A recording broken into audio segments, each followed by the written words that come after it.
All right, I just had like 4 windows open of Chrome. That's probably a little ridiculous. Anyway, how is everybody doing today? Can we play this part of Speed Stream before we start? I literally had this pulled up. I literally had this exact clip pulled up from Twitter, but it's the same thing. The iShowSpeed China propaganda stream is going well. iShowSpeed, loving China. Noah's vid is really good. Yeah, I know. It's gonna be funny. Hold on. Let me just do the things that I normally do. Okay, now I can fix the other shit. This is what China looks like. This is China right here. Damn. That was good, bro. I'm not lying. Damn. Damn. Space. Give him space, come on. Space. Bro, this dude's annoying, bro. Yo, you annoying. You real annoying, bro. Chat, this will look fire at night. This will look good at night. I ain't gonna cap. This looks fire. I wanted to get nighttime already. Yeah, not all of these buildings in there. Yellow line all over. Damn, that is amazing. Watch out, guys, coming through. Watch out. Watch out, brother. That's crazy, bro. I think the one thing about being Speed is like the stream sniping is insane. Stream sniping is fucking insane and a little bit concerning because he has like 18-year-old fans, and so they get even more wild, you know?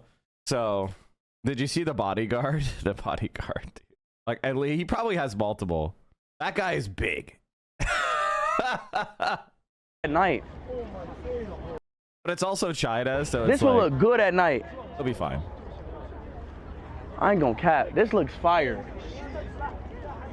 I wanted to get nighttime already. Good. Yeah, not all of these buildings in there.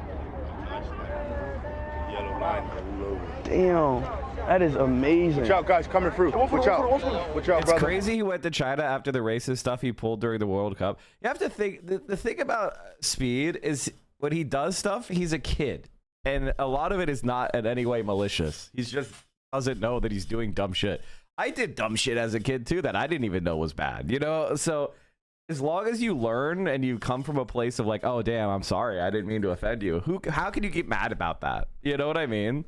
Like it is like very weird how people are like, they're so eager to find a reason to hate someone when it's not really substantive. You know what I mean? Like if he's out there, if he were Asmongold promoting fucking fascism and promoting mass deportations and hurting people and promoting hurting people, that would be one thing. But like somebody makes, you know, does something insensitive, that's different. Especially if it doesn't come from a place of maliciousness. That's crazy, bro. See, like a lot of people put their hands on Speed. Like that's the other thing. Like,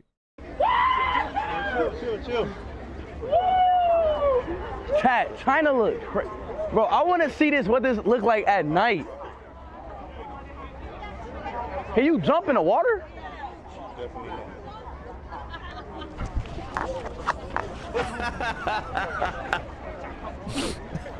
Can you jump in the water? You gotta stay dynamic, chat. You gotta stay dynamic. Can you jump in the water? 你能跳下去游泳吗？能吗？ No. People are like, no, don't jump in. Like, no jump. Well, he probably would have trouble getting back up. I think that would be the main thing, right?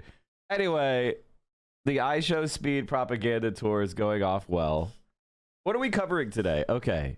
Noah has a new video where he absolutely destroys Destiny, Ethan Klein, some ordinary gamer, or whatever the fuck his channel's name is, Mutar, or whatever his fucking name is. Who cares? I honestly didn't even know who that guy was. This is how out of touch I am. I just don't know who these people are. Muatar, thank you. Muda, yeah. Whatever his fucking name is. I don't get it. Like, I'll give you an example. I know who Shroud is, right? I know who Shroud is because Shroud is like one of the best video gamers who's ever played a video game. Like every time he plays a first-person shooter, it's insane. He's like, you know, he immediately could just move his mouse right to the head of any target. And he's just, when he starts playing a game, he's like one of the best players who's ever played that game. I understand watching that guy. And he's got a nice dry humor. Like I know who that guy is. I appreciate who that guy is. I get it.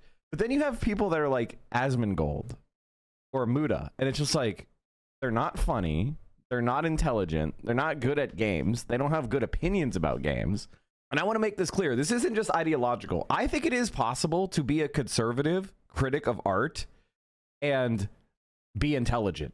I would disagree with you strongly, but I could at least understand, like, you could string together some arguments and you could make some points that would be thought-provoking, you know, especially nowadays. But the thing is, like, they just can't do it. It's just they can't be intelligent. It's crazy. I know who Muda is, but not Shroud. Oh my god, dude. Are you planning on watching the ContraPoints video on conspiracy ideology? No. I think the first thing you do is when you start your video with the CIA at the center, as if they don't literally do nonstop conspiracies. I don't know. That just puts a bad taste in my mouth. You know, it's just like, I need to watch it. But that visual decision, it's like, maybe you put like Hillary Clinton there or something, right? This video is a discrediting of the idea that conspiracies could even exist. I'll have to watch it off stream, and then I'll let you know what I think. It's too long to watch on stream, and also like, I think once you have some like friendly interactions with Hillary Clinton, I kind of don't want to hear your opinions on conspiracy theories for a while. You know what I mean? Like, Oh, my first friend, Slimer! I got him. Wait, how you in? Guys. Chat, this is Chinese YouTube. Yeah, this is you. Oh my god, bro. What the hell? All right, but I'm about to try to. Hey, I'm about to try to KFC China. Okay. iShowSpeed. You actually know me? Yeah. How do you know me? Yeah, I watch the YouTube, you know. You do? Yeah, I follow. I thought y'all didn't have YouTube here. No, you're a liar. You have YouTube. No, I said I thought y'all didn't have YouTube here. I can see. You know, in Chinese, many websites will. All right, bet, bro. Yeah, you the first. like, listen, we just VPN that shit. Just don't make me confess. Like, what are you doing here? Who recognize me, bro? What's your name, bro? It's called VPN, man. Come on, help me out. I think the funniest thing is gonna happen. I think China's gonna get to the point relatively soon. This is my most wild prediction. I think China might allow like more openness from their internet users, because I think it would be a big advantage for China, to be honest. Like, yeah, I think what they're trying to do is get everybody in China online right now.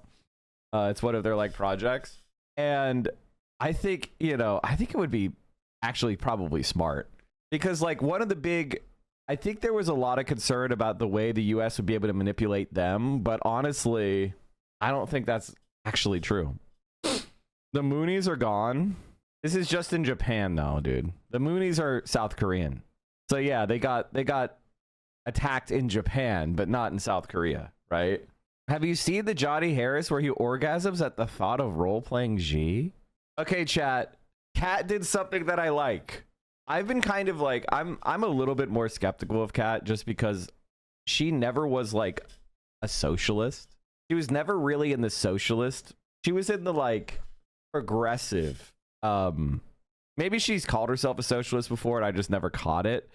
But I've always thought of Kat as more like progressive. And so I was just like, you know, I wasn't that excited for it. But what I will give her credit for is she immediately started, attacking Hakeem Jeffries. Now, here's the thing. Hakeem and AIPAC are about to drop a nuclear fucking bomb on her head. I hope she understands that. I hope she doesn't harbor any delusions that she's going to be able to, like, politically,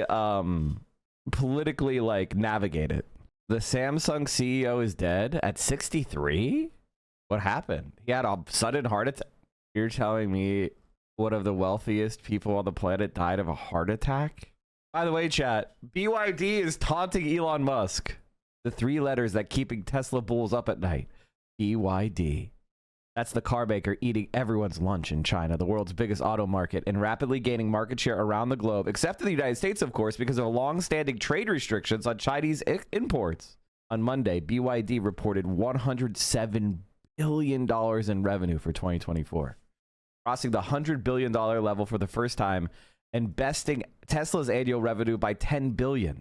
That milestone came a week after BYD unveiled a charging system that says it will give its latest EV model 250 miles of range after plugging in for just 5 minutes. BYD's Hong Kong listed shares are already up more than 50% this year. And the thing about BYD is, like, it doesn't trade by 100. It doesn't have like 120, price multiple. It has like a normal price multiple of like 20 or something. I think I should look it up before I just talk.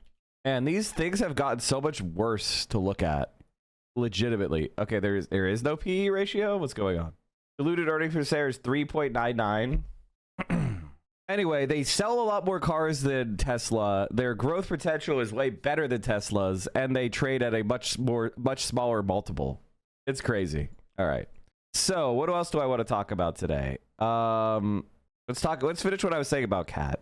Are you concerned at all about incumbents getting ousted this cycle, and what specific steps are you taking to prevent I'm not familiar with who you're talking about. Congressman Schakowsky is facing a challenge from Kat Abu Ghazala. She's a long-standing member, obviously a long-standing, stalwart, progressive member. I'm unfamiliar with this particular challenge, so I can't comment. That's the one thing that's kind of interesting about the challenge as well. I mean, she is like 80-something. She is 80-something. And I feel like Jan has gone against AIPAC a bit. But maybe I'm wrong. On it beyond having a conversation with Jan at some point. There's a lot of energy, a lot of angst, a lot of anxiety, of course, across the country as it relates to the parade of horribles that Donald Trump has been unleashing on the American people. Are you concerned at all about incumbents? I personally think you should definitely target older reps. I think that is kind of a good idea. I think you should look for people that don't really have the motion anymore. My streamer warned me about this motherfucker 4 years ago. I know. That guy's pretty smart. All right, chat. Let's get this going. Let's get this show on the road with, this is what I've seen people are proposing, which is the, quote, Democratic Tea Party. The Democratic Tea Party. Now, here's my problem with the Democratic Tea Party. The problem with the Democratic Tea Party is the Republican Party and the Democratic Party are nothing alike, and the progressive left is nothing like the Tea Party right. And so I think that if this is your mental model of politics, you're making so many serious errors that you're going to fail. And let's talk about what those errors are really quick. The first is the Tea Party was an astroturfed movement, more right-wing billionaires. And it comes from, it started with a CNBC, analyst speaking on the floor of the Wall Street Stock Exchange. Like, or was it the Chicago futures, it was one of those. It was literally from a stock trading or futures trading floor. It couldn't be more Wall Street or, finance bro, billionaire friendly, right? So there was a ton of money propping up the Tea Party people from the very, very beginning. And so it was aligned more with the donors than the Republican politicians they were primarying. That's the thing that people don't understand, is that the Republican politicians that were in office that the Tea Party were attacking for being too moderate, they were more in line with the voters and less in line with the Republican donors. And what the Republican Tea Party did, it was a disciplining of the Republican Party to be in line with the bourgeois billionaire class. And that's where the money. So if you were coming up and saying you're going to be more right wing, you had this huge panoply of donor support. You had Fox News was supporting you. Talk radio was supporting you. Basically, everything that a conservative Republican watched was in favor of and supporting the Tea Party, right? And billionaires were astroturfing the fuck out of it. That's not the true of going to the left. All right, the left is not going to have the support of mainstream media that the average Democrats watch. It is not going to be more in line with the big donors. The BYD PE is 35ish. Thank you, medium rare. That's exactly my point. It's it's like 4 times less than Tesla's. And so you're going to be going up against the institutions of the Democratic Party. Like a lot of the Republican Party, that's what people don't understand, is it's like when the Tea Party was bubbling up, a lot of Republicans who disagreed with them, they were in places like Delaware, right? They were in places where being a moderate Republican was probably the smart strategy to if you wanted to try to win. And ultimately, it served as a way of disciplining existing Republicans to be even more right-wing. I don't see that happening with the Democratic Party. I just don't think that's coherent. I don't think it's a good analogy. It's the opposite. We're trying to build a grassroots thing that's authentically from the people and will be against the interests of the donor class. The analogy that we need is Morena in Mexico. You know, Claudia Sheinbaum may have an 80% approval rating, but you know the people who don't approve of her? The 20% that are richest in the country. The rich fuckers of Mexico. That's who hate her. So, like, the Dems try to do this thing where they're like, no, we're going to do a Tea Party. It's just not, it's not it. It's not it. But I guess we'll have to see. So, the moment has finally arrived. We have been waiting for this moment for a very, very long time. As those of you who've been with me on this ride from the beginning know. Look at this in Axios. Quote, they hate us. Democrats confront their own Tea Party. Yeah, we didn't read this article. I wanted to read this, but we forgot. But now I'm having Kyle do it for me. That's right, y'all. The left-wing Tea Party is finally here. We've been waiting, and it has arrived. And at this point, honestly, it's undeniable, and even Democratic politicians are starting to notice.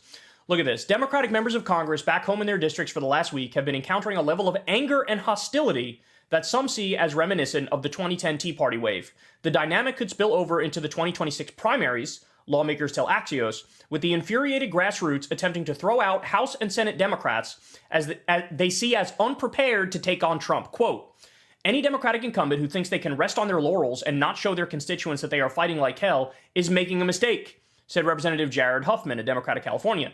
A senior House Democrat speaking on the condition of anonymity to offer an even blunter assessment told Axios, quote, the media is going to paint any grassroots leftist movement as a Tea Party because they have 15 years of messaging against the Tea Party to manufacture consent against the left. Yeah, that's also that's a good point as well. That being said, I don't think that's very effective as a strategy.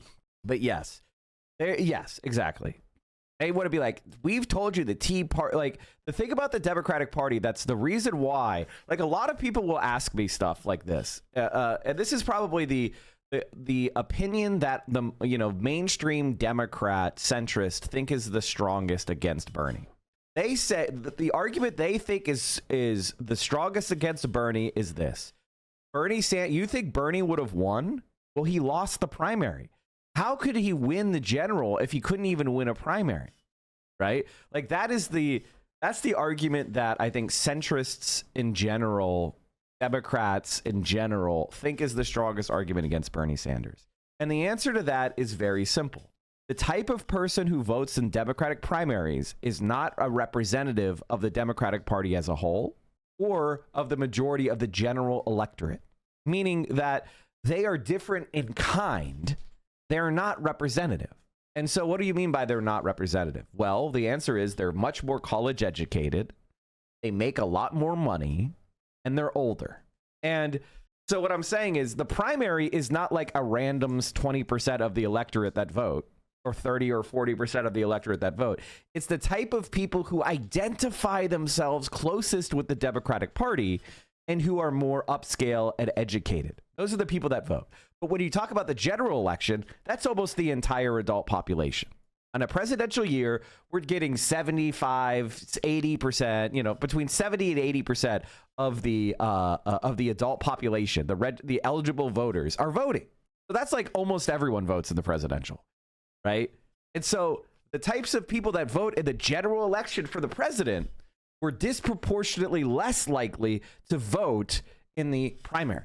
So the type of person that is voting in Democratic primaries is a person that doesn't have the same problems and doesn't listen to the same arguments. It doesn't see the same shit that a regular human being does in the general election.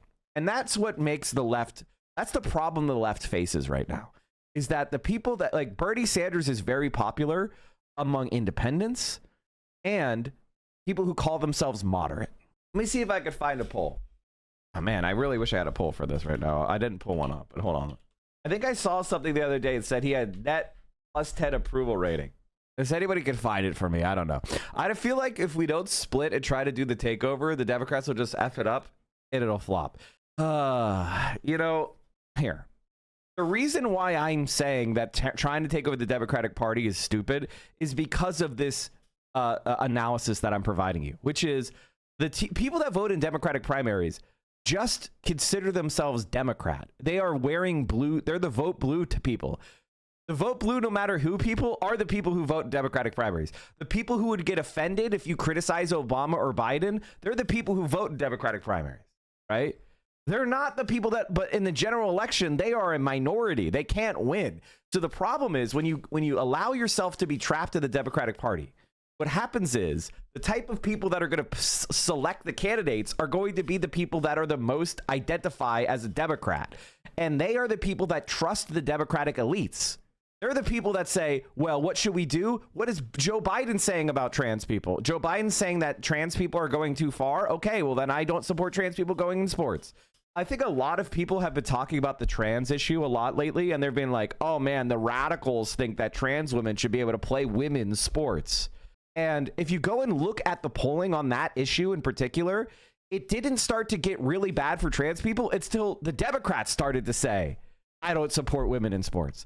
That's when it went from like the Republicans were at 45%, approval for banning trans people from sports to 75%. The movement didn't happen on the Republicans. The movement happened on Democrats. Democrats listened to MSNBC. They listened to Joe Biden. They listened to Democratic officials saying, ooh, this is hurting us. And then they changed their position. They came out and said, oh, no, that's right. I think trans people are hurting us. And that is... This is the reality. Any issue is not going to remain 70-30, except for very few ones that people already understand by having them directly affect them. Like, for example, Social Security, right? 80% of people are going to approve of Social Security forever because they get Social Security and they know it's good. All right. But when it's something like any other issue is rapidly going to polarize, and it's just a matter of the Republicans having to send their polarization machine against it. If the Democrats don't counter message, then their Republicans win. And this is the issue. This is the issue. We just don't have the population of people that hate or distrust the mainstream media and are on the left. They're not the type of people that vote in primaries, but they are a majority coalition in the general. And like in 2020, and this is very important, in 2020, Bernie Sanders was not unpopular. I'll say that again. If Bernie Sanders had won the nomination, the Democrats would have been happy with Bernie Sanders. It wasn't that they hated Bernie Sanders. They didn't successfully make Bernie Sanders a bad choice. What they made him is not the most strategic choice. And this is what vote bluers, never whoers don't understand, like Sam Cedar, is that they're not going to attack AOC on her arguments. They're not going to attack AOC on her policies. They're not going to attack AOC on her identity. They're going to attack AOC on this nebulous bullshit idea that she's not the most strategic vote, because Democratic voters have been programmed to vote strategically. So what they do is they listen to mainstream media, the primary voters do anyway, and they say, the primary voters are like, I will make the vote. I agree with Bernie Sanders on every issue. However, my TV is telling me that you may like Bernie, but he's, more likely to lose to Trump. So defeating Trump is my number one priority. I vote for the smart choice, Joe Biden. That's it. The Democrats don't even have to bother making arguments about X, Y, and Z. It's about, you want to defeat Trumpism. You want to defeat Trump. And sure, you may like Bernie and all the things he stands for, but you have to make the strategic decision. And here's the reality. That is not actually the strategic decision. That's actually the losing move. But the elites who are ideologically opposed to Bernie, they use whatever argument is at hand to defeat Bernie. They don't really believe it. They don't think it's actually true. They go like, yeah, we know that Bernie Sanders is more electable than Hillary Clinton, but we want to stop Bernie Sanders' policies, so we have to lie to our viewers and our followers that he's not electable. And that is the problem with voting in the primary, because the type of people who don't agree with that or ignore that or would vote for Bernie in the general, they don't have the power. And you're basically pushing people into a system that's designed to defeat you. The number one purpose of the Democratic Party is to contain and diffuse progressive energy. That's it. So you're like, yeah, we're going to go in there and we're going to, step into the wood chipper. It's like a cow going into the fucking chute at the slaughterhouse.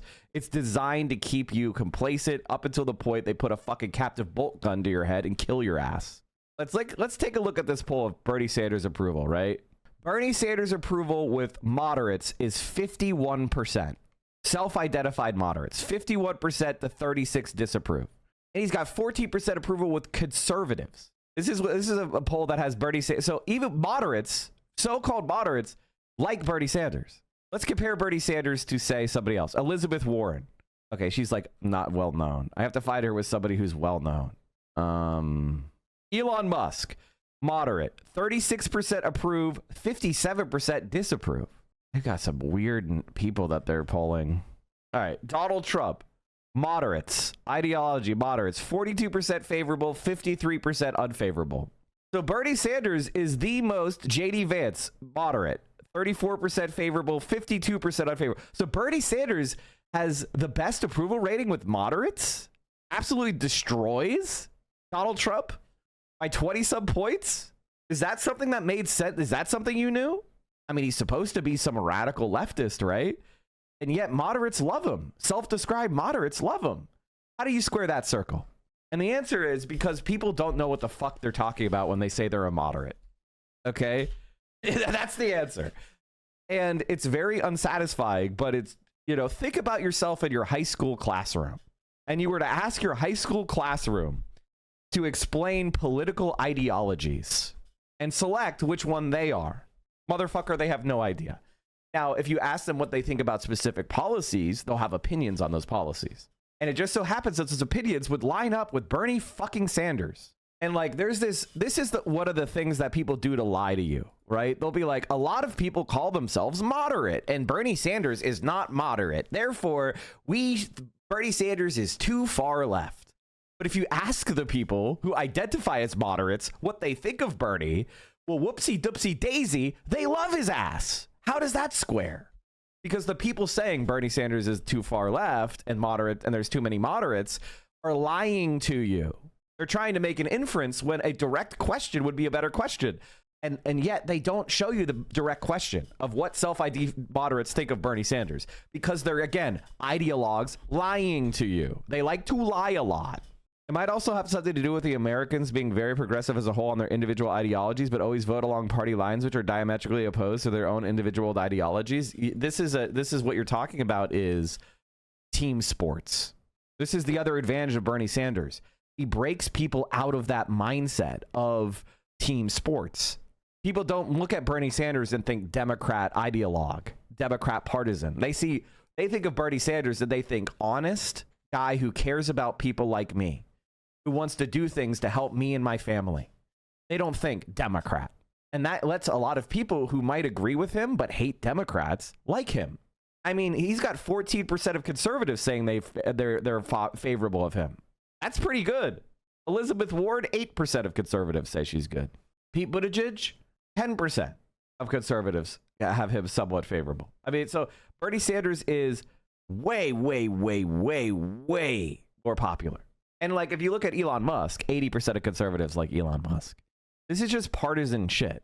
Look at the moderate approval of RFK Jr. Okay, that might be a good one. The fuck is this dumb fuck? RFK Jr., moderate. 44% unfavorable, 40% favorable. So, like, is Bernie Sanders the only person who absolutely kills it with moderates? I mean, is there anybody on here who doesn't kill it, who actually does better with moderates than Bernie Sanders? Here I'm going to say something which, people can feel free to disagree with. I believe that even in 2024, Bernie Sanders could have won the election. Because the thing about Bernie Sanders that made him a plausible candidate was three things. Number one, the track record. He's been consistent over decades. He's been consistent since the 1970s, so we're talking about a half century. So More than that. people could trust him, as in he's the real deal. Number two, he was very careful not to personalize the campaign. If you remember his slogan, it was, it's not about me, it's about us. It's not about me, it's about us. And number three, the platform. Everybody who heard the name Bernie Sanders as a presidential candidate, they knew Medicare for all. Bernie Sanders was skillful at that. You know, people criticized him for constantly repeating himself. But it was a very smart thing to do because he knows the average person will only hear him once. Most people are not news junkies. So there'll be one time they're tuned into him. And so they knew Medicare for all. They knew double the minimum wage. They knew abolish student debt. They knew a Green New Deal. What did you know about Kamala Harris? No, really, I won't claim I followed her campaign under a microscope or under a magnifying glass, but I did follow it. Even now, there was something about giving $25,000 to small homeowners. You know, something she just threw out there. Apart from that, anything. There was no campaign. So now you might say, what did Trump have to offer? Well, the answer is very simple. He represented a throw of the dice. We knew with Kamala Harris, it was more of the same. We knew it was more of the same.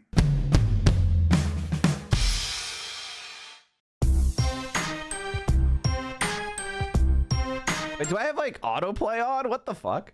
Good autoplay though. We went to Richard Wolff. Have you already watched the Noah Samsen video? No, I have not. I think we're gonna watch that soon. Here's one of the things. So you guys kind of get my point with Bernie Sanders, which is like Bernie Sanders is actually the moderate choice. If you ask moderates who they like the most, the answer is Bernie Sanders, and he's loved by libs. 85% approval rating with libs. I mean, who has better with libs? I mean, like, even if you go and look at like, let's see here. What's Pete Buttigieg at? Pete Buttigieg, lib, 72. So Bernie Sanders is loved by libs more than Pete Buttigieg and moderates more than Pete Buttigieg. Yet Bernie Sanders is far to the left of them. How does that work? It works if you understand that people have no idea what they're talking about when they say they're moderate or lib. They don't know what that means. And it's okay. It's okay to not know what lib means. It's okay to not know what moderate means. It's okay to not know what socialist means. I don't give a shit, quite frankly, if the average person knows what those fucking things mean. All I care about is, do you support the policies that are going to make this country more equitable? That's what I care about. And the reality is they do. So when you have people persuaded on the individual they like, Bernie Sanders, when you have them persuaded on the issues that you support, what the fuck? You want to make them give themselves a label? Like, what the fuck are we doing here? But the fact that people get this self-labeling wrong, and they get it wrong. I'm sorry, they just get it wrong. They don't know what they're talking about when they label themselves. And I've talked about this many times. I'm going to show you what I always show people, which is there's an article that was written years ago called "The Moderate Middle is a Myth." It went and gave ideological tests to people who call themselves independents, people who call themselves moderates. And the thing that you notice about moderate voters is this leftward corridor is the most left wing. Okay. These are people that are most egalitarian, economically egalitarian, means they support redistribution and government programs. And the other quadrant is social issues. On this one, it's pro-immigration. So people that are moderate are actually left-wing on net, especially when we're talking about redistribution. Like, if you look, these two categories are for people who want higher minimum wages and Medicare for all and all sorts of shit. That's these two, the top one and this. It's canted. I don't know why they canted it, but whatever. The reality is that this is moderate people. This isn't all voters, okay? This is people who identify as moderate. By the way, almost none of them are libertarian. Libertarian people are, we're going to cut government spending, but if you want to, are you pro-gay rights and pro-immigration, but you want to cut government spending? There's nobody who holds that position. That is a freak position. There's one guy who's self-ID'd as a moderate, who's also a libertarian. They don't exist. Libertarianism doesn't exist. And when we talk about undecided voters, notice something. Undecided voters, they're all over the fucking place. So I'm yelling about this. I'm sorry, but like the reality of this is one of the most important points. And when you look at people that are undecided, who call themselves independent moderates and who are undecided, look at where their ideologies cluster. All over the fucking place. Again, most of them are redistributionists. And those that aren't are literally dead center moderate people. So like, even when you're talking about undecided, self-identified moderate independents, which by the way, who gives a shit? You don't care about this. This is silly. People have no idea what they're talking about. I'm sorry, but if you are a -1 on egalitarian and immigration, you are not a moderate. And like, this is the reality that I think is the most frustrating, because you'll have all these conversations about this shit, and this is well known by anybody who keeps up with the facts. So why do people talk about this more? Because they're lying. Okay, we have the new okay, it's pretty clear that Zoran is the only person who has a chance of beating Cuomo. Endorsing anybody else is malpractice at this point. Endorsing anybody but Zoran is literally malpractice. Cuomo's winning because he has name recognition. That's why. But his favorability is shit. His favorability is fucking shit. This is Cuomo's pollsters, by the way. According to this, he has 95% name recognition. I mean, I wouldn't be surprised, right? Can you imagine voting for Cuomo? Like the brain rot you have to have. People that have been voting with Republicans on these messaging bills are people that could get primaried. These groups are paying attention to that, the lawmaker said. Democratic town halls across the country have been erupting into fury over Senate Democrats' decision to let a Republican spending bill pass rather than use it as leverage to constrain DOGE.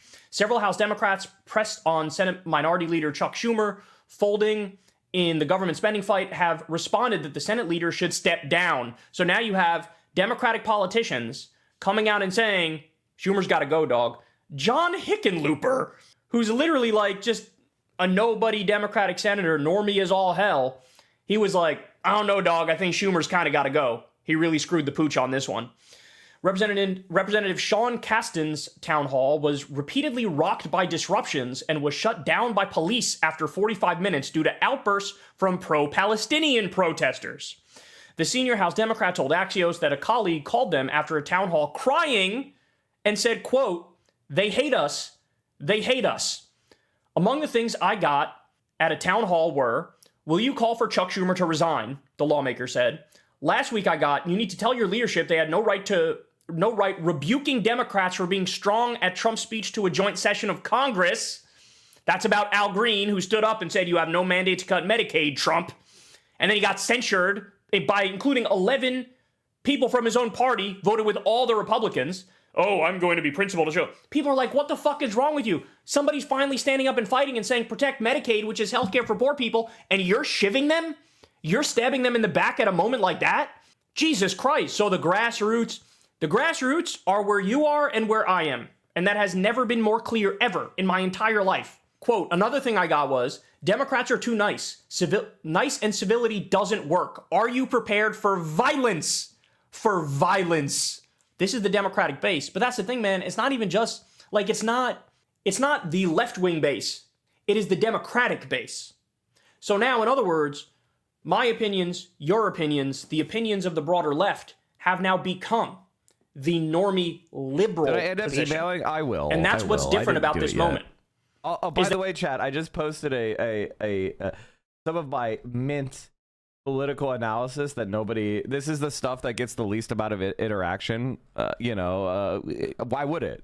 Interesting detail of this poll is that Bernie has a plus 15% net approval rating with self-described moderates, the best of any person in this poll. Democratic Party negative 35. Guys, let's pour all of our energy into the Democratic Party. This is like, I mean, it's like, god damn, dude. It's like, I'm going to name my organic food company Subway. That people look at the AOCs and the Bernie. I can't wait till it's open season on socialist and communist history show that Marxist views you guys will never succeed. This is my reaction to you. Hold on. Let me just go over here real quick. Let me just show you this bitch.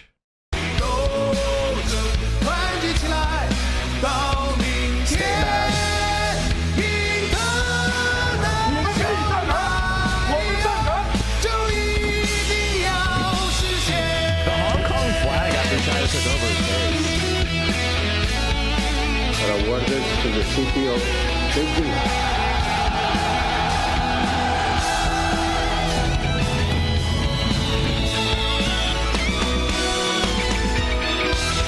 So agrees.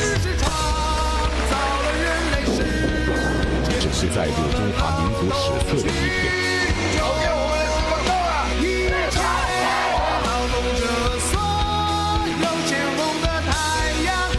实现中华民族的伟大复兴，就是中华民族近代最伟大的做梦。经过长期努力，中国特色社会主义进入了新时代。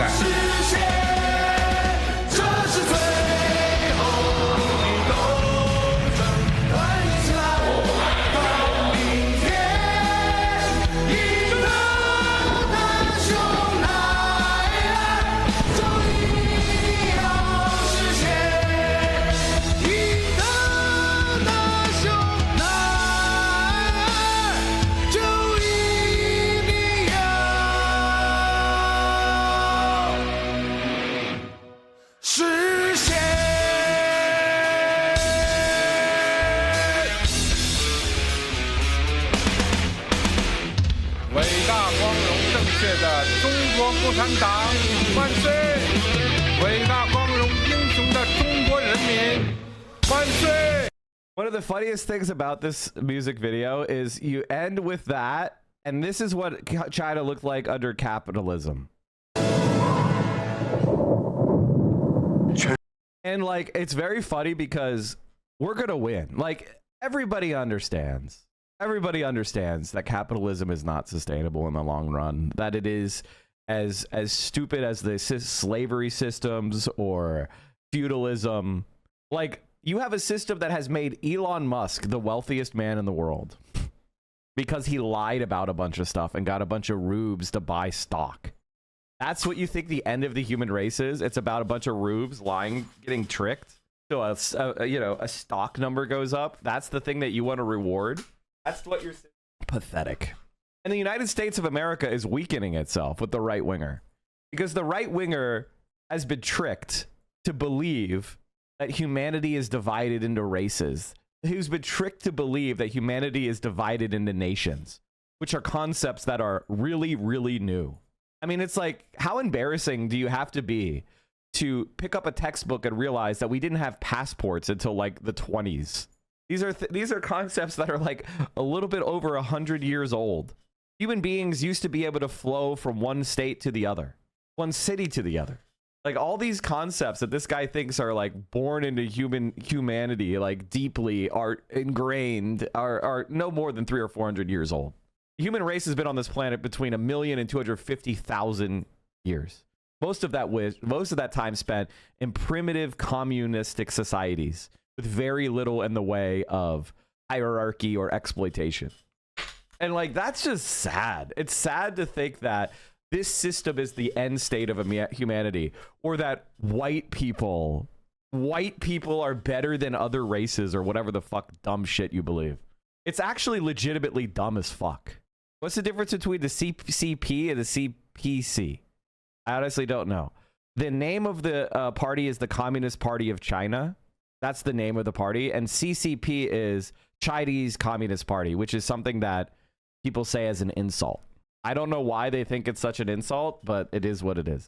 The CPC is the name of the party. The CCP is what people say as an insult. I don't know why they think it's so insulting, but that's the answer to your question. If somebody is saying CCP, then they're trying to insult China, typically. Don has been released and is currently in the hospital at Hebron receiving treatment. He was beaten by soldiers and settlers all over his body. The soldiers left him blindfolded and handcuffed throughout the military base last night.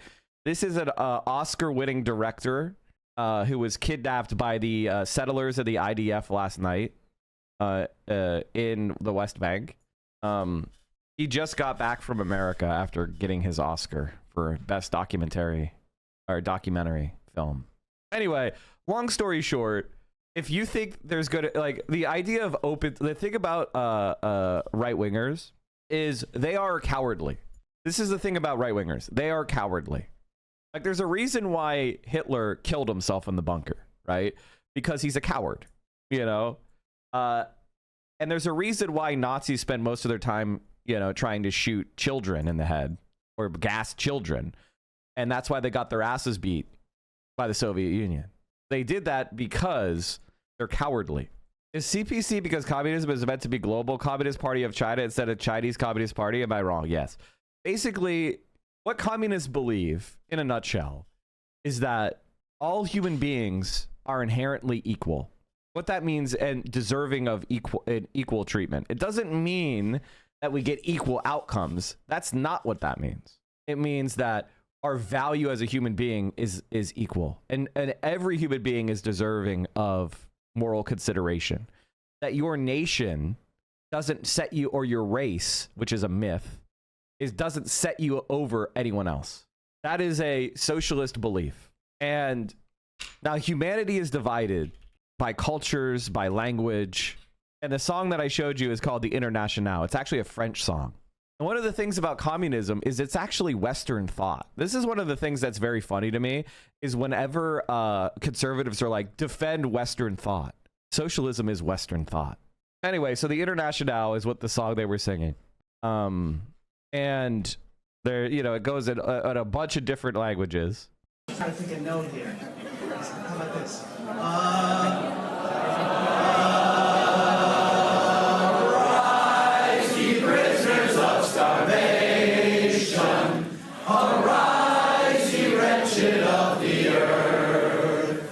For justice thunders condemnation. A better world's in birth. No more traditions strange shall bind us. Arise, ye slaves, no more in thrall. The earth shall rise on new foundations. We have been not, we shall be all. 'Tis the final conflict. Let each stand in their place. The international working class shall free the human race. 'Tis the final conflict. Let each stand in their place. The international working class shall free the human race.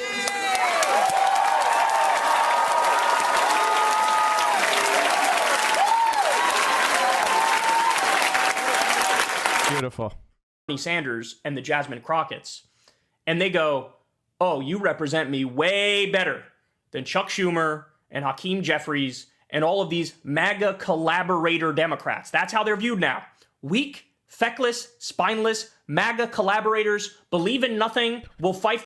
You have to understand something about the difference between the left and the right. The right is about being afraid. The right, and because when you're afraid, domination is security, right? When you're afraid of others, you put them in chains. Whereas the left is about solidarity. It's about equality. It's about friendship. It's about care. It's about an unguarded back and the confidence to know it won't be stabbed. What do you think leads to a more fulfilling life in a better world? The idea that we could uplift everybody to a point where we could all live in harmony and justice and peace? Or a world where my race needs to dominate others, and the only way I'll be safe is if I get dominated and I dominate the people below me, and I hold them down with brutality and violence. Notice that the right-winger came in here, and his argument was he was going to use brutality and violence. And the reason why they're scared of people like me is because I know what you are, man. And I'm going to fight fire with fire. I'm not a lib. I know what you are. I know what you are. I'm not going to be confused. You are when people like you are gone, the human race will be able to advance. And that is people that are full of hatred. I hope to be the last generation that has to deal with you kind of people. I hope that, we are seen as traumatized because we had to deal with you fucking scum. Fascists are honestly the enemy of humanity. And this is the thing. Fascism is a suicide cult, you know? Like, you could make the argument that Germany in the 1930s could have advanced its position significantly both in Europe and in the international system if it had been aggressive but tempered in its diplomacy and military actions. Like, they could have taken the Sudetenland. They could have taken, the Danzig corridor. They could have taken Memel. They could have remilitarized the Rhineland. They could have, done the Anschluss and combined with Austria and done all sorts of stuff without utterly flattening Germany and humiliating it and getting it prostrate before the world, occupied, and having its politics and its military and its culture dominated for generations to come. That's what fascism gave Germany. Fascism did not give Germany, a proud country, a proud nation, dominance. It gave them subjection. It made them into the slaves they sought to make others. Do you see that's the paradox of fascism. Fascism doesn't uplift you into this higher order. It doesn't prove the nature of your superiority. It proves your fallibility. It proves your the reality that the Aryan race is not the master race. If anything, the German nation was turned into a subject nation, subject to the occupiers and armies that defeated it. Pathetic. And that, ladies and gentlemen, are who fascists look up to. Like, pathetic, dude. Absolutely pathetic. The only thing that the Nazi Germany ever accomplished was killing kids and civilians and being defeated. Pathetic. For nothing. All right, they continue here. And like, what are the things, like, a lot of people will say stuff like, a gajillion people died under communism. And it's true. In the development of the Soviet Union and in China, millions of people did die from a lot of different causes. That is true. I don't think any socialist would deny that. But what is interesting is those people who died under communism, they're exaggerated. And they are treated as if death refutes their policies. Well, 8 million, 9 million people starve to death every year under global capitalism. Does that refute capitalism? Of course not. Why not? When millions starved in Ireland, did that refute capitalism? When millions starved in the Bengal famine, did that refute capitalism? And like, what are the, I think the biggest argument people try to make is the great leap forward in China. We've talked about this before, but if you look up Chinese famines, I want you to realize something. Look how many there were. You have 2 million died in this famine. 11 million died in this famine of 1810 to 1811. 15 million died in the 1846 to 1851 with a 45 million population decrease.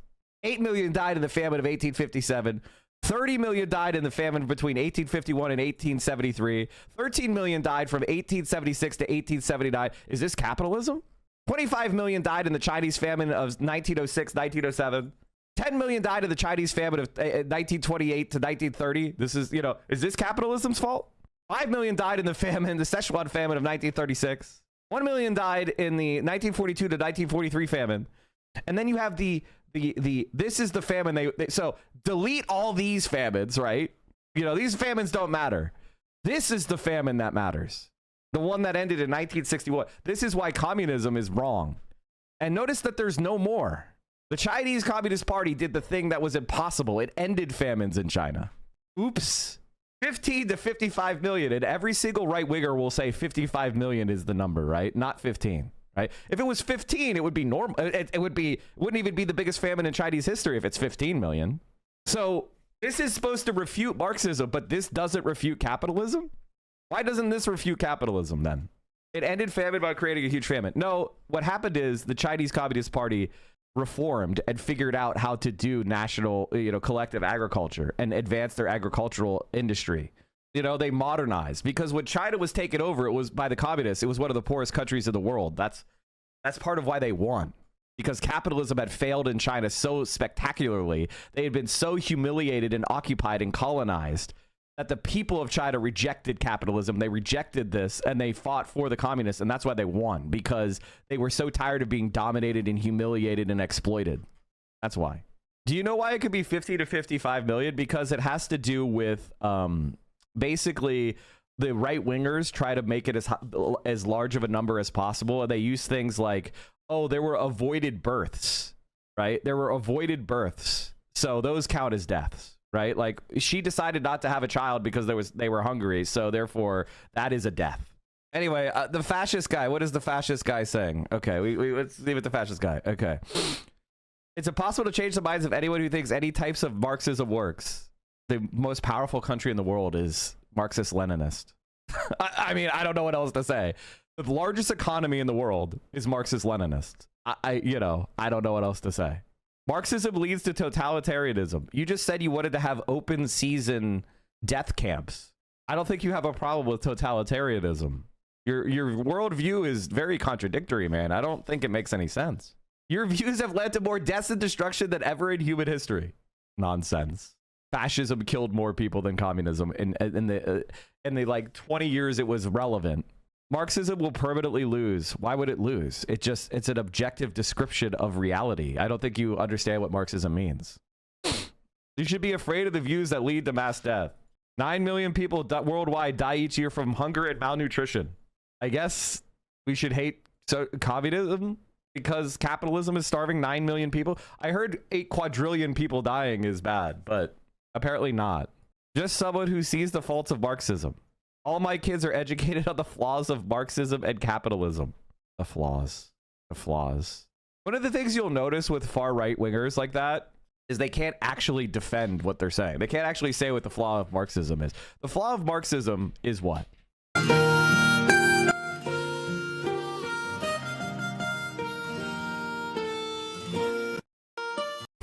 Just making fun of, I mean, fruit is really expensive in Japan.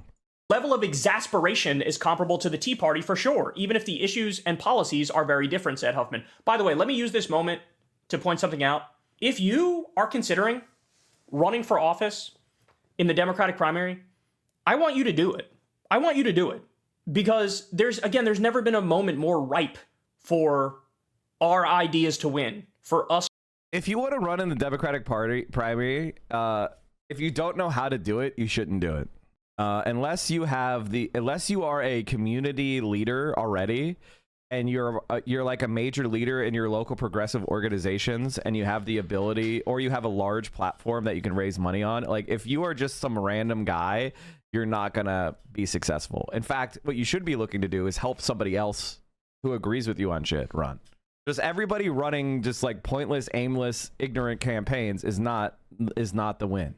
Now, it doesn't mean I'm trying to discourage people that have like done serious work. Like if you've been involved in your local politics for a while, and you're known in your DSA, and you're known in your you're indivisible, and you're a leader, and you're a successful community member, then of course run. But if you're just some random fucking guy, you're not gonna be able to pull it off. It's a full-time job.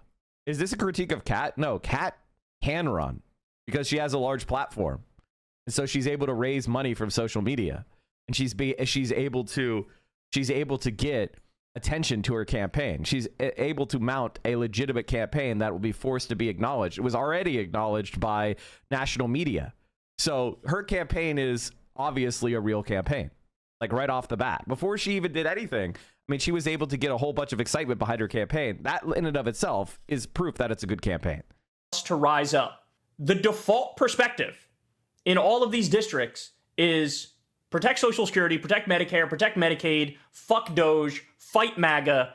All of the things that we believe in are the default perspective. And so if you have a corporate Democrat in your district who has taken votes, for example, to, I'm going to support some of Trump's cabinet picks, right? Man, they got a target on their back. They got a target on their back, right? And so many Democratic politicians already ruined their chance at 2028 already. Think of Gavin Newsom with his chummy podcast with sloppy Steve Bannon and Charlie Kirk and Michael Savage. In like this, 2028, he plummeted to the bottom of the rankings because he should have been plummeting because California is run like shit.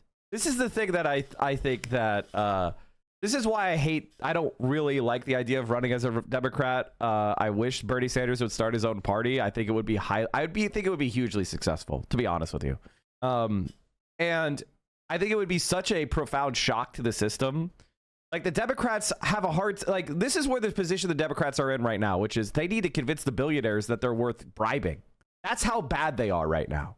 The Democratic Party is so knocked down, so unpopular. They're scrambling to convince the billionaires they're even worth bribing. And everybody hates the Democratic Party. It has the shit approval rating. So if Bernie Sanders came out and said, I'm starting the American Labor Party or the American, Progressive Party. I'm reviving the Bull Moose Party. Whatever the fuck. He's from Vermont. They have moose there, right? Maybe they don't. Does Vermont have moose? Probably not. I think those are West Coast, right? Yeah. Oh, wait. It says there are. Well, look at that. By the way, chat, have you ever seen a moose in real life? They are legitimately gigantic. Like, it's hard to even tell because there's nothing to like give it context. This guy is like your car.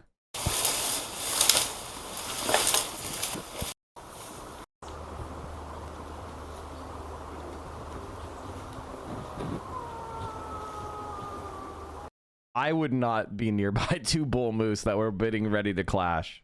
Those motherfuckers will turn you into paste and not even notice. When I lived in the mountains in Utah, I opened the door one day and there was one 15 yards from me. Yeah. This guy was hunting a moose on his plane.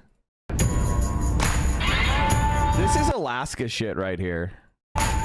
We flew into Fairbanks and we're driving before you got it last year.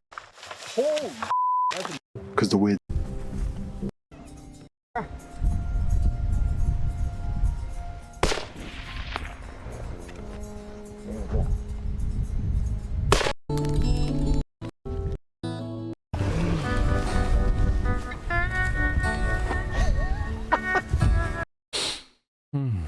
I spent summers in Alaska. My uncle, there was some moose. We would come by every now and then. We'd feed them. The problem is that moose don't have ill will, but if they decide you're a problem, you're fucked. You know what I mean? Like, it's not like they're coming there to eat you or anything, but if they decide that you're a problem, you're dead. This is a good size comparison. Look at this big fella here. Wow, Kalia, look at him. He's huge. Hey there, bud. Hey there, bud. You gotta. No, I'm not gonna touch it. Hey there, bud. It's like, are you gonna touch it? I'm not. What? Honestly, being in a car that close is dangerous. Honestly. Anyway, I think the bull moose is a fucking badass animal and a much better mascot than the fucking donkey. God, the Democratic Party is just the fucking worst. And the elephant, there's no elephants in America, you fucking lose. Like, how is that your fucking party? You have this huge continent of some of the most beautiful animals and diverse ecology on the planet, and you pick a fucking elephant as your symbol? Dumb as fuck. So we have donkey and elephant. Dumb as fuck. What about Bernie coming out against immigration shit? Bernie didn't come out against immigration. He just pointed out that we need to have an immigration system that is sane, which we currently don't. Of his actions. Right? Now's the time for fighters, bro. This will be the Democratic Tea Party wave. To Representative Jimmy Gomez, who has faced the same left-wing primary challenger for 3 election cycles in a row, this crack-up has been a long time coming.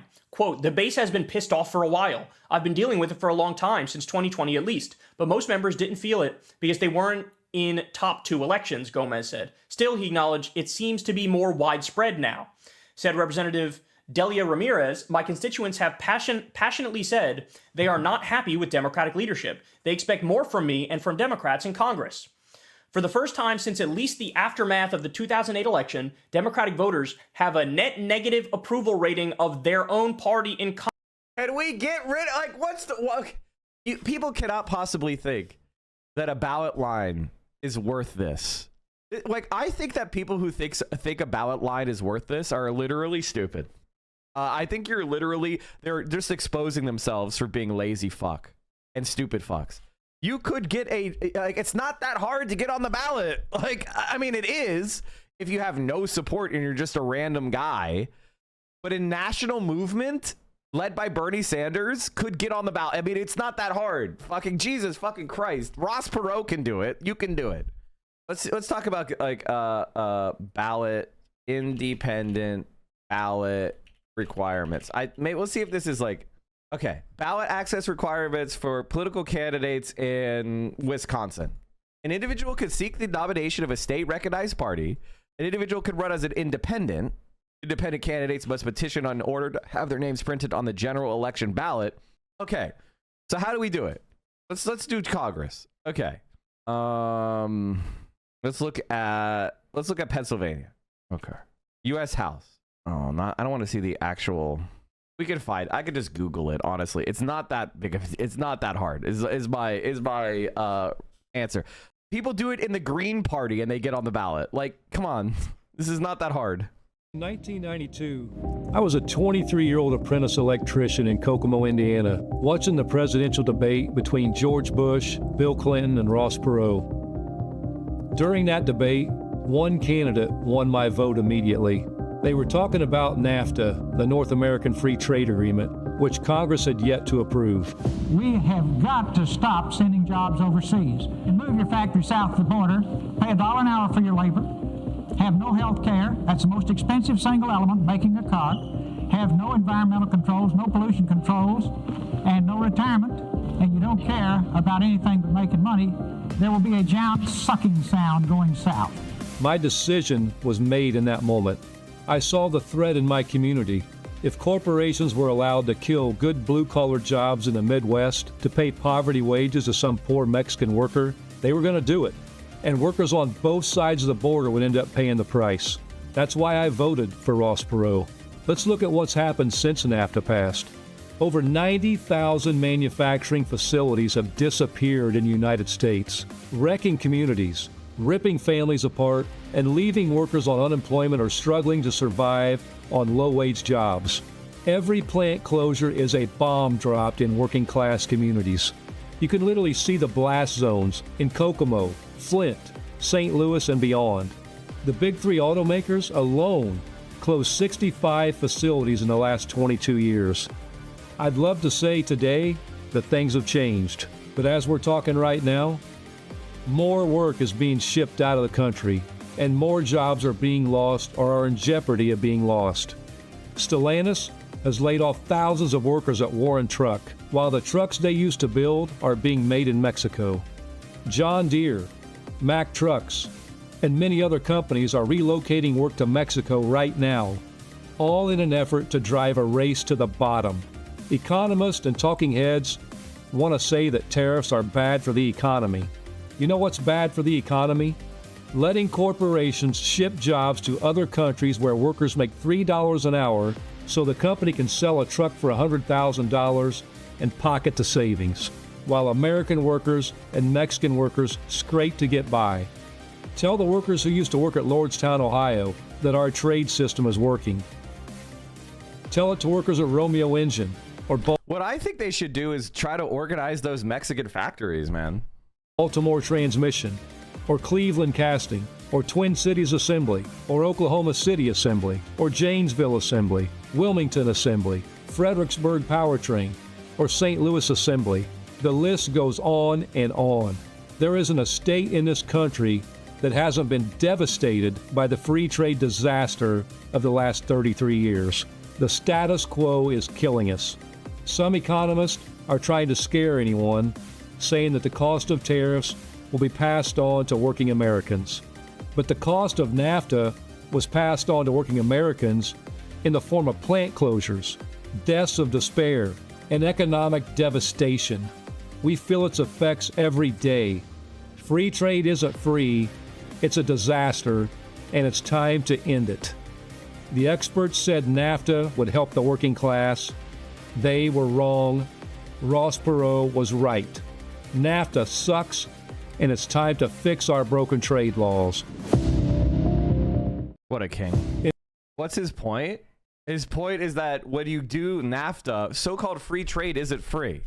If you allow capital to move across borders with no restrictions and goods to flow across borders with no restrictions, but you don't allow workers to flow across borders, then you give capital the ability to leverage and economically exploit people, maximize their profits. And that destroys this country. And by the way, this country has been destroyed. The country that has all the manufacturing is the most powerful country in the world because they have the ability to actually change things in the way they want. When you get rid of all this capacity, it goes somewhere. I recently attended a PSL IWW meeting, and a lot of the focus for the IWW guys were how the UAW is collaborating with the Trump admin. They were basically shitting on big unions. Really rubbed me the wrong way. IWW has like 10 people in it. anarchists, man. Like, you know, it's the same thing with Trots. Trots and IWW are, I mean, like, with all due respect to our anarchist brothers and sisters, they have like 10 people in it. Like, you know, UAW has hundreds of thousands. It is what it is. He didn't just say tariffs are cool. He says he needs to say no tariffs if you don't have the infrastructure. I'm afraid he's going to be misinterpreted by... No, he's saying tariffs are good, and he's right. He's objectively right. Now, it doesn't mean dumb Trump tariffs. It means correctly having it. What he's really saying is industrial policy is right, which is a little bit more complicated than tariffs, but tariffs are part of it. Donald Trump is just a dumb fuck.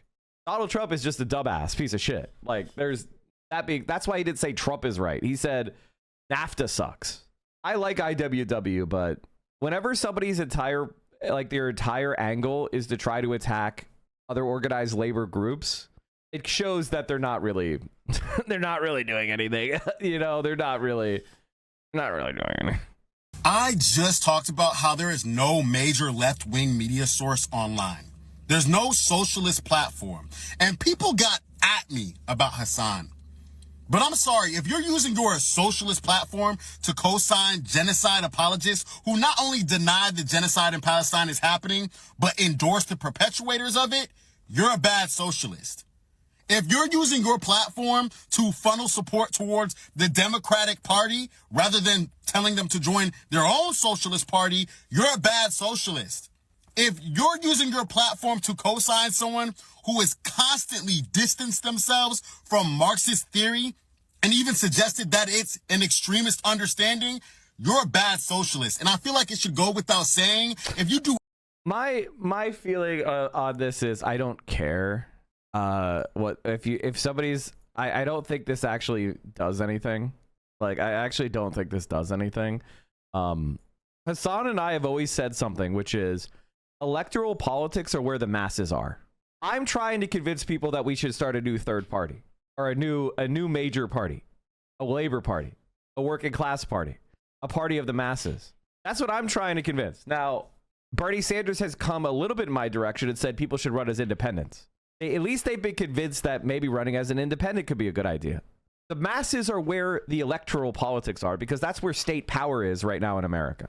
Right? And if you're a socialist, you understand that bourgeois elections are strategic moves. I don't give a fuck about being called a good socialist or a bad socialist. I care about outcomes for the working class. And it's right. It is right to say that the Democratic Party sucks shit. There's no doubt about that. You're not actually building anything. You're not building anything. And it's always going to be a challenge of separating opportunists from people who are actually dedicated to left-wing movement. And there's no easy and clean line that you can make. Like, and this isn't even really purity, right? Because AOC says there's a genocide in Gaza, right? Bernie Sanders basically says that we should stop giving weapons to Israel. Now, is that my ideal outcome? No. But I recognize something else, which is if that outcome were to happen, Israel would collapse. We don't need to go to war against Israel to stop the genocide. We have to just stop giving them the means to perpetuate it. So if AOC or Bernie Sanders were able to enact the foreign policy they're saying right now, the genocide in Gaza would end. So if you care about the genocide in Gaza, you should be supporting the people that are going to create the conditions where the genocide in Gaza ends. It's the same thing with the Vietnam War, right? The North Vietnamese were objectively the moral and correct side of the Vietnam War. The United States was the imperialist occupying power, committing war crimes and killing millions of innocents. And they had and it was a completely unlawful war. But you didn't need to elect somebody who was pro-North Vietnam. You just needed to elect somebody who wanted to pull out of the Vietnam War, right? Do you understand my point? Is if you just isolated yourself to only the people that were explicitly pro-North Vietnamese, you wouldn't have made any difference. But by convincing people to just withdraw from the Vietnam War, you've effectively done what the North Vietnamese wanted you to do, which is stop interfering with our country. And that led to their victory. And that is the reality of the situation. Like in America, we don't need America to do full communism tomorrow. We need America to just withdraw from the empire. And that will allow 1,000 flowers of leftism to bloom across the world that are now being held in check by the American imperialist state. So our mission as Americans is to pull back America to our own shores and focus on building up the conditions of our own working class. and stop stepping on the necks of every left-wing movement across the world. If you're an American, that is your mission. Your mission isn't to be like, I am the most pure leftist. No one gives a shit. Your mission is, I will do whatever it takes to pull America back to its own shores. And it just so happens that if you do that, the quality of life that you will have will increase. You will see better infrastructure, better education, better healthcare. You might even be able to afford a recording studio instead of doing it out of your car. And like, this is objectively the truth of the Vietnam War.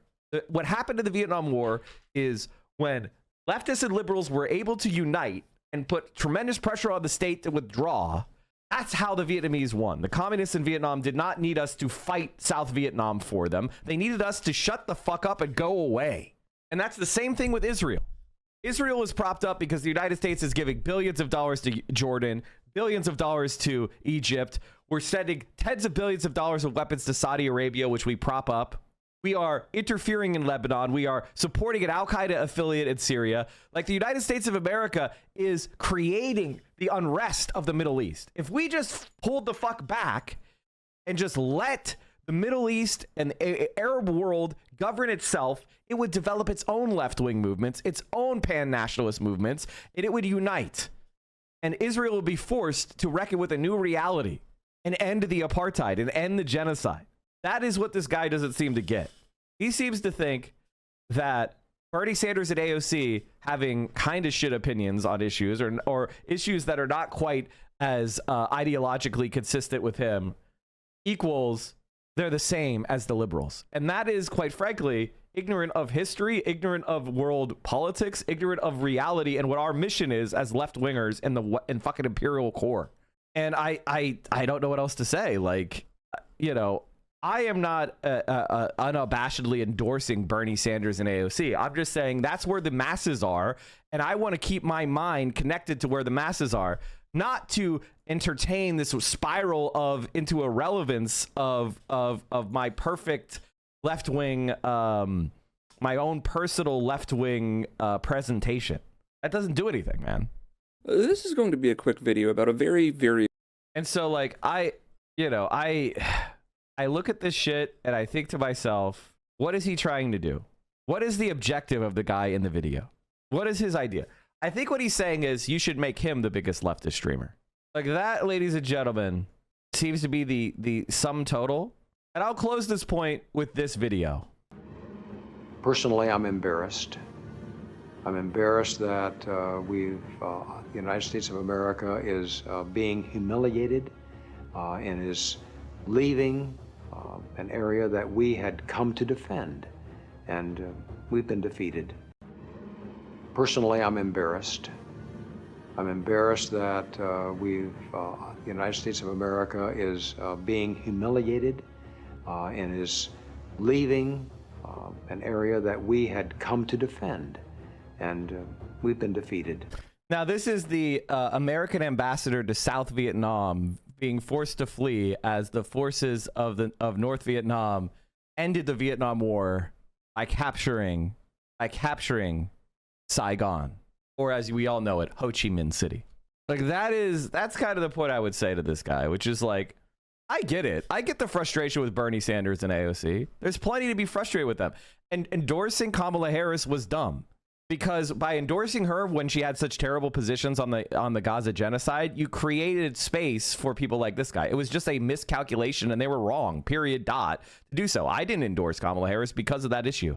And at the time I said that's exactly why, because if you actually want to stop Trumpism, then you had to force Kamala Harris to be better. Does anybody think Donald Trump being president is good? Does anybody think that Donald Trump being president is good? It is obviously not good, but it was inevitable with the liberal party of Joe Biden and Kamala Harris doing the crimes that they did. Of course they were going to lose to Donald Trump and fascism, but it's not good that fascism won. You do any of these things, you're probably not a socialist at all. And if you're a fan who's got a problem with what I'm saying, you're definitely not a socialist either. Some of the key I don't really think that. See, the problem with this video is that it's emotional, and it's all emotional. It's not very much analysis, not very materialist, to be honest with you. I'm just getting a lot of pathos, a lot of emotions. I'm not getting any argument. Like, what we should do is, you know, I think he said you need to join a socialist party, but which party? He didn't even have he doesn't even really have a plan. And it's just kind of general wrecker shit. Actors of socialist politics are recognizing a contradiction and critique. Hassan not pressing Bernie's. Socialist politics is not recognizing the contradiction. That is the analysis of Marxism that shows the inherent contradictions in capitalism that lead to its continual crises, that lead to the necessity of socialism in the future.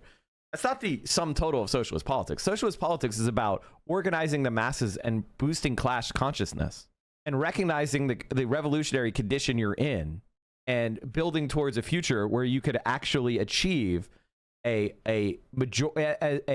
revolutionarily sufficient mass of the working class. And I'm sorry, man, but TikTok videos in your car haven't cut it.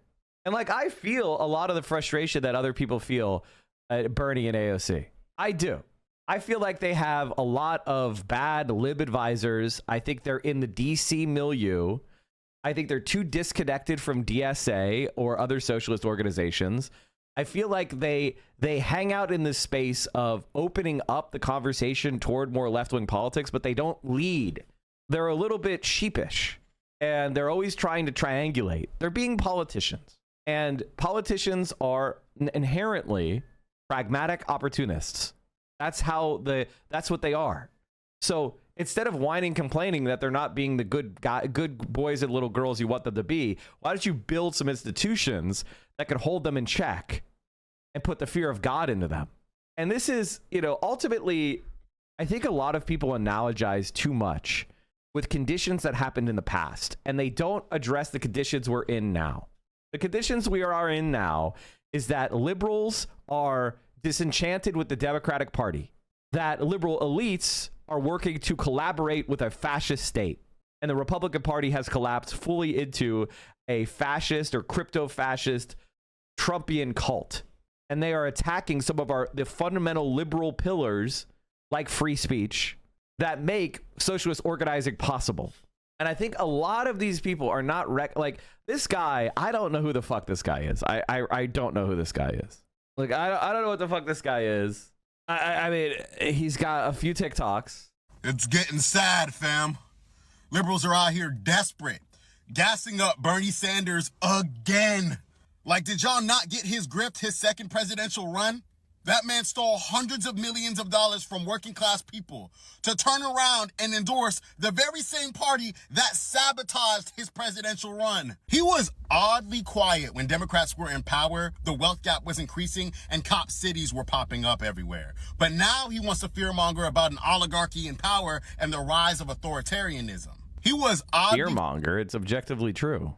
Quiet when Democrats were in office and doing their big one when it came to American imperialism, stating multiple times that Israel had a right to defend themselves while they were committing genocide. But now that Republicans are in office, he wants to talk about getting Gaza humanitarian aid and only sending Israel defensive weapons. Are y'all? I mean, that's literally not even true. He was saying that the whole time during the Biden presidency. I think his position on Israel sucks, but like, getting that this man's entire grift is to take all the radical energy and potential and funnel it back into the system that exploits us. That's why all his solutions are half solutions for the problem at hand. Like, fam, I am not against billionaires being taxed more. I just think that telling us that there's an oligarchy in power and that we need to tax them more is a Band-Aid on a bullet wound solution. It's a non-solution, and Bernie Sanders knows this. His entire thing is to individualize the systemic. That's why he constantly focalizes on individuals like Elon Musk, Trump, or Netanyahu, rather than the system itself that allows these men to flourish. Okay, this is literally, I think I mean, I don't throw around the word cop much, but first of all, he's got thumb phrenology right off the bat. I mean, I feels like that nose ring is fake. Am I crazy? And That's the opposite of what Bernie Sanders says. Bernie Sanders, by the way, individualizing shit is how you make arguments, dumbass. You say, there is an oligarchy ruining our politics. For example, Elon Musk right now is cutting your Department of Education to cut his own taxes. That's an example, bro. That's an example to prove the point, bro. That's not individualizing shit. I'm sorry. Oh, what is this? Kimchi toast? Hibiscus cake? And a chai latte? What the fuck? Thank you, Vio. This is what it looks like, chat. Kimchi toast. Wow. Anyway, that guy's analysis is not very good. Like, here's the problem. Like, if I had the ability to snap my fingers and create a socialist party with a vanguard that was class conscious and had the belief and support of the masses, I would. I absolutely would. But just stating that we need that is not the same thing as making it happen. So how do we make it happen? If we knew how to do that, it would be a different story. All right, chat. I want to get this Noah Samsen video in. So we're going to watch as much of this as we can before I bring on Alyssa Mercante. Alyssa's going to be, I hope I pronounced her last name right. Alyssa's here. And we're going to just chat about stuff. What about? I've really thought about it a lot, chat. And I have a long list of questions. I wasn't even really talking about what Kyle said. I was just using it as a focal point to the YouTubers who backed a genocide, there have been some developments. Ethan Klein responded to the video with an Instagram story shortly after its release, where he wrote, God, these bread tubers are such pathetic fucking rats. When the fuck did I ever support a genocide? I criticize your idol Hassan, and you all resort to straight up character assassination and horrific lies. A campaign which resulted in the CPS call and harassment like I've never experienced in my 15 years on YouTube. Fuck you and fuck your movement. Socialism deserves better representatives. Soon after this post, Ethan brought my video up during his live show where he threatened to sue me. So this fucking little scumbag here who put me and Mudahar, Turkey Tom, and Destiny in a thumbnail and said the YouTubers who backed a genocide. This is fucking disgusting. And I'm not okay living in this world where these little fucking punk ass scumbags can just say this shit and get away with it. Like accusing people, usually defamation, can be all different types of things. Someone supporting genocide, we throw this term around a lot. That's one of the most, I mean, can you say something more fucked up about somebody than that? Sounds pretty defamatory. And again, I'm not taking any prisoners. If my attorney thinks there's anything in here, if he thinks that there's like a decent shot of defamation, I'm suing this fucking piece of shit. It's a little scumbag. So he is threatening to sue me for defamation on the grounds that accusing someone of supporting genocide is messed up. I can think of something even more messed up than accusing someone of supporting genocide, which is, you know, actually supporting genocide. I can't imagine that it's pleasant to be confronted with the idea that you might be supporting a genocide. So the instinct here to deflect and deny without even offering any sort of actual defense against the points is an entirely predictable response. This is how the liberal media class will operate in the coming decades when it's time to answer for their crimes of manufacturing consent for a genocide. They will simply say, no, I didn't. If they say anything at all, most of them won't. It's happened throughout history. It happened with the Vietnam War. It happened with the invasion of Iraq, and it'll happen again with Gaza. What makes Gaza a bit different, though, is that unlike prior US-backed atrocities abroad, we all know what's been happening there the entire time. Israel's genocide of Palestinians in Gaza has been called the first ever live-streamed genocide because we've seen the entire thing as it's happened with high-definition cell phone video. The mass destruction, the ruthless attacks on the healthcare system, the deliberate targeting of men, women, children, medics, aid workers, the intentional starvation used by Israel as a weapon of war, and then the massacres that followed that starvation when Palestinians crowded around aid trucks trying to get what little food Israel was allowing into the strip, the 20,000 slain children, many of them slaughtered with their entire families, the IDF terrorists recording and posting their war crimes, acts of humiliation, degradation, their torture and rape of Palestinians, the full support of Israel throughout all of these atrocities, the vile, dehumanizing racism that is required to uphold a project like this. I just think we need to kill them, every one of them, and that's it. And if not that, because the country will not let that happen, the government. Just, the least we can do is just kick them out of our land, because this is our home, this is our land, and we deserve it. What do you think about Palestinians? That I hate them, and I wish they all died. We didn't stop, and we killed everyone. You're gonna kill everyone? Yes, yes! You guys are animals. You guys are f***ing animal terrorists. You killed 10,000 kids. 10,000 terrorists that would grow up to be the next. 10,000 kids that would grow up to be the next terrorists. Really? Because it's Palestine. But I'm Palestinian. Does that mean I'm a terrorist? Yes. I'm a terrorist. Do you want Palestinians in Gaza to die? Yes. All of them? Yes.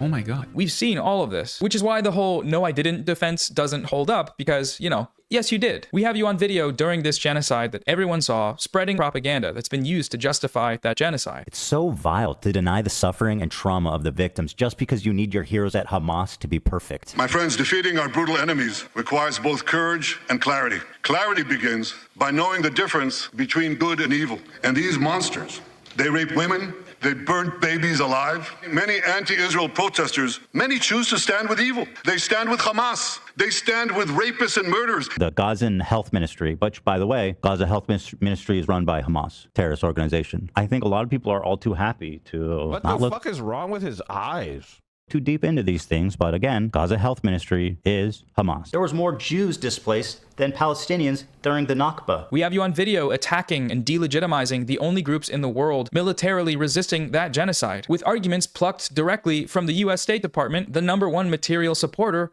of the genocide. Terrorist groups. We have you on video attacking and delegitimizing the most prominent media figures in the YouTube space who have been advocating against the genocide and breaking down the propaganda used to justify it. Hassan loves all terrorists. We have you on video running defense for the primary architects of the genocide. Just the other day, Bibi fired a really good guy that a lot of people are pissed about, and he fired him because they had a disagreement, and that's like so Trump coded. He was like a moderating voice in the war room. Yeah. מצור מוחלט על העיר עזה. אין חשמל, אין מזון, אין מים, אין דלק. הכל סגור. אנחנו נלחמים בחיות אדם.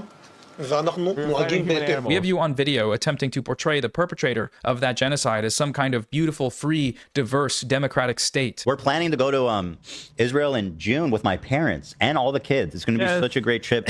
And I'm actually really excited to go there. I want to show you guys. You haven't been there in so long. It's been a long fucking time. What I want to do is show you guys how I see Israel, because you don't see that. When you listen to Hassan and you hear all these fucking mega lefties talking about it like it's some super racist, like crazy, like Jim Crow style. Israel's apartheid against Palestinians, cruel system of domination and crime against humanity from Amnesty International. Parallel to imposing measures that fragment Palestinians into distinct territorial, legal, and administrative domains, Israel has pursued a strategy of establishing domination through discriminatory laws and policies that segregate Palestinians into enclaves based on their legal status and residence in order to maintain Jewish Israeli domination in Israel and the occupied territories. Israel also continues to deny millions of Palestinian refugees displaced in the 1947-49 conflict or shortly after from land in the territory that became recognized as the state of Israel, and subsequently Palestinian refugees displaced in 1967 from the occupied territories, as well as their descendants, the right to citizenship and residence by denying them their right to return to their homes in Israel and or the occupied territories. Society, like, I can't wait to show you guys how beautiful, how multicultural, how like free it feels for people, or just it's a beautiful place. It is. It's one of the most diverse places I've ever been. These people all seem to believe that in order for someone to back a genocide, they need to like look into the camera and say, I support genocide. I think it's good. More of that, please. And while we do have examples of certain parties to the conflict here doing just that, like Destiny and Asmongold, I'm not going to cry a fucking river when people who have genocide that's baked into their laws are getting genocided. I don't give a fuck. They're terrible people. I'm pro-genocide. Like, it sounds really shitty, but like, I think that Israel should just drop its fucking borders about where it is now, and basically Palestinians can go live in another place. The most common and effective way to back a genocide doesn't look like that. Mainstream Western outlets don't say those Palestinian kids deserve to be killed. No, they say that some kids died when bombs dropped, that Israel says it was dropping on Hamas, which is a US designated terrorist organization. The mainstream Western media doesn't say that there are no innocent civilians in Gaza. They simply quote the death tolls as being reported by the Hamas, aka terrorist-run health ministry, and then report uncritically the IDF saying that most of them are soldiers actually, and soldiers are terrorists, by the way, so who's to say what's actually true? The mainstream Western media doesn't say that Yemeni children deserve to die because they're all Houthi terrorists. They simply cite the Houthi-run health ministry, aka terrorist-run health ministry. So when the US and Saudi Arabia kill those children, it's a sad event and the overall morally righteous fight against terrorists. Terrorism is bad, remember, and terrorists are the bad guys. So if some kids died while they were going after terrorists, I guess that's just war. We saw the same response of no, I didn't from Mutahar of the large YouTube channel Some Ordinary Gamers. When Hassan Hassan Piker shared my video on his Instagram story. Mutahar responded to this post writing, I get watching other people's videos is all you're really good at, but try vetting out slander before promoting. I have never defended or backed the Israeli genocide on innocent Gazans. Never will I ever. Following this, there was a bit of a back and forth. Hassan responded to Mutahar on Twitter writing, in your only video on Gaza, you admit to not knowing about politics. You try to cover Israel-Palestine as drama slop for a centrist audience. You defend Asmongold for his inferior cultures and genocide comment, then attack pro-Palestinian voices. Mutahar wrote back, yes, I do admit to not being an expert on the topic. I didn't cover it as a drama since it isn't one. Serious situations with dead people and attacks happening every day. I just don't downplay rapes and sugarcoat violent organizations like you. Also didn't defend Asman in vid. Later, Hassan wrote, we were a year into the genocide here. This was your only video on the topic. It downplayed and ran defense for Asmongold's takes, while the bulk of your commentary revolved around how evil the pro-Palestinian streamers were from clips you compiled off of Snark Reddits. Mutahar's final response was, it's almost as if the bulk of the commentary matched what the video was titled and centered about, Twitch allowing violent and unfiltered rhetoric from your camp on its platform. The clips were actually sourced from the creators who streamed them. So what do we make of this exchange? Well, first, Mutahar denied covering the genocide as drama, but that's exactly what he did. He's never once uploaded a video covering this topic except for when that coverage was filtered through a smear campaign that was making the rounds in the commentary community about a content creator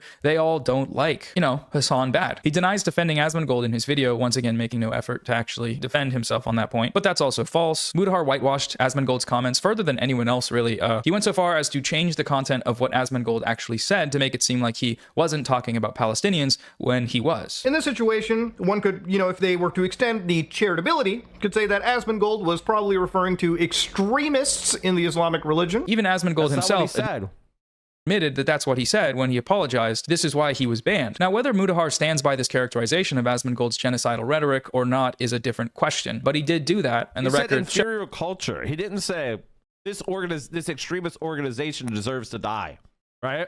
By the way, chat, Chapo Trap House's subreddit was banned from Reddit because it said slaveholders deserve to die, right? The Chapo Trap House subreddit was banned from Reddit for saying slave owners deserve to die. Now, I never heard Asmongold saying, oh, freedom of speech when that happened. So even if Asmongold just said all extremist members of this organization deserve to die, that would still be bannable according to the standards that are placed upon the left, right? Oh, this is not a good pause frame. I'm sorry, Noah. Okay, that's better. A little bit. Like, that's just the reality, right? So he said they are inferior culture with genocide baked to their culture, which what the fuck are you talking about? What the fuck are you talking about? I don't even know what the fuck he's talking about. I literally don't. I think he just made it up. Do that, and the record shows this. His video is still uploaded on his channel. You can go watch it. Denying this seems to be just indicative of a lack of reflection on his part. Entirely predictable, but worth noting nonetheless. The no, I didn't defense is the expected response from centrists and liberal Zionists alike, but I don't know how well it'll hold up in court. I didn't back genocide. How could you say that? I just sat silently the entire time it happened, except for the one time I spoke up, which was actually to attack pro-Palestine activists with bad faith smears that originate from a community of openly genocidal Zionists. I'm pro-genocide. They're terrible people. Best of luck to you in your legal endeavors should you pursue them. I don't know how well that'll hold up, but have fun, I guess. In his last tweet, Mutahar seems to deny his participation in the smear campaign, writing, the clips were sourced from the creators who streamed them. This is false. Mutahar did not source these clips from Hassan's stream. He sourced these clips directly from the smear website. He cited the website out loud and said, go check it out, guys. Now, there's a website known as DanClancySucks.com, where it goes through a treasure trove of some of the most popular streamers on the site. One of the most popular political streamer, Hassan Piker. As we went over, this website is a compilation of out-of-context clips and arguments attacking pro-Palestine creators that openly embraces the support of genocidal Zionist organizations like the ADL and genocidal Zionist politicians like Richie Torres. The community from which all of these allegations originate is that of a content creator who says things like this. He is interviewing the guy who's about to go do some shit to get himself killed, basically. That's what's going to happen. We know from this point that's what's going to happen. So he walks away, gets back a little bit, and then he sets up behind this thing, right? Is this concealment, I guess? Not cover, concealment, right? Because I think the tank's over here. So now he can capture the footage right here. He sees the guys walking, knowing that they're about to get shot, because that's what's going to... That's not what he knows, you stupid... Like, Destiny, this is the clip I think that got me banned, where I made the joke that I shouldn't make. This is the clip. Because Destiny's a dumb piece of shit. Like, he's a fucking scumbag. This is the clip that got me banned. Because I was so stupid. They were showing the civilians with a white flag trying to approach a conflict area because they were trying to rescue family members. They were risking their lives to rescue family members who they had left behind in a civilian home. They weren't going there to be And the reporter was covering the clearly civilian white flag carrying individuals to see how the Israeli military would treat civilians. And guess what? The Israeli military gunned them down in cold blood. They were documenting the behaviors of the Israeli military, you fucking scum, and how the Israeli military treats clear civilian populations, which is cold-blooded murder. Gonna happen. And then eventually they get shot and everything is, this is it. It's like act 1, 2, and 3. It's like all here. Now this guy is down. He's dead. These guys are like, and fatally wounded. They're not even running. They're not even like cowering and running away and screaming in fear. They're just like, okay, well, they did it. We got our shots. Okay, is this guy done? Oh, shit. Well, okay. Well, we brought the white flags. I mean, legitimately, I think Destiny may be one of the dumbest pieces of shit I've ever seen in my life. Like, I don't think there's like a lot of people aren't very bright. You know, like maybe it takes them a while to learn things, or they're not very, you know, skilled at communication, or maybe it takes them, you know, a lot of effort to learn things. Like I've met people that, you know, academically were not the most suited, right? But I think as far as the dumbest pieces of shit I've ever seen in my entire life, it is Destiny. I think he may actually be, and the kind of stupidity that he puts out there is virulent stupidity.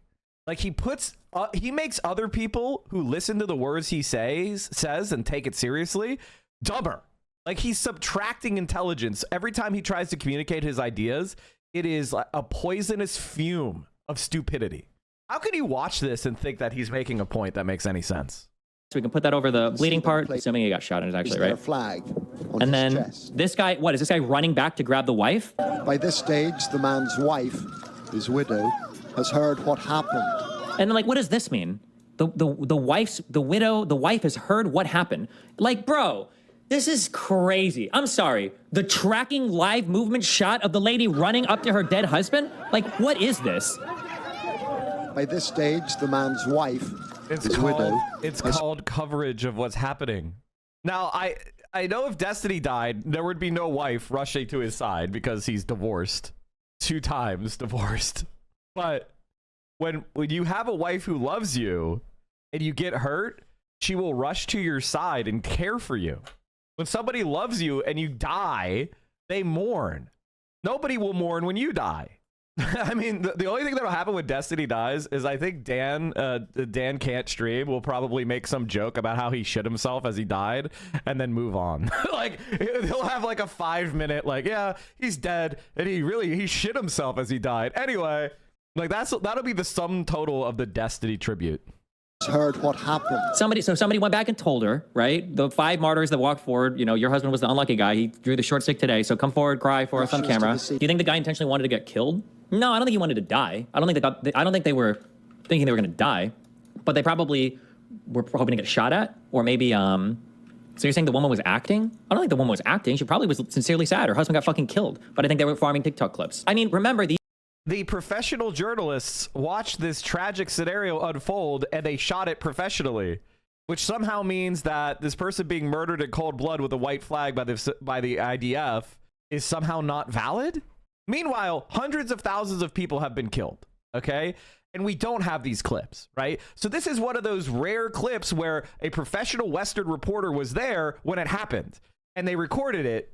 And it corroborates with everything else that people say about the Israeli military, that they shoot civilians wearing white flags. And then a Western journalist goes to the war zone and they have a camera and somebody has a white flag and they immediately get gunned down, proving their argument correct by an objective third party. So Destiny's reaction to evidence that's irrefutable, that backs up what Palestinians say about how the Israeli military treats them, is to launch into some unhinged conspiracy theory about how they wanted to farm TikTok clips. What the fuck is he talking about?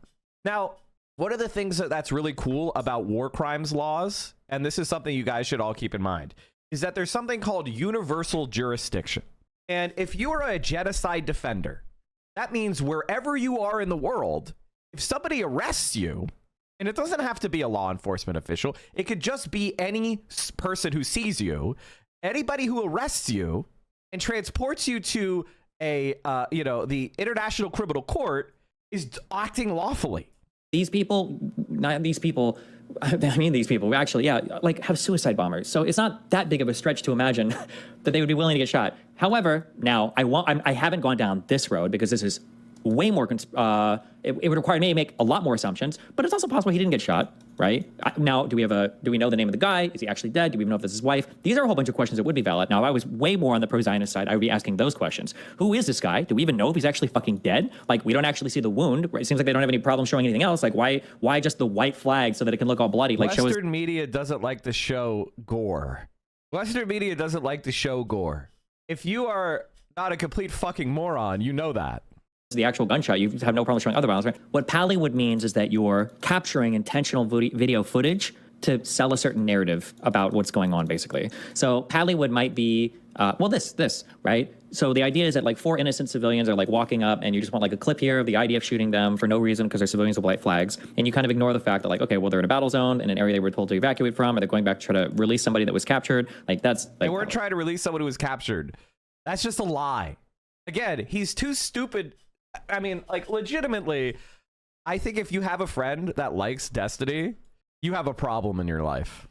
But you're essentially provoking the enemy to take what is largely a justified action and then trying to say that it's like indiscriminate civilian killing, like a setup. It's not fake, but they're doing it to themselves. Speaking of that guy, Destiny, the genocidal Zionist sex criminal video game streamer, he also had a crack at responding to my video where he made some interesting points. Destiny criticized my characterization of the 2018 Gaza border protests as being overwhelmingly peaceful by citing instances of violent actions that protesters took part in during the 2018 border protests, or the Great March of Return, which were recognized by human rights organizations as being overwhelmingly peaceful. Overwhelmingly peaceful. Just as a quick thing, because people love to talk about the Great March of Return, the peaceful March of Return. All of this is like the peaceful Great March of Return. Remember this, okay? This is all the peaceful Great March of Return. Now, when I used the word overwhelmingly in my video, I used it as the word is meant to be used, which is to mean overwhelmingly, which means what the word means, which is to a very great degree or with a great majority. Overwhelmingly. Some instances of violence during these protests do not contradict my use of this word. The protests were overwhelmingly nonviolent, which is exactly what the UN report found. The protest camps set up along the fence can make you do a double take.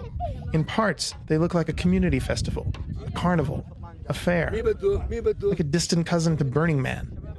Women prepare falafel sandwiches, barbers give haircuts and trim beards. Lip syncers and dancers perform in the shade.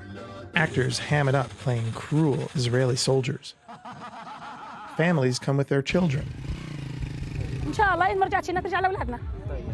Ultimately, though, regardless of how the protests were characterized overall, the reason I brought them up in my video was as evidence that Israel has a history of intentionally targeting Palestinian civilians for slaughter. That's what the UN report found. Israeli snipers intentionally targeted medics, journalists, men, women, children, elderly people, and disabled people. Cite whatever instances of property damage, tire burning, flag planting, rock throwing you want. These are irrelevant to the fact that Israel intentionally targeted thousands of civilians with sniper fire. The commission interviewed an international journalist covering the demonstrations at the Malika site who described the scene that day. What was notable was the amount of injured people and the slow, methodical shooting. Every few minutes, you would hear a shot ring out and you would see someone fall, and then another shot and another person fell. It went on for hours. I saw a man who had been shot in the throat. I didn't see it happen, but I saw the immediate aftermath. He was covered in blood. I saw a man who had been shot in the head. There was a constant stream of bloody bodies being carried back towards the ambulances. It was surreal and endless. It became almost normal. It was happening so often. A shot, a person falling, people carrying the body away. The number of wounded was astonishing. I couldn't say how many people I saw who were shot because it was so high. I have covered wars in Syria, Yemen, Libya, and I've never seen anything like this. The slow, methodical shooting. It was just shocking. Presenting this fact is only a one-sided history if you think intentional civilian targeting is somehow warranted due to other unrelated instances of violence, which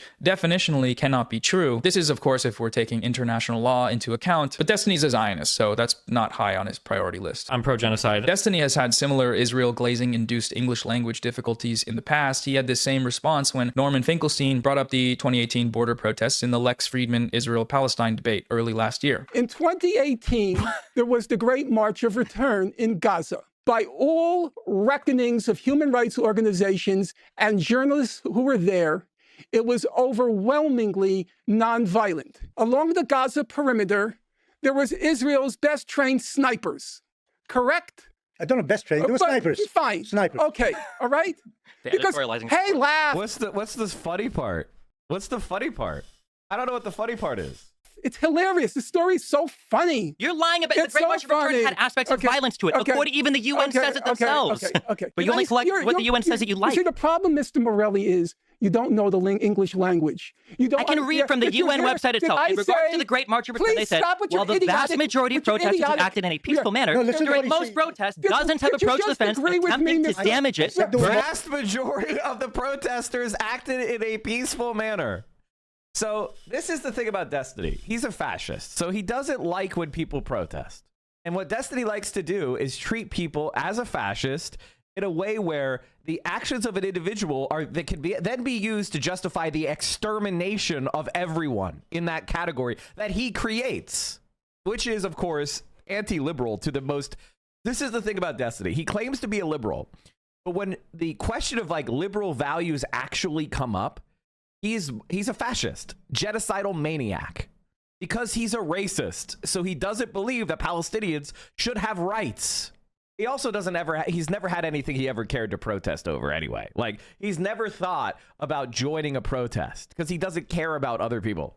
Fires, throwing stones and Molotov cocktails towards Israeli forces, and flying incendiary kites and balloons into Israeli territory. The latter resulted in extensive damage to agricultural land and nature reserves inside Israel and risked the lives of Israeli civilians. Some incidents of shooting and throwing of explosives are also talk fast. I'm just trying to think that you're coherent. Notice Destiny's retort to Norm's description of the protests being overwhelmingly nonviolent is that there were actually aspects of violence. This is not a contradiction. Overwhelmingly means overwhelmingly.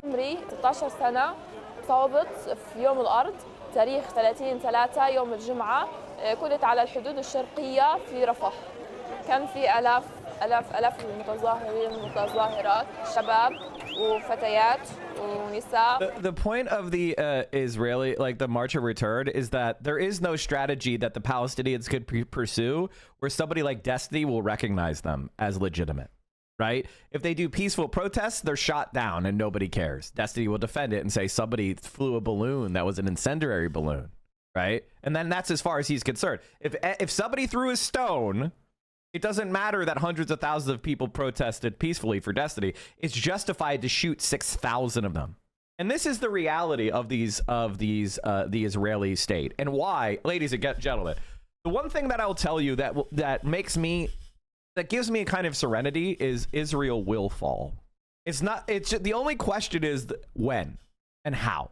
It's not a matter of if, it will. Because the United States of America is not going to maintain this state forever. The United States of America will either withdraw from Israel because of some sort of geostrategic calculation, or there will be a left-wing political movement that decides to end the alliance. It's only a matter of time. So that, like the genocidal actions of the Israeli state are just they're raging against the dying of the light. They're raging against a reality that will end.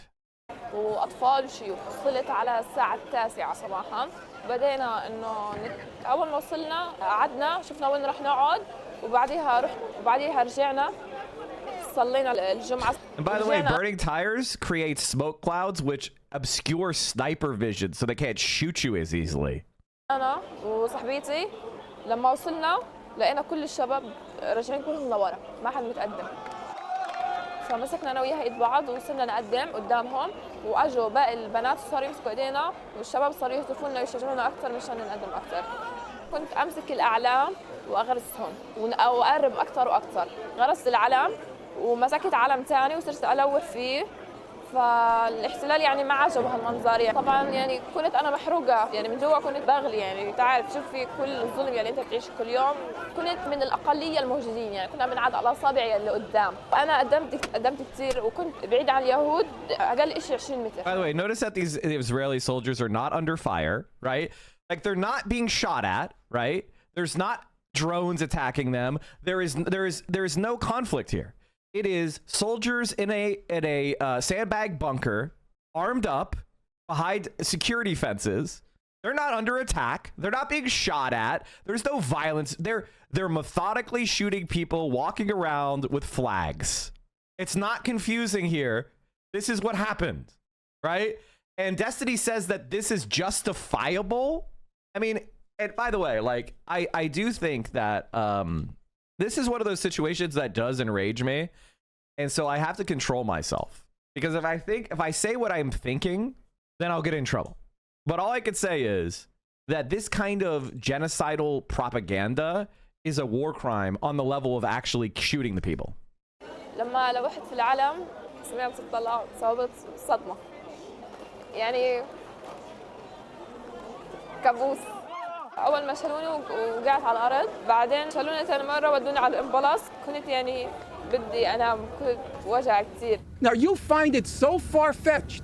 Israelis purposely, deliberately targeting civilians? That's such a far-fetched idea. An overwhelmingly non-violent march. What did the UN investigation find? Brace yourself. You thought it was so funny, the idea of IDF targeting civilians. It found, go look this up on your machine. I already know what you're going to say. You're going to say it found that only one or two of them were justified killings. Targeted journalists, targeted medics, and here's the funniest one of all.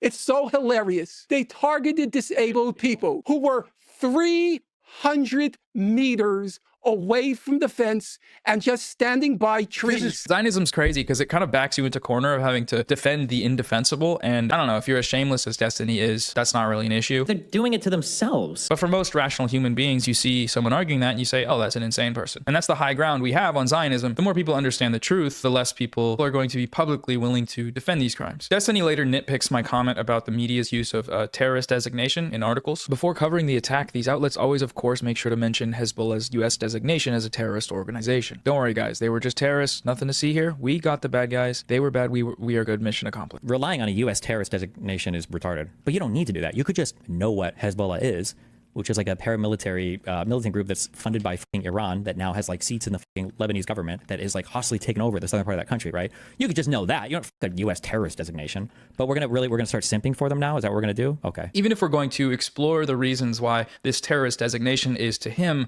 not illegitimate, it only reinforces the circular logic of the terrorist label. You don't have to call them terrorists to know that they are terrorists. Just look at what they do. They kill civilians. They violently overthrow governments. They take over entire countries. Okay, well, the U.S. does all of those things, but it isn't on the U.S. designated terrorist list, is it? Israel is U.S. backed, the U.S. being, by the criteria we just looked at, a terrorist state, but they're not on the list either. It's almost like these designations are selective and used to reinforce U.S. imperial hegemony. Oh my God, no way.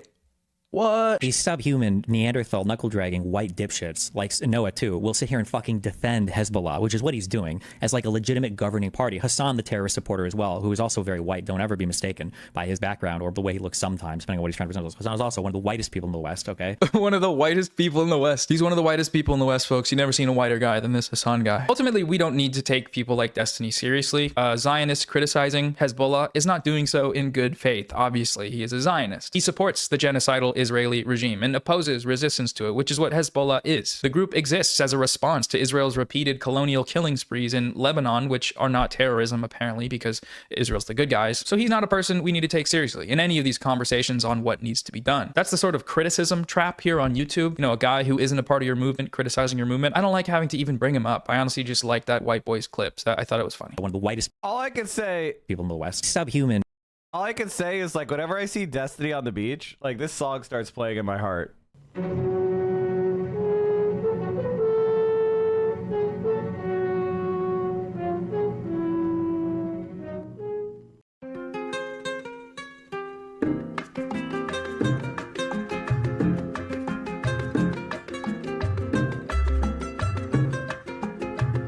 Aquí pensaban seguir ganando el 100% con casas de apartamentos y echar al pueblo Hey, Destiny, what happened to your family's slave plantation? Contra el pueblo conspirando para seguirlo explotando y en eso llegó Fidel. Y se acabó la diversión, llegó el comandante y mandó a parar. Y se acabó la diversión, llegó el comandante y mandó a parar.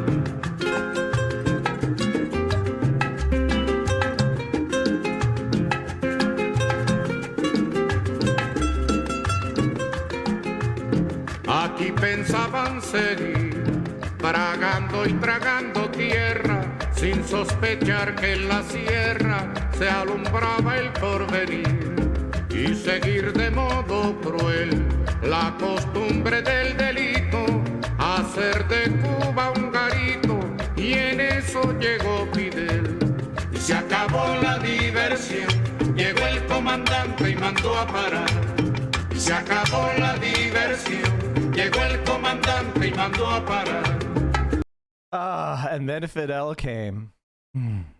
Neanderthal knuckle dragging white dipshits. So I'll look at some more of this stuff in future video responses. I'm going to split them up point by point and see if we can dive a little deeper into these topics. I think that has potential to be worth it, but we'll see. Today, though, I want to look at just a few of the common arguments I saw from Ethan Klein, his supporters, and other participants of this campaign. And his mom immigrated to the United States in 1959. Does that year have any particular significance? Yeah, that would be the year of the Cuban Revolution. Because this video is more influencer drama focused, I'm going to take that opportunity to do a sponsor now. That's when I'll do them, when I'm talking about random internet micro celebrities, for as long as I need to do them, which hopefully isn't much longer. Support me on Patreon Foundation, which is a nonprofit dedicated to ensuring privacy and data protection. Sign up for free using my link at proton.me/Noah Samsen to protect your privacy and also support the channel. All right, back to the video now. In this Instagram story, Ethan asks the question, when did I ever support a genocide? When did we ever back a genocide? I'm sorry. When? Like, show me. I have an answer to that. Let's go over it once again. Ethan Klein was the primary signal booster for the smear campaign against pro-Palestine activists that was orchestrated by a group of openly genocidal Zionists during the active genocide of Palestinians in Gaza. Every point raised in his content nuke video was borrowed directly from Destiny and his community regarding Hassan's alleged terrorism support, his alleged anti-Semitism, and his alleged extremist views. Hassan uncritically interviewed this kid for about an hour. It was the most brazen display of disgusting terrorist propaganda that I have maybe ever seen in Western media. Okay, fine. He likes Hamas. He watches their propaganda, but he's not going to deny the violent rapes that took place. That is way beyond the pale. Ethan himself, in this very stream, reveals that he is aware of Destiny's comments that openly endorse the genocide of Palestinians. The only person he's probably not defaming here would be Destiny because of his comment about, he said, I believe in genocide. He said, I think, and during one conversation, like that the Palestinians should just leave. So if you're talking about defamation, that's like an easy out, right? For legally speaking. So that's one way to back genocide is by why does he sniff so much? What's going on? Collaborating with an openly genocidal Zionist, who you know is openly genocidal, on a video that reached over 3 million people exclusively using arguments and out-of-context clips that were compiled by the community of that openly genocidal Zionist. The other major way that Ethan backed the genocide of Palestinians in Gaza with his video was by spreading atrocity propaganda narratives that the Israeli state, military, and its backers in the West have used as rhetorical justification for their genocidal actions. This backing precedes Ethan's content nuke, as he was one of the first major content creators to spread the 40 beheaded babies hoax. They found 40 dead fucking babies at this kibbutz where like tons of people got. I mean, that's the thing that I'm saying. Like, that's just made up. It's just totally made up. Totally made up. Israel has killed well beyond 40 babies. I think they've killed thousands of babies now. Thousands of babies have been killed in Gaza by Israel. Thousands. Killed. Now, I don't know if they were beheaded, okay? And some people really care about that detail. So to me, the 40 babies is enough. I never really thought that I would see and have confirmed pictures of terrorists beheading children. A false claim that he has yet to rescind or apologize for making. In the content nuke, he doubles down with this sort of propagandizing for the state of Israel by spreading the Hamas mass rapes hoax. He cited the documentary from Sheryl Sandberg that relied on testimony made under duress in Israeli detainment centers and unverified claims. 3,000 under the age of 1? Yeah. Literally, like, 1 isn't even the year you stop being a baby. Like, thousands of babies under the age of 1. Including babies that were starved to death in their incubators because Israel attacked hospitals, and then their little baby corpses were rotten by the time people could get back to the hospital. Like that. Like, think about the crimes against humanity that Israel has made normal. This is more evil than like any other state in the fucking world right now. Claims from witnesses. Earlier this year, former Facebook executive Sheryl Sandberg produced a documentary that was screened at the White House and on Capitol Hill. Last year, Hamas committed horrific acts of sexual violence. Sheryl, I thank you for all your work to bring to light the horrors of this issue and for your film about what happened on October 7. The way that Sandberg proved her case, shockingly, was significantly through the use of coerced interrogation videos. The documentary, of course, won praise in the pages of the New York Times and is, to this day, sitting on the White House website. The White House website now says, quote, preventing and responding to conflict-related sexual violence is a top priority for President Biden and Vice President Harris. Since October 7th, President Biden, Vice President Harris, and our entire administration have consistently condemned Hamas' horrific sexual violence. On June 17th, the Vice President hosted an event at the White House, which included a panel discussion and remarks by advocates and survivors of CRSV from around the world, and a partial screening of Sheryl Sandberg's documentary, Screams Before Silence, on Hamas's sexual violence on October 7th. Now, Amnesty International, Human Rights Watch, B'Tselem, and Physicians for Human Rights Israel all rejected the use of hostage interrogation videos in the months after October 7th. And most news outlets chose to reject their use as well, citing the likelihood that confessions were extracted by torture. Sheryl Sandberg, the White House, and Hamas have all gone a different direction. Now, my point about this propaganda claim seems to have been misconstrued by some viewers of my video. The claim in question is not that rapes occurred, rather that Hamas systematically weaponized sexual violence during the attacks. This was the claim spread by mainstream news outlets like the New York Times and used by the U.S. How Hamas weaponized sexual violence. That's the literal central claim.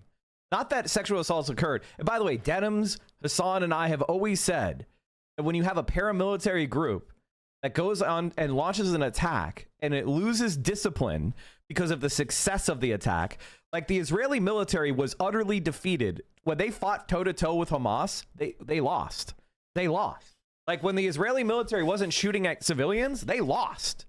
It took days for the Israeli military using mostly air power and like tanks for them to finally roll back Hamas. So that, weapons that, of course, the lightly armed paramilitary group did not have. And that is the reality of what happened. And so when you have a paramilitary group, discipline drops and you lose control of what individual guys do. That's the crime. But the accusation, and that doesn't make the crime okay. It's just different than that being an order that somebody gave, or that it was being tolerated, right? Or that it was a plan to use rape as a terrorist act. Which, by the way, what the fuck? Why would you do that? And the reason, it doesn't even make sense.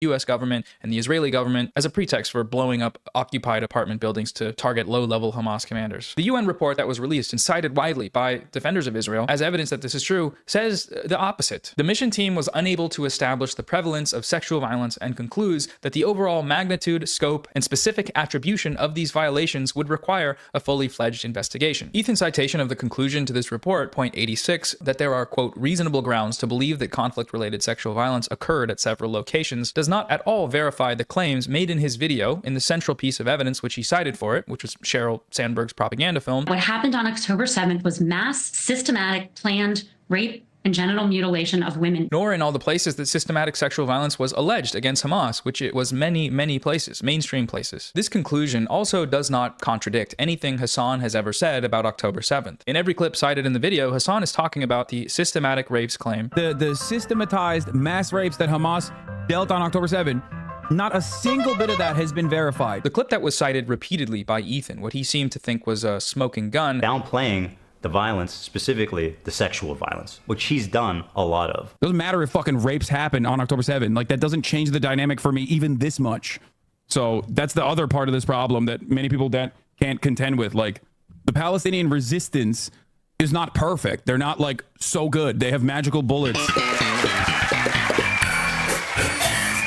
Ethan's presentation of this clip is dishonest, though. It doesn't even matter. None of this justifies that Palestinians have a right to dignity, a right to emancipation, a right to live fucking free lives, free from this occupation. Doesn't matter.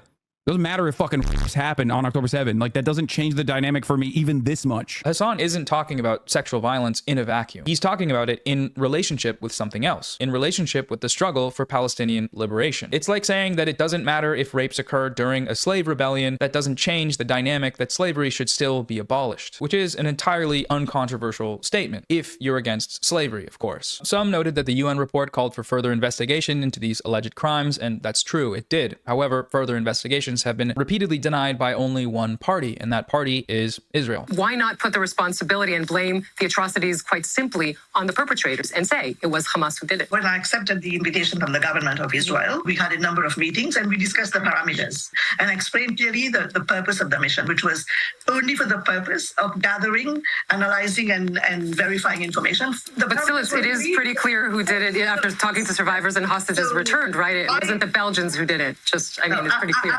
I understand the frustration of the people of Israel. I mean, like I was distressed when I came to Israel because I saw a traumatized nation. So I understand the frustration, but I think it's up to your government to give access, and that's one also of my first recommendation. What's interesting is that Ethan has showed some level of skepticism for these sorts of allegations before, but only when the victims were Palestinian. Palestinian females freed from Israeli detention said more than 15 fellow Palestinian women were raped by Israeli interrogators to force them to confess to charges leveled against them and collaborate with the Israeli intelligence. Quote, Israeli investigators and intelligence officers keep videotapes of raping to blackmail the female detainees. So according to, I guess, this website, this doesn't seem like super credible, at least, or I mean, it might be credible. You have an issue with CARE or Islam.net or the... Well, what is this? The lack of... I mean, listen, that's a huge claim. 15 Palestinian women were raped. Mm-hmm. I was sexually abused and photographed, she said. But, like, what? I don't know what this is. What is this? What do you mean? Is this a source? You're asking if it's credible. Yeah. Yes, CARE is credible. I think, at least. What is CARE is There's no source. There's like nothing here. Like shit. I mean, that's a pretty extraordinary claim. I mean, fuck. Like, it's serious to say that the Israeli apparatus is using rape systemically to oppress the Palestinians. On March 13th, the United Nations released a report called More Than a Human Can Bear, which concluded that it's actually Israel who is guilty of this crime, the use of systematic sexual violence, along with various other gender-related crimes like the deliberate targeting of reproductive healthcare facilities and violence against women and girls, all of which amount to crimes against humanity and acts of genocide. This report is absolutely damning. Everything that the US government, the State of Israel, the New York Times have ever accused Hamas of doing, Israel is guilty of with actual proof. Despite this, the Western media has been silent. In what little coverage the report is receiving, the findings are being downplayed in a repulsive manner. The New York Times, for example, let's just read how they covered it. The Israel is guilty of genocidal mass rape report. The headline reads, UN accuses Israel of targeting reproductive health facilities in Gaza. A report by a UN committee found that Israel has committed genocidal acts intended to prevent births. Israel quickly rejected the findings as biased. Thanks for the heads up on that. Okay, so no mention in the headline or the subheading of the systematic mass rape and sexual violence campaign by Israeli forces. It just groups those in with the genocidal acts there. And then an immediate citation of Israel's defense. Incredible. Let's read on. A United Nations commission on Thursday accused Israel of targeting hospitals and other health facilities in Gaza that provide reproductive services, including an IVF clinic where thousands of embryos were destroyed in what it called an effort to prevent Palestinian births. The report by the UN Commission of Inquiry on the occupied Palestinian territory called that and other actions that cause harm to women and girls, quote, genocidal acts, and accused Israel of punishing Palestinians collectively for the Hamas-led October 7th, 2023 attack that killed 1,200 people. So that's how the New York Times reports mass rape campaigns from Israel. Other actions. Other actions. Which other actions? Mass rape? Weaponized sexual violence? Credible evidence to allegations this time? No. You'll have to wait a bit to hear about those. First, the IDF is speaking. Israeli officials have long accused the Rights Council of singling Israel out, arguing that UN officials and committees condemn the country with far greater frequency than it does dictatorships like North Korea. In February, Gideon Sa'ar, the Israeli foreign minister, said Israel would stop participating in the council, accusing it of demonizing Israel. The United Nations is Hamas. The United Nations is anti-Semitic. That's what Israel told us, and we're going to tell you what they told us uncritically because the New York Times. The first time the word rape is used in this article isn't until 15 paragraphs in, and then when it's used, it's immediately followed with reporting that the accused were not ultimately indicted for any sexual offense, and that Israel says it doesn't do that actually, and that they follow the rules. I could scream. These people are fucking disgusting. She was taken to sedate a man, and she was nude searched over and over again and filmed. And then she was raped twice by Israeli male soldiers, 2 of them at a time, while videotaping her. We have also one testimony of a woman who was also taken. She says she was also raped by an inspection device by a female soldier more than once. They inserted the inspection device in her rectum. We have also one testimony of a woman saying that she was strip searched and they would beat her on her behind and they would humiliate her in front of each other. Most of the women also who were taken from Gaza, West Bank and Jerusalem said they were beaten on their genitals, which has made it to conclude that there must have been a directive that's been given to the Israeli army to treat women in such manner, because in Jerusalem you're treated by completely different law enforcement than in Gaza or in the West Bank. But all these women said they were beaten on their genitals. And I could just add on about the women who were forcibly disappeared in Gaza. Like I said before, it was usually as they were fleeing south through the safety corridor, they were abducted at the checkpoint. Many were taken to the Zakim detention center and the Negev detention center, and all together in one large hall, forced to strip completely naked and just sit in this hall, the women amongst each other and the men amongst each other. And it's also been reported and known that Israeli civilians are invited to come to this detention center and mock the Palestinian prisoners while they're naked, photograph them, and watch them as if it's a zoo. So that's something that we've seen. Also, when it comes to checkpoints, like I said, it's where the sexual violence happens and it goes unreported. So we have a testimony of a teenage girl who was made to undress a man because he refused to undress. They made her undress him, even though she's not related to him. She doesn't know who that man is.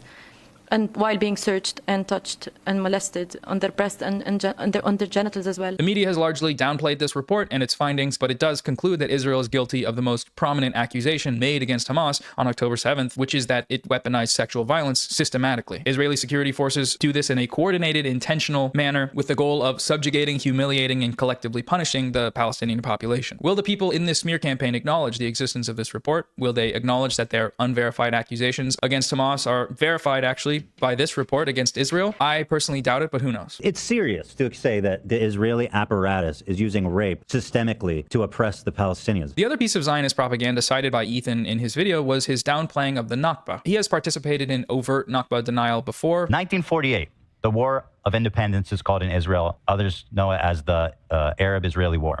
So I just want to note here that Ethan gave this supposed war 2 names there, but he missed one, the Nakba. And the Nakba is a very relevant and very apt name because the fact of the matter is that when this supposed war happened, the Palestinians had no real organization, no real funding, no really significant armed groups or leadership to protect them to fight back against the Zionist colonists, while the Zionist colonists had, for a very long time, organized terrorist groups, militias, etc. among them, which were extremely well funded by international organizations that they had formed, which were dedicated to funding and fomenting the Zionist colonization of Palestine. Hence, what Ethan Klein calls a war here actually started out as mass killings and expulsions by an organized military against the people who did not have one. The Nakba, contrary to the narrative of Ethan and Hila here, began before the intervention of the nearby Middle Eastern Arab states. It was a reaction to it, in fact. By the time of the Israeli Declaration of Independence, more than half of the people who were expelled in the Nakba had already been expelled. After the partition plan to split... By the way, Israel did not agree to the partition plan. I'll say this again. Israel did not agree to the partition plan. Palestine into a part Arab, part Jewish. As many of you probably know, every Arab country around Israel waged a war of annihilation.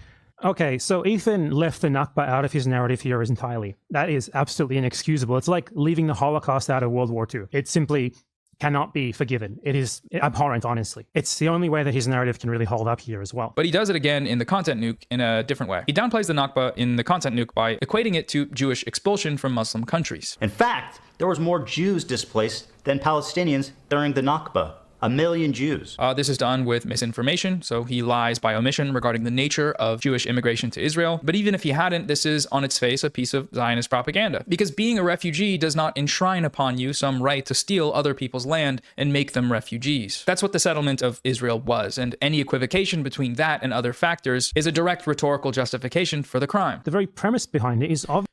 All right, chat, we're gonna come back to this video later on the stream, but for the next hour at least, I hope, we're gonna have friend of the show, Alyssa Mercante. I hope I'm saying your name right. Can you hear me? Hold on, let me unmute my audio. Can you hear me? All right, you're in, and I'm going to, if you're ready, I'm gonna bring you up on screen. Hell yeah. All right, boom. Okay, let me just adjust this. We almost did it, chat. We almost did it. I got it. Don't worry about it. It's all me. It's my screen that's fucked up, not you. All right, we just had to adjust. We're gonna adjust more. Beautiful. Okay. Okay. Well, welcome on in, Alyssa. If you don't mind, Alyssa, would you give yourself a quick biography for the chat? You'll do it better than I will. I don't want to bumble it, so or fumble it. Sure. I am Alyssa Mercante. I am a Brooklyn-based freelance video game and internet culture journalist, and I write about niche internet culture things, broad things like right-wing reactionaries and how they affect gaming, Twitch streamers. I've written about the deepfake porn controversy that happened a few years ago, about stalkers, harassers, all the fun, light stuff that's really, enjoyable shit to discuss in this space. Well, it's not about it being fun. It's about it being necessary, right? Exactly. And interesting. Yeah. And I want to say, if you don't know, chat, I would say that you are famous as kind of a foil for all the right-wing grifters. All the right-wing grifters of the internet hate Alyssa. Whether it's Asmongold or any of the other like enlightened centrists who just want the titties to be bigger. And don't the titties must be bigger. Yeah, and they don't want to have any black men in their ninja games. Okay, that's the least that you could do. All right. Yeah, it's been a year since I wrote a piece when I was still at Kotaku debunking a conspiracy theory about how there was one consulting firm that was forcibly injecting DEI into video games. And it has not, the hate has not stopped. It's just been a steady trickle. So fun. 1 second. Let me just adjust one thing. Sure. Okay. Oh, never mind. I already turned it on. I hit the wrong button. I was turning on your Chiron. Okay, you have a Chiron. This is how professional we are. Look at this. This is so legit. We have a Chirons now. Wow. Okay. Yeah. All right, Alyssa. What I wanted to talk to you about is, how do you think the online space is changing in the environment of Trump? I feel like this is a moment where a lot of people who used to project as this, like, I'm an enlightened centrist and both sides are cringe, a lot of them are finally coming out and revealing their, what I would call far right opinions. Like, I think, and someone that I would really like to talk about, and if you don't want to, it's totally fine. We'll switch the topic, but is Asmongold himself. Oh, yeah.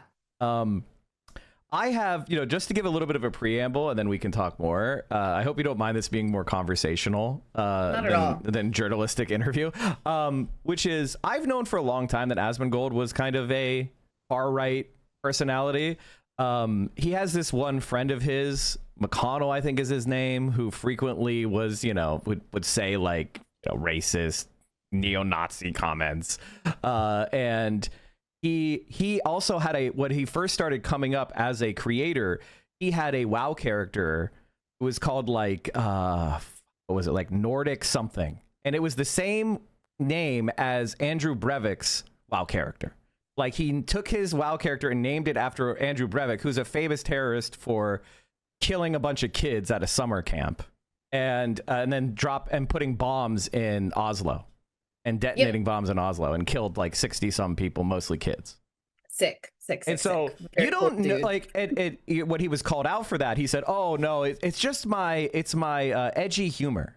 You know what I mean? Like, imagine if I had a WoW character that was like, named after a Hamas official or something. You know what I mean? Like, do you think I would be able to say that's just edgy humor? No, not at all. And I think the Asmongold being a centrist thing has been very clearly bullshit for even before this kind of DEI shit kicked off in the video game space, which then, the first Trump administration and presidency was built partially off the backs of Gamergate. And so this happening again and kicking up again last year, I had a feeling that we would get a second Trump presidency because of the way that things were going online. But Asmon and all of them have been, the veil is diaphanous that they think is covering their right-wing tendencies. And you can just see even before he was, denigrating trans folks and saying that journalists should be, have the worst things in the world happen to them in video games. You could just see the way that his fans and followers were and his community is and how they spoke about things. And it's, the company that you keep and the community that you create is a reflection of you. So I don't think it's been surprising to anyone who has had functioning eyes and ears for the last couple of years, but it is fully mask off, as the kids would say. Yeah, I mean, okay, so I'm just proving what I said before, so nobody thinks I'm just making shit up. The life of a mass murderer in World of Warcraft. This is a story from Kotaku back in 2012, and it says. Andrews Breivik smiled during court on Monday as the prosecution displayed an image of his World of Warcraft character, Anders Nordic, right? And then we have here a Asmongold video, still on the Asmongold, and Asmongold YouTube channel with 344,000 subscribers. Warlords of Draenor Power Leveling Guide, 90 to 100 in 5 to 8 hours. And if you look up to the top left screen, the character is Anders Nordic. So not only was this like a character that he had, it was like a character that he was making part of his content. Yep. And so I don't think you accidentally name your WoW character the same exact name as a fascist Nazi mass shooter who killed a bunch of kids. No, I don't think you do that on accident. And his defense was, it's just my edgy humor.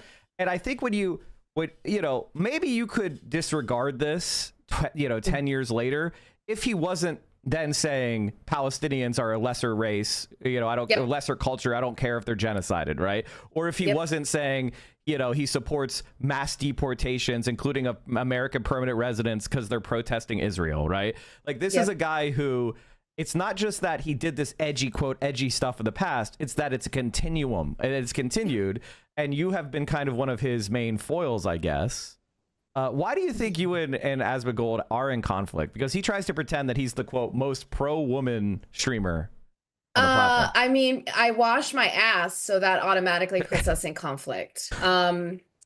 But no, I think it's because, and I've said this a bunch before, and it's sad that this has to be true in 2025 because it's such like a first wave pink pussy hat feminist kind of like vibe, but it is literally because I am a loud-mouthed woman who is intelligent, who doesn't back down from internet spats, who doesn't run and hide when they send me the worst shit in the world, or, I mean, I have been sent things from people that are truly horrifying, and I have had my address shared extensively on Kiwi Farms and in places like that. I think I'm very visible, and I purposefully chose that once I saw that this was kicking off. I said I could stick my head in the sand and I could go the way of other women in this space, which they want and they have said I should do, or I could continue to push back against this stuff and try and combat the disinformation and the right-wing reactionary bullshit. And because I keep doing that, it's, I end up becoming news every couple of weeks, which I think is really interesting because they treat me like a very popular public figure, but most people don't know who I am. Right. That's the other thing. One of the things I've noticed with people like Destiny or Asmongold or any of these like right-wing streamers is they say like basically if you have any kind of public statements or a public social media profile, that makes you a quote public figure, right? Yep. And that's not how that works. Okay, you're not a public figure just because you're you write articles or you have a Instagram account and you tweet under your name or whatever. That doesn't make you a public figure. A public figure is like a term of art, referring to it's a legal term of art, and they just abuse that so that they can get away with basically committing crimes and harassing people and justifying it. And when he does that, it trickles down to all these other smaller creators who are trying to, like those little fish that are on the sharks that eat all the shit that they don't eat. Remora. Yeah, thank you. I thought it was something like that. I almost said Gamora, and I was like, what the fucking Marvels? Yeah, that's what they're all trying to do. And when they do that, and I get angry and I get frustrated that there are, people on YouTube talking about my abortions as if they know why I had them or when I had them, or even any remote detail of that. When I get frustrated and say, this is not something that people should be talking about, the conversation is, well, she's a public figure. Well, she's a public figure and it's fair game. Well, she's a public figure and it's news. It's like, it's not news that I had an abortion in 2017. Like, that's not news. Well, right. And I think that's part of like the larger question. Like the main problem I have with Asmongold above everything is that he is the major gaming corporation's biggest ally. He's basically the guy who protects everything that makes gaming suck. I'm, you know, this is embarrassing to admit, but I'm a gamer. You know, I've been playing video games since 1988. All right. That's a long time ago. Okay. And you know, I play a lot of fucking video games throughout my life, and I like it as a hobby, right? And the reality is that what has made gaming worse is the bigger it's gotten as a business, you know, and the way that gaming is created now is you have Wall Street, MBAs coming into gaming as if it's selling Coca-Cola.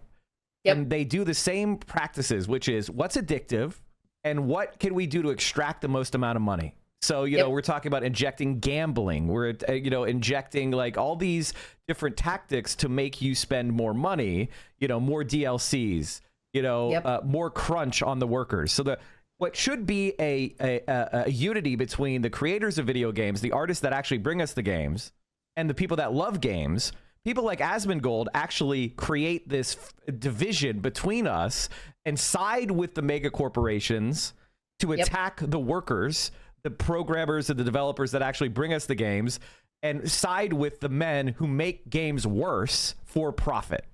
That's what Asmongold functions as within this gaming sphere, is he helps all the big mega corporations get away with the most evil shit.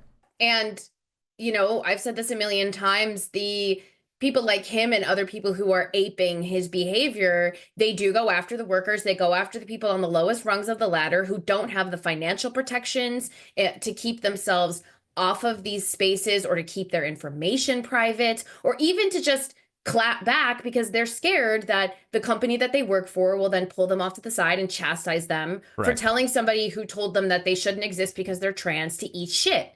And it's like, that's what they're going after the people who have not even made those decisions. And that's what's so wild too, is that the argument that many of these Gamergaters and Gamergater adjacent people make is that, they just want that good games to be made and they don't want to be given poor products. And what's so frustrating, and this is definitely something that you've discussed on a political level as well, is that there's always like a nugget and a kernel of truth that they are just fundamentally misunderstanding the larger picture and what fed into that. And you are upset because there is a perceived decrease in quality in certain games, and you are getting gamed by these companies to make more money off of you. But it's not because there's a black person working there or because there's a trans person working there. It's because some guy who has a golden parachute when this all fails decided we must make number go up, so let's make this a live service game.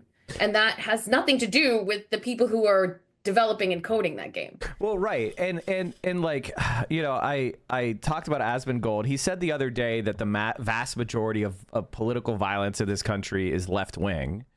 And that's like one of those things that's just patently ridiculous unless you're a total fucking moron. And, I posted a couple studies showing that, like, 60% of political violence in this country is right wing and 25% is left wing. And then the other categories that the studies put out were like religious extremism and ethno-nationalism. And it's like, those are all right wing. Those are right wing, yeah. It's 75-25, even at the most, fair reading of it. It's just different types of right wingers who don't think they're right wing fighting with each other. It's like, yes, the Islamist is also a conservative. He just has a different cultural conservatism that he's coming from. He's still a right winger, dumbass. And the thing is, like, when people called him out on that, he just said, well, it's common sense. I see in the media that this is, and, that's right, and he's kind of spreading this anti-intellectualism as well as, and that's why, as well as like doing misinformation for these big corporations. Right. And that's kind of why he's the perfect embodiment of American right-wing politics in this moment, which is this like ideologically incoherent, uneducated, somebody who's spreading misinformation and promoting a culture of anti-intellectualism and anti-truth in favor of what feels good. Yeah, and peddling that this is all apolitical when it is inherently political. I mean, I just like quote, well, I didn't even quote tweet him, but I screenshot this guy who's a CEO of a video game company that he's been paying for ads on X for a few months. I forget his name. It's like it's in my tweet somewhere. I'm gonna. If you pull want it to up. send it to me, DM me, Yeah, we could bring it yeah. up. You know, because I'll I send it set to this you. up so we can always look at shit because I'm Yeah. weird like this. No, that's smart. Visual learning is important. Yes. Hang on, I'm gonna send it to you right now. Yeah, so it's this guy. I mean, his game wasn't even good, and people know that. He's the guy who made Lords of the Fallen, a game famously launched into like a fundamentally broken state. And he's been kind of doing this. Oh, wait, there's like a whole resurgence of right-wing shit online. We make games, not politics. We stand for non-political and non-social agendas, no DEI in gaming content. It's like that's a political stance. And it's people like Asvin and people like this guy who are saying things like, well, we don't want your politics in our games, which means we don't want Black people, we don't want trans people, we don't want non-binary options, we don't want gay romance options. That is a political stance. And pushing that as apolitical is their kind of MO of we don't want politics in games, but you want your politics. Yeah, that's kind of like something that I think a lot of people have a hard time recognizing is the main project of liberalism and neoliberalism over the last 30 years has been to kind of create this idea that the status quo is apolitical, right? And so all the things that are done that create the status quo and everything that's done to maintain the status quo, whether it's violent, whether it's legal, whether it is cultural, economic, whatever, that's all just invisible. And that's the way things are. And that's the natural way of things, right? It's a desire to kind of naturalize the conditions we have now and pretend that they just arose naturally through evolution, I guess, as opposed to part of a larger political, regime that's currently enforcing it. And the thing is, like, if you look at gaming, like when I talk about gaming early on, it was something that hobbyists were creating. It was something that people were creating because they were passionate about it.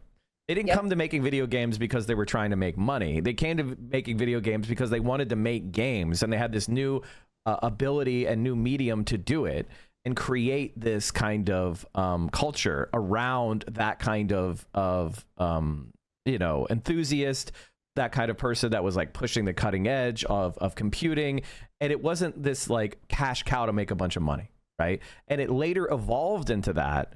And as these corporations have become more and more libertarian and profit focused, as the shareholder capitalism advanced as the kind of like philosophy of our status quo. It didn't used to be that in the 80s even. Like shareholder capitalism, it was developed, which is the idea, if you don't know, chat, that the number one goal of a company is to make money for the shareholders.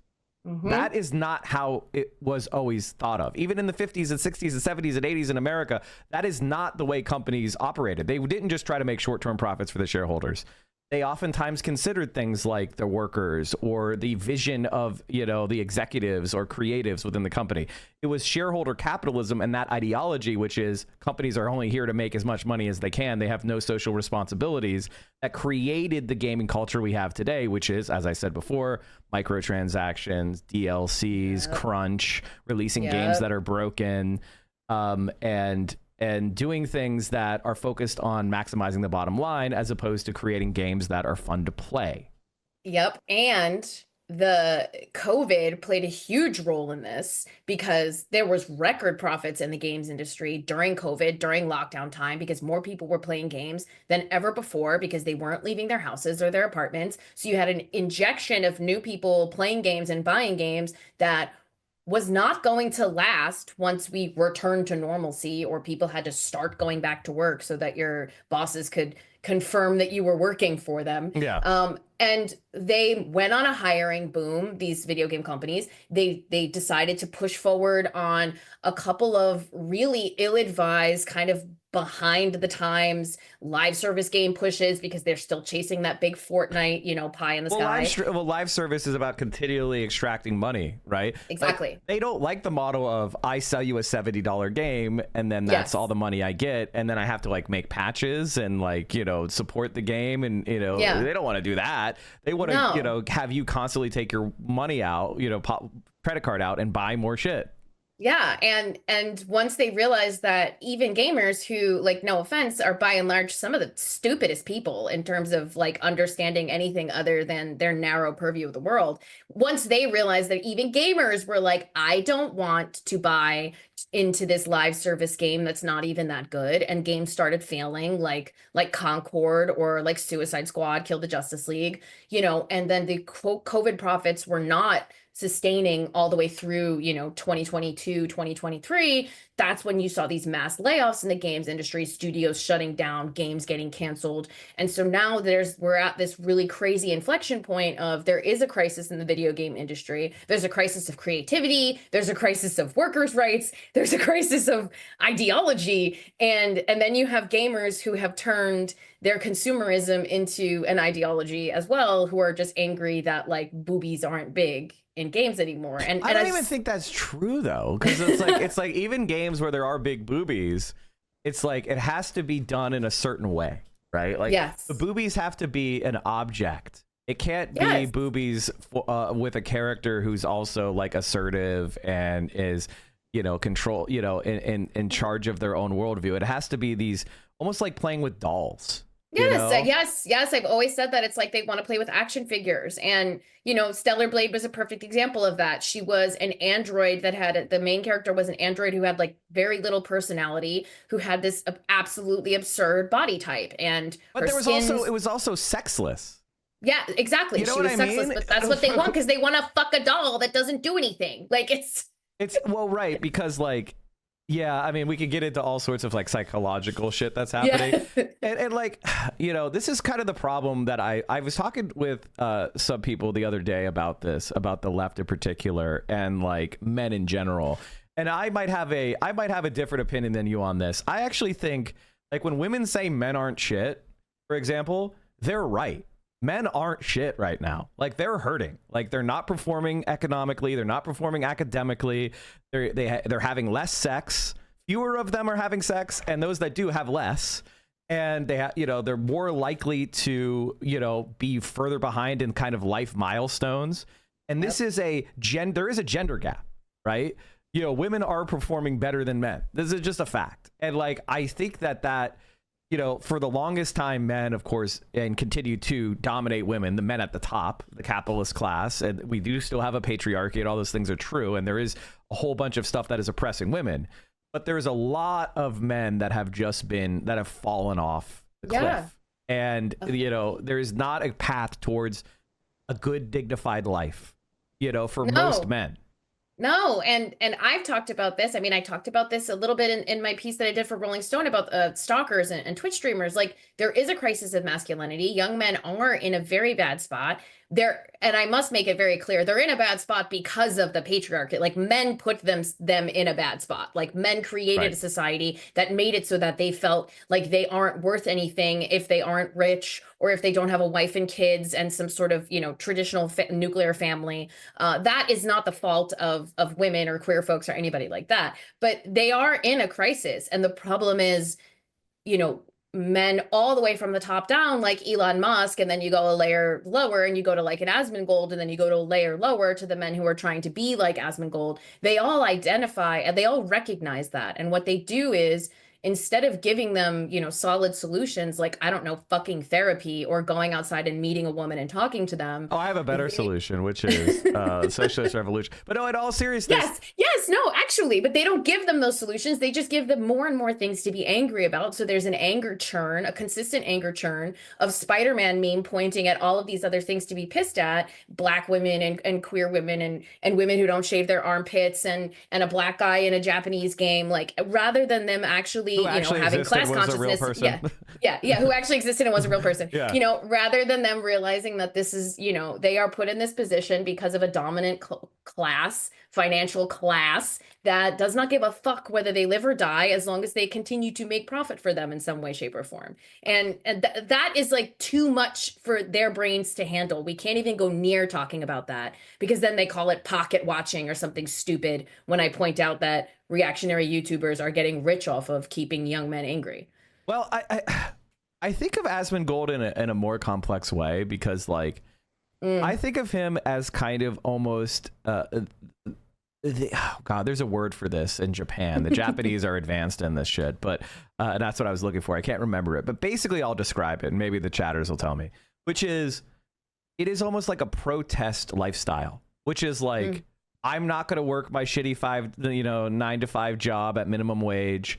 I'm not going to go to college and get a bunch of debt. It's a hikikomori. Is that what it is? Okay. Yeah, I'm seeing everyone say, So it's like basically like, weebs, and they're like almost, they have this permanent adolescence, right? And Asmongold, he doesn't even, he doesn't clean his room. Who is that? That's rebellion against mommy. He doesn't take a shower and wash his hair and brush his teeth. That's a rebellion against his parents. So he's kind of rejecting. He's not just rejecting, he's completely rejecting masculinity and being a man in kind of a fundamental way, right? Like, not just like, and so I think he's proudly a boy, like a man child. And that is because, and it's like a almost protest lifestyle of like, I reject being a normie. I reject the 9 to 5 and having no girlfriend and having no money and slaving away with no prospects. If you're a mediocre person, you deserve to have a really happy life. Yeah. Right. But in our society, we've now created this situation where everybody but who's the excellent, they deserve shit. Let alone be in here below average. They think you should die. Right. Let alone, and so I think they're right to like kind of feel that pressure of this kind of like accelerating fascist spiral. And then kind of and their response is a political movement of like just withdrawal. Yeah. But that still creates resentment. They still have the hierarchy of needs. They don't have friends. They don't have a girlfriend. They're not having sex. They're not, getting social. They're not self-actualizing. They are sitting there rotting in their room. And the only thing they have as a good distraction is video games. And that's just not hitting the spot anymore. Yep. So you need to have an excuse. What's so interesting though is like this rejection of, like adulthood is also like inherently like a countercultural like punk and queer punk thing. Like this is something that people have done for years where they've said, well, we're not going to, fall victim to capitalism. So we live in a commune together and we all share things. Or I don't believe in a traditional nuclear family and I'm in a polyamorous relationship. Like, yes, we joke about all of this stuff, but one of I have a master's degree in literature and I focus intently on queer theory. And one of the aspects of queer theory is this atemporality, this kind of refusal to grow up, this refusal to go down the traditional heteronormative steps of you go to school, you get married, you have kids, you have a nice job, you do this and that. And it's really funny that kind of counterculture ideology is now being picked up by people who are then spewing right-wing ideology. Like it's strange to me that, and someone said this the other day and I was like, holy shit, there's this woman who's very aggressively right-wing in video games. Her name's Melanie Mack. She spews slurs. Yeah, she spews slurs all the time, but she dresses like a punk Hot Topic kid. And someone was like, I remember when you used to dress like your personality. It's just so strange to see that being co-opted by somebody who thinks it's okay to say the F slur. And like, it's just very backwards. And I wonder if it has to do with just the immediacy of the internet and people kind of seeing these cultural like iconographies, but not understanding them. Like it's so bizarre to see that happen and to see someone like Asmongold rejecting heteronormative life, but then spewing heteronormative talking points. I wonder if I asked him if he thought he was a man, he would say yes. And I think he would, because I don't think he's like in his mind of like rejecting manhood. No, but how to put in this? Practice. Like, I'm like almost developing this theory as we're talking, because it's like I think that he is a perfectionist about his own manhood. So he has. So what I'm saying is, like, in his mind, one day he will go to the gym, and one day he will get married, and one day he will have kids. But the conditions are not quite right.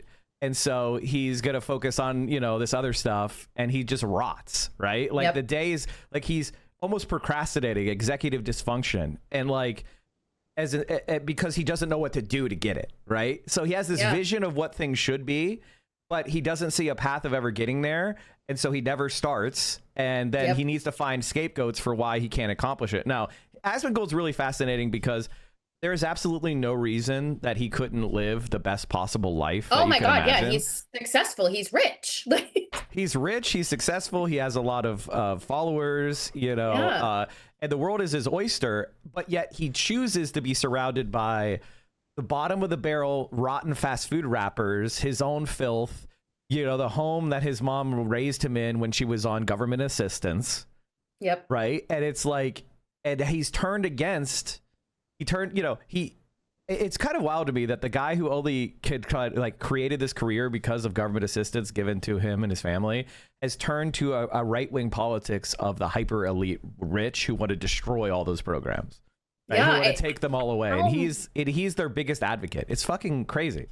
I just like at a certain point, I can't like, and I've talked about this a lot too, like how much of this has to do with them. What's the split? Is it willful ignorance of your history, or is it also a media literacy issue? Is it, which one is more because like the decay of like a traditional free press and like a consistent media that actually is held to a standard is the reason why these right-wing reactionaries are able to fill in the gaps with sludge and shit, which is why video game journalism and culture journalism, tech journalism is at such a strange crossroads right now. But I'm just so curious as to how much someone like him and all of the other people, because yes, he's one person, we're talking about one person, but he is so representative of a large swath of men in this country and outside of it. Like how much of this is willful ignorance of their past, their present, and how much of it is media illiteracy? Like, I'm so curious. Yeah, I mean, gosh,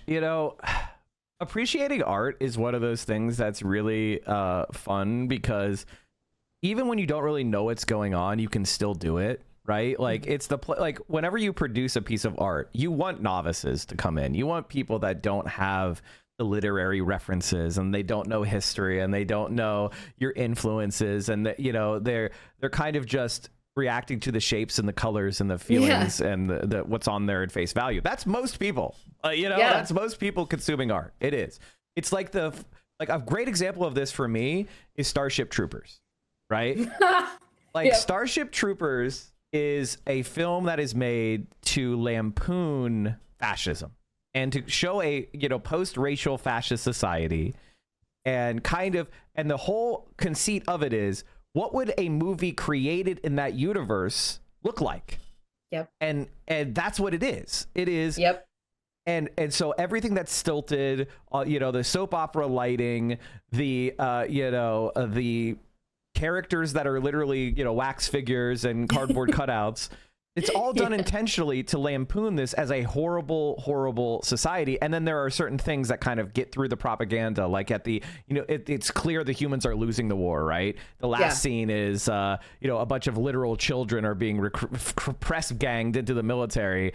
And the 18-year-old jock is now the lieutenant because everyone who had any experience was dead. All the, all his mentors have died in combat and he's like the leader now. And so you see the kind of cracks in the society, even through the propaganda piece, right? So but to notice that shit, you have to like pay attention and understand what's going on and not just accept it at face value. But yet, and I'm sorry for going on so long, no, you're right, the fascists look at Starship Troopers and are like, hell yeah, I'm mobile infantry. That's so badass the way they killed that bug.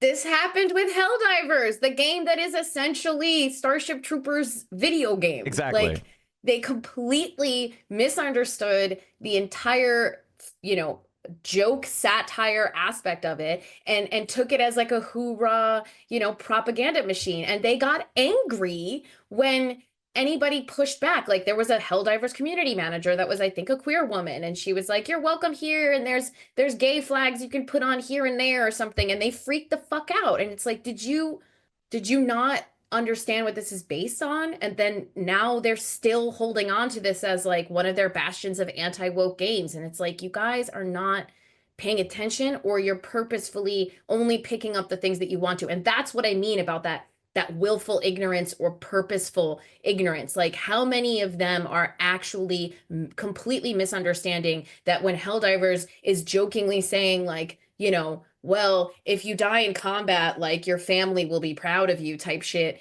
How much of them are actually completely misreading that versus looking at it and going, that doesn't serve the argument I'm trying to make, so we're just going to ignore it. Like, it's so disingenuous at a certain point too, that it's like, I don't even know how you combat this. And that's one of my biggest like frustrations is like, how do you push back against this when I have taken examples of them trying to say there's trans bullets in Call of Duty and me going, I proved that this is a glitch, that's not true, and them just moving on to the next thing to get angry about. It makes you want to rip your hair out. Well, you know, I think that what's happening is a larger political contradiction that is bubbling up in our society right now among the right wing. So there's like why Trump won and why Trump is popular and what the success of Trump is that Trump represents a certain type of downscale, non-college educated, blue collar person who's vulgar, who likes, you know, strippers, who likes, you know, they like the fact that he's a little bit creepy toward women. Like there's this sort of like culture. It's like Howard Stern culture, if you remember Howard Stern in the 90s, right? Where he would have lesbians come on and ride sex toys on the radio. But he was at the end of the day, those guys leaned to the left politically. Maybe not all of them, right? There was a right-wing turn that's over time. The shock jocks have gone more and more right-wing. But generally in that point, up to say Obama, I would say those people kind of lean to the left generally. Not like leftist or anything, but just kind of downscale, vulgar, blue-collar guys, right? Yep. And, you know, union guys. They, at the end of the day, were voting for Democrats a lot of the time. Voting Clinton, 100%. Yeah. And I think Bill Clinton was a good example of somebody who comes from that, at least visually, not really politically. He was a neoliberal, but he had that feeling of like he ate McDonald's, right? He was a little bit chubby, and he got into this He cheated on his wife. He cheated on his wife, exactly. And he had these kind of like skeezy women, you know, that he was. Now that's not really. I mean, he was taking advantage of a 20-year-old when he was president. That's fucking weird. But you get my point, right? Yes. Like this kind of downscale vulgarity. That used to be something that and punk is part of that too, or like, you know, motorcycle culture. That stuff used to kind of lean left. But now, you know, we had like the, you know, Sons of Anarchy with anarchist, almost like, you know, counterculture shit. That stuff is all captured to the right now. Yeah. And I think that's what Trumpism is. Trumpism is this kind of like the way downscale culture, as the Democratic Party has been the party of the media literate, as the party of the hyper educated. Both you and I have a professional degree, I have a Juris Doctorate, you have a master's degree. We're very much an up here, right? You know, there's up cerebral shit where, you know, we're taking, you know, fucking psychedelics and we're thinking about shit being connected. Like that is not the downscale. We used to vibe with those people, you know, and now, hell yeah, dude. Right. And now it is, you have this kind of class thing that's happening and it's pulling apart. Now, the reason why I called it contradiction is, they also have the white nationalist, Christian nationalist Puritans. And this is the thing that's, I think, is a weak point for the right, which is, they want it, like in Texas, they're like banning animes. You know, they are, you know, they're making you put in your ID to go to porn. They're, you know, they want to start regulating video games. Like they're going to be, you know, Ted Cruz, for example, wanted to ban dildos. I don't know if you know about this. Yep. And so I think that is the place that, you know, a Bernie Sanders style, like where we are more, we're young men and we're more talking about their problems and talking about their issues and talking about real shit that's class based and making their life better and being open to that kind of thing. We're not going to regulate your video games. We're going to make your video games have more tits, honestly. Like if we had our way, it would have all that and more. Yeah. The contradiction point is huge that you're saying that, because that's something that they all forget, that like, I forget what shooting it was, but Trump blamed video games the last time he was in office. Like he was like, it's violent video games. Trump was the first person to propose banning TikTok, and then he swept in and apparently saved it. Like, you know, years and years ago, Fox News was obsessing over a sex scene that was like 2.5 minutes long, not even, in Mass Effect. Like this, they are completely contradict themselves. Like, Trump is a womanizing skis ball that any sort of, and he has no religion. He's not religious. Anyone who thinks that this man is religious is dumber than I would think. But like, he is not the religious right. He has created his own beast. And you're right. I think that's what he's managed to pull these groups that were never right wing because they didn't jive with like the well, we just want to keep Christ in schools and God everywhere. Now he is kind of like this skeezy shock jock guy who's in WWE, Exactly. who's on the Exactly. Howard Stern show. Exactly. And they're like, oh, wait, I fuck with this. I fuck with, Exactly. and I'm broke and I'm upset that I'm broke and this guy's rich and he can help me get rich. And the Democrats I'm have down. exactly. And there's at least the other thing is on the right wing with like Andrew Tate and those other people.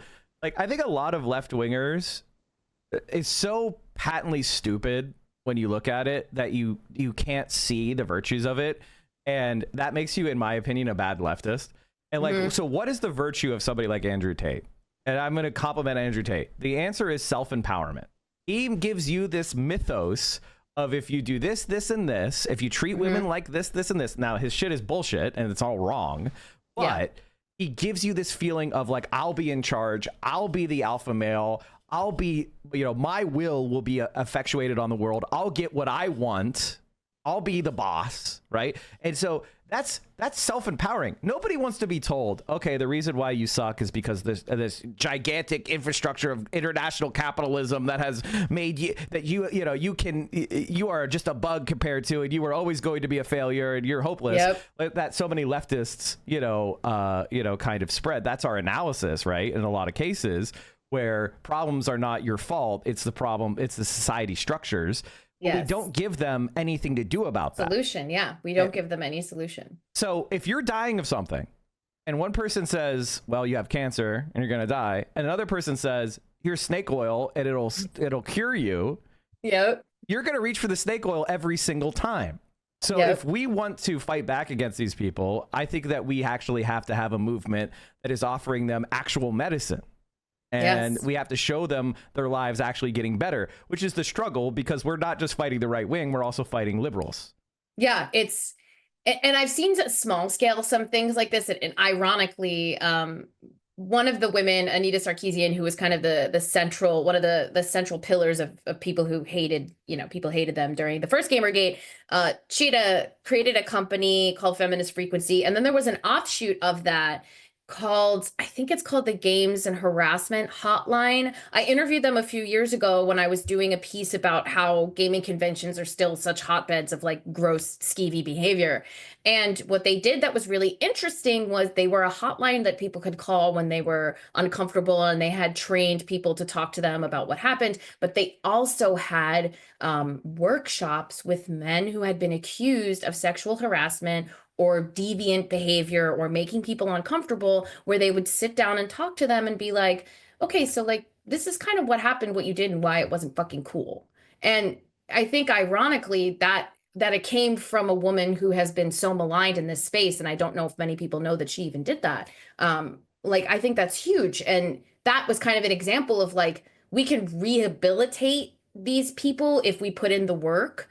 And we can talk to them. It's, people like, how do you unred pill somebody? But I have not been able to find an avenue for me to effectively do that, because on all of these platforms where I have even a semblance of a voice, I'm being so aggressively drowned out by right-wing shit, and my replies are just flooded with nonsense, that I am like, well, how do I make a difference here? Because, I don't know where to go. But you're right. That's what we need. We need solution-based stuff. And we could sit here and wax poetic about how everything's fucked and it's because of late-stage capitalism and there's, we're fucking doomed. But no one is going to vote for we're fucking doomed. So how do we fix it? I just have a quote that I pull from the prison notebooks, which is Gramsci, which is just says, it's pessimism of the intellect, optimism of the will. Which is like, I look at the world as it is, and I, look at things that are bad, that are going to happen, that are bad, because I can see it and I can logically analyze it. But I also realize that there are contradictions that we're facing. The system is going to shake itself apart in various ways, and we're going to have these opportunities. I mean, not all, the time, and we're going to get another opportunity soon. Probably Trump's going to crash the economy, and there's going to be some big recession, and people are going to be disillusioned with Trump. And we're going to have another opportunity to propose some sort of left-wing alternative. What's happening right now is something that I've been focused on, which is increasing disillusionment with the Democrats, because the centrist Democrats that are in power, their main focus is stopping the left, right? Like they're not focused on stopping Trump. They're focused on keeping their power. They're keeping their neoliberal Democratic Party. It's been like this since power. 2020, you know. Exactly. Yeah, I Well, mean, even since before that. But 2015, yeah. 20, Yeah. you know, it has been, and they know that the threat is from the left, right? Yes. They have Mexico. You know, Mexico has a Jewish woman who is on the IPCC, who has a PhD, and she has an 80% approval rating. You know, and so they're worried about a real left-wing or center-left program coming to America and that fundamentally reshaping politics. The Democrats are interested in keeping this election as close to 50-50 as they can. The Republicans are interested in achieving maximal white nationalist, you know, fascism. And so we have to be ready for that moment of collapse, of crisis. And that's what I'm trying to prepare myself for. Create the organizations that will be the, you know, sinews and muscles, or sinews and skeleton for the muscle of the backlash to build on. And also recognize that, yes, we're not going to have answers right away. Like, you know, we're going to have to eat shit for a bit because we lost. Yeah. And I mean, you've talked about this. I think you were even talking about this earlier when I was getting ready. You know, my mother is a pretty devout Trump supporter. My parents are both former NYPD Italian Roman Catholic from Long Island. Like, I know this archetype well. Yes. But I distinctly remember during the 2020 campaign or like the lead up and everything 2019, my mom was a Bernie bro. Of course. For like a hot minute, because she liked what he had to say. She liked that he was solution based. She liked that it wasn't about him and his identity, but it was about people. And she was super fucking into it. And then once it was Clinton, she was like, ew, I'm going Trump.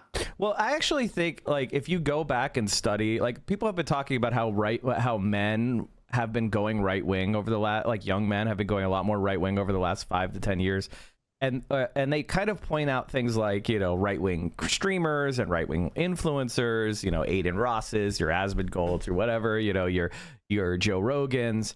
And, like, I think that's more of a result of the outcome, which is the smashing of the Bernie bro. Like, young men and young women were actually pretty similarly left wing back in 2016, 2015, right? Yeah. And it was when Bernie was discredited, where, you know, which was a leftism that had a little bit of anger in it, right? And it had a little bit of like, this is your enemy. It had a friend-enemy distinction. The billionaires and the millionaires are fucking you over, and we're going to get you this, this, and this, and we're going to, you know, give you free college, and we're going to get health care. We're going to stay out of these wars. And it appealed to people across the political spectrum, at least self-identified. Who knows what they act like? I think, and when that was discredited by being defeated, and then aligning itself with, you know, supporting Joe Biden and Hillary Clinton, that's what it was like. Okay, there is no left-wing solution. And then that's when the grifters on the right started to come into place, right? Yeah. That is what had happened. It wasn't men came, you know, hate women and went to the right wing because they hate women. It was the left was discredited by defeat and collaboration with the unsatisfying status quo. And so therefore people went to the right because they want change. And so that's the situation we're in. Yeah. And I mean, like, look, we saw a semblance of us, the left, attempting to take a couple of steps a little bit more towards that angry, frustrated, less holier than thou bullshit with Tim Walz, and then they fucking muzzled him. They stepped on it. They muzzled him. Like, they get so mad when you call them fucking weird. Call them fucking weird. Call people who are obsessed with trans folks and weird. They're weird. And people who want video games to only be big booby doll girl. And that's fine if you want big booby doll girl game. It's the issue of them being angry that any other game type exists. That's fucking weird. And as soon as you smush that again on the left, and then you had, you know, Kamala, who had nothing. She had nothing to run on. She had no policy that really anyone can remember. It's like, what did you expect? You know, as soon as you had a little bit of teeth, you neutered it. And now you've got this guy who doesn't care what the fuck he says, and people think it's great. So of course he's going to win again. It's just so silly. How do we keep doing it? Well, you know, there's something because the centrists need the right wing because They need the right wing to be as scary as possible. And the right wing likes to be scary. That's sexy. It's sexy to be dangerous. It's sexy to be scary. It's not sexy to be cringe. It's not sexy to be weird, right? Asmongold wants you to call him dangerous. Asmongold wants you to call him, bad. He doesn't want you to call him a fucking like unwashed, freak neat guy who, hasn't taken a shower in 3 months, right? That's not what he wants you. He pretends he doesn't care, but if that's the message that, oh, go watch this guy, he never takes showers. He has a rotten rat that, whenever it starts to stink really bad because it gets in the sun, that's what he knows to wake up to start streaming. Like when that is the shit that you're showing, they don't like that.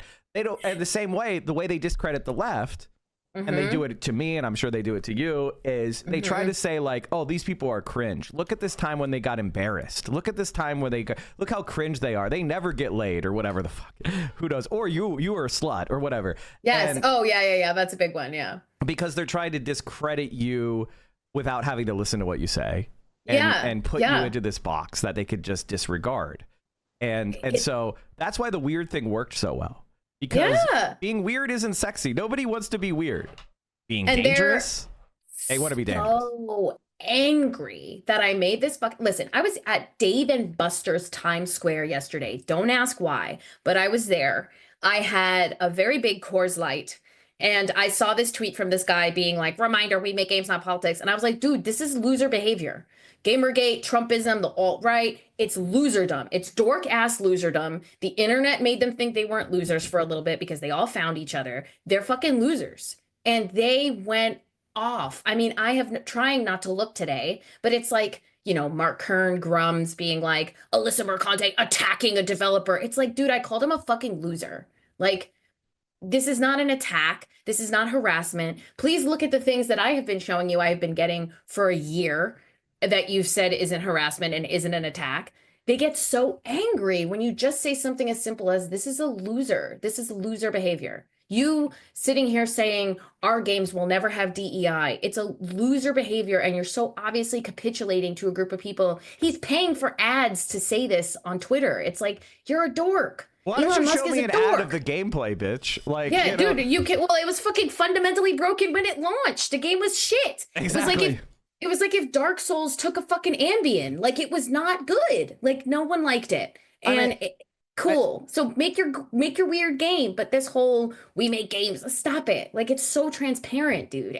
But no one can see that because there's no nuance on the internet. So there's this guy who's saying we will never have woke games, and they're like, hell yeah, brother. And I do feel like I have gone mad over the last year of having to be so deeply embedded in this and having to like think like them a little bit. And, it has been the strangest year of my life going through this, because it is like, how do you not see what this is actually at face value?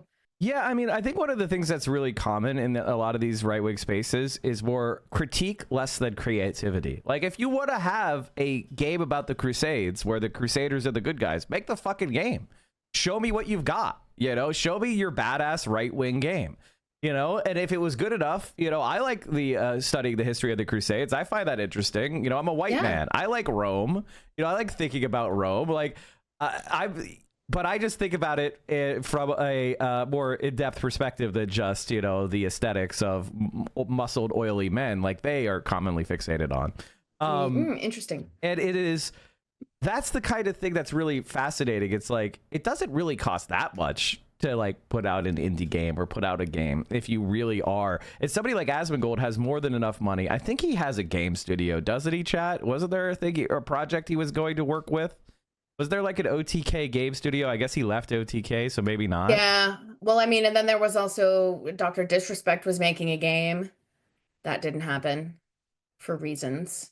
I think just make your game. That's like all we've said before, is then just make something. I mean, Mark Kern is a prime example. I don't know how much you know about this man. Not that much, other than his very disturbing avatar on Twitter. Yes, I describe him as, if you've seen that scene from Broad City when they're cleaning that man's apartment in their underwear so that they can afford Lil Wayne tickets, and it's Fred Armisen, and he comes out and they're like, give us our money because we want to go buy tickets, and he's like, I'm just a baby. I don't have any money. and he's like a grown man with no pants on and a sweater. That's what I am reminded of when I think of him. He has he worked in the video game industry for a chunk of time. I believe he was a middle manager, and then he started his own studio. Was he in WoW?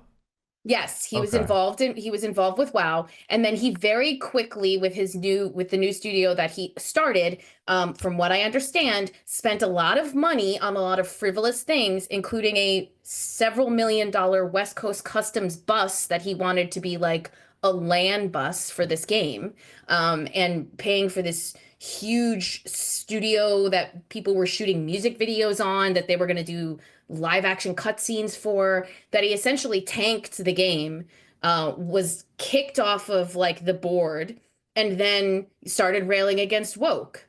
And for the last 6 or 7 years, he's been raising money to make a spiritual successor to this game, and essentially just been like regurgitating the same several assets while raising several $100,000 to do this. And it's like, well, you're the one who's literally supposed to be making the anti-woke game, and it's been sitting in dev hell for 8 years because you're on Twitter until 3 o'clock in the morning, by your own admission, arguing about wokeness in video games. So you wouldn't care. I mean, it sounds to me similar to what you would do to crowdfund fraud, right? Where you just kind of like, you put up the bare minimum to keep yourself out of court, and you could just take infinite money because these people don't own equity. And like that's the kind of gaming culture we have now, which is, you know, there's so many people that are bad faith, and there's so many people that are grifting, and so many people that are stealing money. And so it becomes hard to trust anyone, which actually helps them, right? Yes. Because the more people are scumbags, the more people are unreliable, the more they could say everybody is that way. Everybody's a scumbag, because, you know, look at all these examples of bad people. Doesn't that make you hate people? And so they create this like beautiful world of post-truth conservatism, you know, so-called postmodern conservatism, where you know, what is true is what people believe. What, you know, and as opposed to something that we could empirically measure in the real world and like point to factual evidence and history and measurement. They don't want that. You know, and they want to live in a world where their perceptions and their instincts and their intuitions are what's true, and your intuitions or your evidence is lies and propaganda. Yeah. And that, I think, has been the most maddening thing about all of this, is this was the facts don't care about your feelings crowd. And now they're going on, you know. My feelings show that your facts are wrong. Yeah, Literally. I mean, if anyone in chat hasn't read this, I would highly suggest reading Meme Wars. It is the book that I have been using as my main source of research for my book that I'm writing about, this like second coming of Gamergate. But it's all about how these online spaces in this post-truth world were sort of, you know, helped meme Trump into the presidency and into the White House, because it was, you can't believe anything you read online, except maybe you could believe that there are children being sold in furniture, and that the Democrats have a pedophile sex ring in the basement of a pizza place. And maybe you believe that, but you can't believe any of the facts that we're showing you, that the rich are getting richer and you're getting poorer and we're eliminating the middle class. Like that, you can't believe. And this book, like, if I was already obviously radicalized, I've been radicalized since I was able to leave my parents' house and meet other people, you know, like, but it's really scary to read this in tandem with going through like what I went through, bizarre, what I'm still going through. It's incredibly bizarre. And, you know, I mean, you've been through this. Anybody who's like a left-wing content creator, though, has seen some version of what happens when you push back against this shit. Oh, yeah, for sure. For sure. I mean, you know, when people attack me, they don't spend a lot of time talking about what I say, which is very interesting to me. Like, you know, the best debate bros of the alt center or, you know, right wing, they're not like oftentimes taking what I say and kind of responding to it. They'll try to get a clip of me, you know, speaking passionately or emotively, as opposed to like, what's Mike's argument here, and let's evaluate that to try, you know, and show the intellectual fallibility of what I say. Right? There's not much of that, because they understand that they are not equipped. You know, and I think that's kind of the thing that's really started to dominate the discourse, where it's more about shapes and colors and teams. And I think this is what Elon Musk has done really well, which is he is a cringy nerd white man. And so if you're a cringy nerd white man, he's trying to be like, I'm one of you, right? Yep. So you can trust me when I get rid of your Social Security, and that I'm fighting back against the wokes and the you know, the women that won't date you, right? And you know, and he's like, look at how many, you know, white male children I've had. They're all born with IVF because I guess he has a mangled penis, allegedly. I don't. Allegedly, I have heard. Allegedly, Yes, I have heard about this. Yes. So he basically sends his seed to these random libertarian Twitter accounts, and I'm just thinking about like his sperm in a centrifuge, like. And they're all it's all like boys, right? Except for his trans daughter, which made him, I guess, go insane against trans people. Yep, that was the dissent, I believe. Like, what am I even trying to say? Okay, what I'm trying to say is like they're trying to make this about shapes and colors and not really about material interest or ideas or anything like that. It's why Asman won't have Hassan on to talk about Palestinian shit. Like, it's why when I've tried to, you know, go face to face with some of these people who have made all of their content about me, they're like, well, we don't want you to come on the show and talk. We don't want to give you a platform. It's like, no. So you want to spread defamation, slander, lies, and horrific harassment about me, but I can't talk to you about what you might be saying? Why not? Because then that would humanize me. And the way that you can continue to attack people like me or attack anybody who's you know, spouting something that you don't believe in or that threatens the fucking hegemony, you know, the way that you can keep doing that is by continuously dehumanizing me. And it's exactly like what happens in, you know, obviously I'm not the same as Palestinian people because I'm a white woman from upper middle class, but that is the tactic of fascism and right-wing reactionaries, is the dehumanization of somebody makes it a hell of a lot easier to mistreat them. And I have been turned into a caricature of who I am, because then it's easy to be like, well, she's a slut whore with a big forehead, and it can't be trusted or believed because she lies. Yeah, and exactly. Well, crazy. Well, one of the things that's really interesting is like I've been thinking about maybe proposing a piece to a few places that I was going to write, which is basically about the concept of metapolitics and the strategy. I don't know if you've heard of this before. I don't think so. But okay, so basically the right wing, they call their strategy metapolitics, which is they don't try to win you over with political arguments about their platform. They try to create these what they call pre-political spaces where they set up certain kind of like belief systems and assumptions and stereotypes, and then they kind of inculcate that through the culture. And then once a person has been kind of placed in these like pre-political spaces and fed these kind of right-wing assumptions and belief systems, then when they get to the political arena, they're already excluding a whole bunch of arguments because these people are not, you know, they're put in these boxes of unacceptability or annoying, you know. That's why so many of these guys call themselves centrists, right? Because if they said, I am a far-right extremist, Asmongold, and I believe in the white race is superior, has a superior culture over the Arabs, and I want to, people would be like, what is this political fucking extremist weirdo, right? Yeah. But if you set yourself up as, I'm taking in all the rational arguments from all sides, and, you know, they have agendas, and I have no agenda. It's about building that trust. But they create these kind of, you know, so-called pre-political spaces. And that's why they hate Hassan so much. Because he disrupts that, right? He, you know, I've talked about this many times. It's like, okay, he's 6'4", you know, he's muscular, he's good looking, he's the alpha, quote, alpha Chad that they say that you should be. But then he also is empathetic, and he pushes these left-wing beliefs, and he has fun, and he's got a lot of friends, and she shows you that, oh, being a left-winger isn't just blue-haired cringe. It isn't just this like this red-haired woman screaming about, you know, about Trump or something.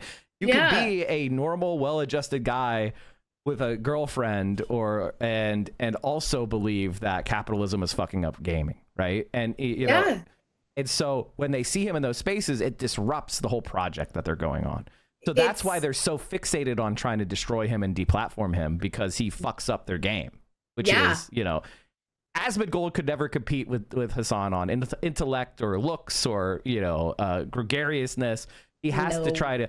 he has to try to categorize him as like some sort of beyond the pale extremist, right? Yeah, Who's some biased. terrorist sympathizer. Yeah, Exactly. of course. That's the only. Yeah, and I think what's super interesting about this too is like twofold. One, what you're talking about with sort of like pre-politics and stuff. I mean, the Bannon was quoted as saying, because I don't know if chat knows about Bannon's connection to World of Warcraft. Oh yeah, I've talked about it. Yeah, okay. Talked So with like Nathan Grayson on here. He was yes, here yes, a couple weeks my ago. boy Nathan.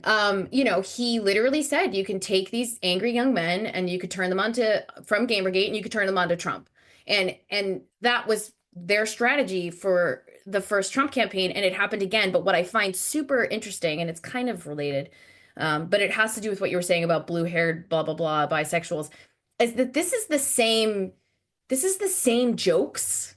This is the same, they're just recycling shit from like 2008 deep internet, like dark 8chan spaces of like the same memes, the same phrases, the same bullshit that like, I think it's really funny that a lot of people consider, and I can't speak to anyone else because I don't know them, but a lot of people consider me like, oh, because I have had colored hair at a point in time and I have a septum ring and I have a ton of tattoos, that I am this sort of crazy, typical feminist caricature. And it's like, I am in some ways, but I'm also like, I have a fucked up sense of humor. Like I'm in my apartment with my friends doing, borderline shit that's stupid. And like I play sports and I play mostly shooter masculine video games and I love hockey. And it's like, I don't think you think that the people that are standing against fascism are these one note things that you created on 8chan years ago. Like the crying feminist meme being used over and over again in my replies.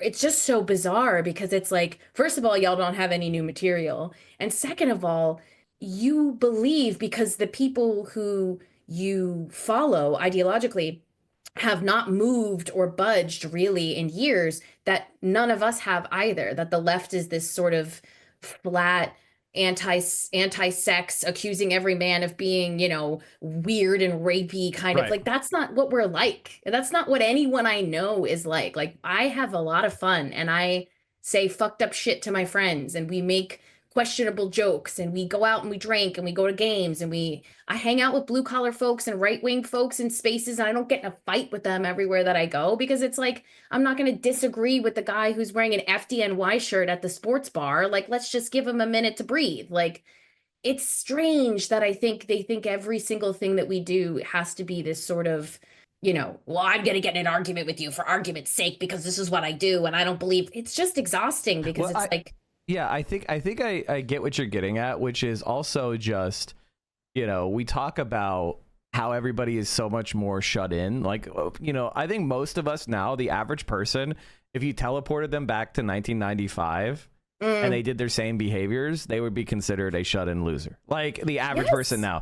Like we have overall people have less friends. They have less interactions. They spend more time at home. We spend less time going out. This is not even like a debate. This is just a fact. This is a measurable fact. And like, it doesn't surprise me that Generation Z is the least sexed generation of all time. Oh my God. Yeah. Yeah. So my God. Like if you have a millennial parent or you have, so I guess that would be alpha, but if you had like a Gen X parent or a boomer parent, they had a lot more sex when they were young than the kids of today do. Even though there's Tinder, and even though there is, these casual dating apps, and it's more easy to like find a partner than ever before. Theoretically, in reality, people are not making those connections. They're not having those relationships, and I think that's part of why our politics has spun off a little bit because people are not really oriented toward their community. They're not oriented towards people in their community. They're not oriented towards building anything. We have this like international politics. I've been saying this for years now, but the old saying in politics is all politics is local. And I think that's dead. It's all politics is international. Whether, if you support Bernie Sanders, you probably support Lula, or, you probably support Claudia Sheinbaum, and you probably support, Jeremy Corbyn, and you probably support, like, there's all of this, there's this international progressive movement, there's an international fascist movement, ironically, of a bunch of nations saying they're all the superior race or whatever. But like that is like how our politics and nationally, our politics are always nationalized, right? Yeah. Like when you go to the doors now, when you knock doors politically, people are not saying like, you know, that pothole over on 7th is what I'm really concerned about. They're talking about the same shit that you see on Twitter. They're talking about the same shit you see on TV. Everybody's, you know, talking about how Trump is a piece of shit or they like Trump. It is all a national political narrative. We've lost community. And ironically, like these places like Twitter where people get to operate anonymously, especially when it's asymmetric, right? You and I are not anonymous, right? Yeah. We have names, we have histories, we have made our mistakes and had our successes and had our failures. We're oftentimes being confronted with messages from people that are anonymous. Yes. Right. And they want to be intensely personal with us while remaining anonymous themselves.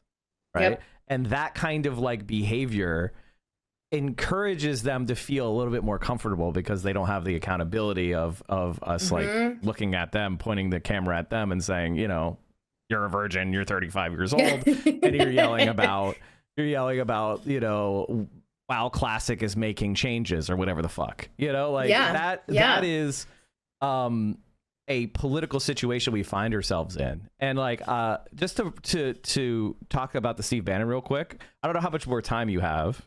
I have a little more time. I'm in the middle of applying for a new apartment, but it's all sent through. So yeah, they're kicking me out of my building because they're selling it to gut reno it and further gentrify my neighborhood. This is a win and a lose. I'm not full-time employed, so obviously looking for an apartment is annoying, but it's a win because now wherever I go, my address will hopefully not be all over the internet for a little bit. So well, okay. Fingers crossed. Fingers crossed. Like Steve Bannon originally got into World of Warcraft to ruin it by hiring a bunch of gold farmers. Like if you go into WoW right now and you're frustrated that there's a bunch of bots that are farming every farming location, Steve Bannon is one of the main causes of that. He created a massive business with who? Goldman Sachs. 60 million investment from Goldman Sachs to do bot farming in World of Warcraft. Yep. And yet now Asmongold's greatest political ally is this guy. The guy that destroyed the game he supposedly made his career loving, right? Yep. And one thing that Steve Bannon noticed how many of these like rootless white males, and he says it right here. He says, hold on, I have a quote from him. He says, even though the business plan was a flop, Bannon became intrigued by the game's online community dynamics. And describing gamers, Bannon said, these guys, these rootless white males, had monster power. It was the pre-Reddit. It was the same guys on one of the trio of online message boards owned by IGE, Thoughtbot, who were later on Reddit, and other online message boards where the alt-right could flourish, Bannon said. So, like, basically, he ruined WoW, and then he said, oh, man, there's a lot of these, like, white males that are really pissed off and are really vulnerable.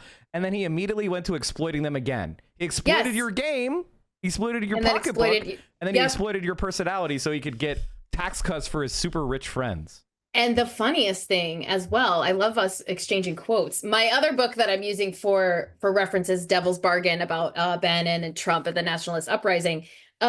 Steve Bannon just looks like a Gamergator. He looks like a loser. Roger Stone said Steve needs to be introduced to soap and water because he always looked, you know, messy. His hair was always greasy. He wore wrinkled shirts and cargo shorts and flip-flops everywhere. And he embodied that kind of person as well. So he was already he was already a fucking Gamergator. Like he was one of them. He saw in them aspects of him, and he took those people, that anger, and he completely upended everything we know about like running a campaign and political anything. Because he recognized that, look, the internet had a lot of great shit.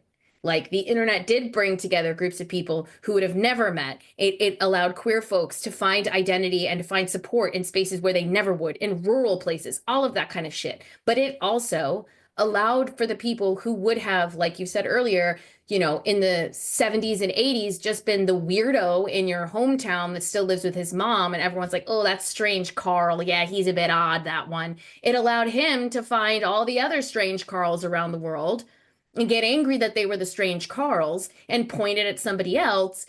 And that's why, you know, all of these aggressive, strange, dark corners of the internet are like 8chan is the place where shooters put their fucking manifestos because they found each other in these weird spots. They found anger, which then turned into them finding racism and fascism and xenophobia, and all just agreeing that this is what they were going to be mad at. Whereas in the 70s, this guy just would have been fucking weird, and he would have spent his life being weird, and that's it. I think the one thing I would add on to that is that there's a lot of guys who are marginal Carls, right? Yeah. Which means that like maybe they could have been a Carl, but if they go out into the world and then they run into like a waitress at their diner and she kind of takes a liking to them and then they start dating. Maybe they didn't date 15-20 women or something, right? Yeah. They didn't have a lot of girlfriends, but they got one. And they get domesticated, and then they get, she gets them to clean. She washes the shit stains out of their underwear, and she kind of, as we say, domesticates the husband, right? Mm-hmm. That's what used to happen in like in earlier periods. I think that's what they're kind of missing, because a lot of these Carls that they may not have been the super alpha males, they would have at least been beta males in the sense of that they mean it, which is like they found a wife, they have a couple kids, they get a decent job, they have they achieve a certain level of happiness and dignity, and that's being denied from a lot of people. And the right wingers blame 100%. Like everything but who's actually doing it. The capitalists that are ruining all the union jobs. And they make it about like queer people existing or immigrants coming in or whatever.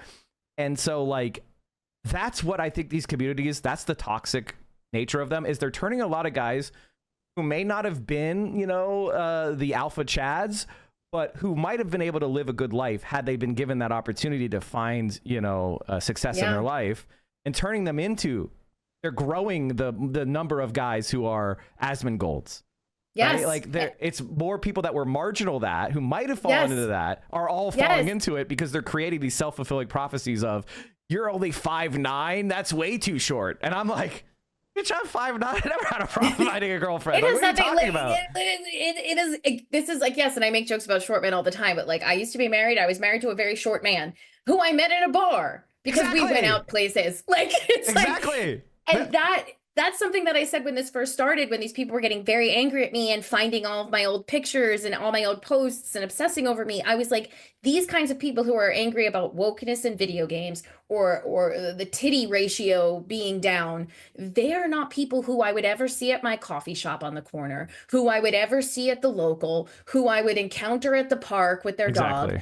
And that is poisoning them. And what I see as well, because I have to monitor a lot of this stuff because I am in an active lawsuit, I see in a lot of these really dark corners this strange like sort of like new puritanism that has made its way into like incredibly reactionary right-wing corners, where they disparage the fact that I go to bars and they call me a drunk and an alcoholic because I have a social life that occasionally involves drinking. Or one joke that I made 7 years ago about cocaine means I'm a cokehead now, because there's like this like loserdom of like anti-engaging. No friends, no like ever doing a drug ever. Like and again, the young generations use less drugs. Even though like weed is legal, they're like using less drugs.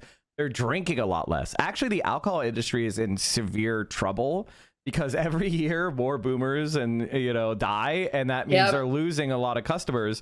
I mean, I used to drink a lot more in the past too, because it's just the social milieu now. People don't drink as much. They just don't. And like all of that is kind of it's snowballing into more and more people are being trapped in these cycles, and then they're being told that women only care about the super alpha males, pump and dump, and then it becomes like now the new ideology is like, you're gonna meet her when she's 30, when she's been run through by a whole bunch of alpha males, and then she'll settle for you and she'll never be happy. And it's like this like weird existential fear of abandonment, of rejection, of not measuring up in many ways. And it's like this toxic self-fulfilling prophecy of misery.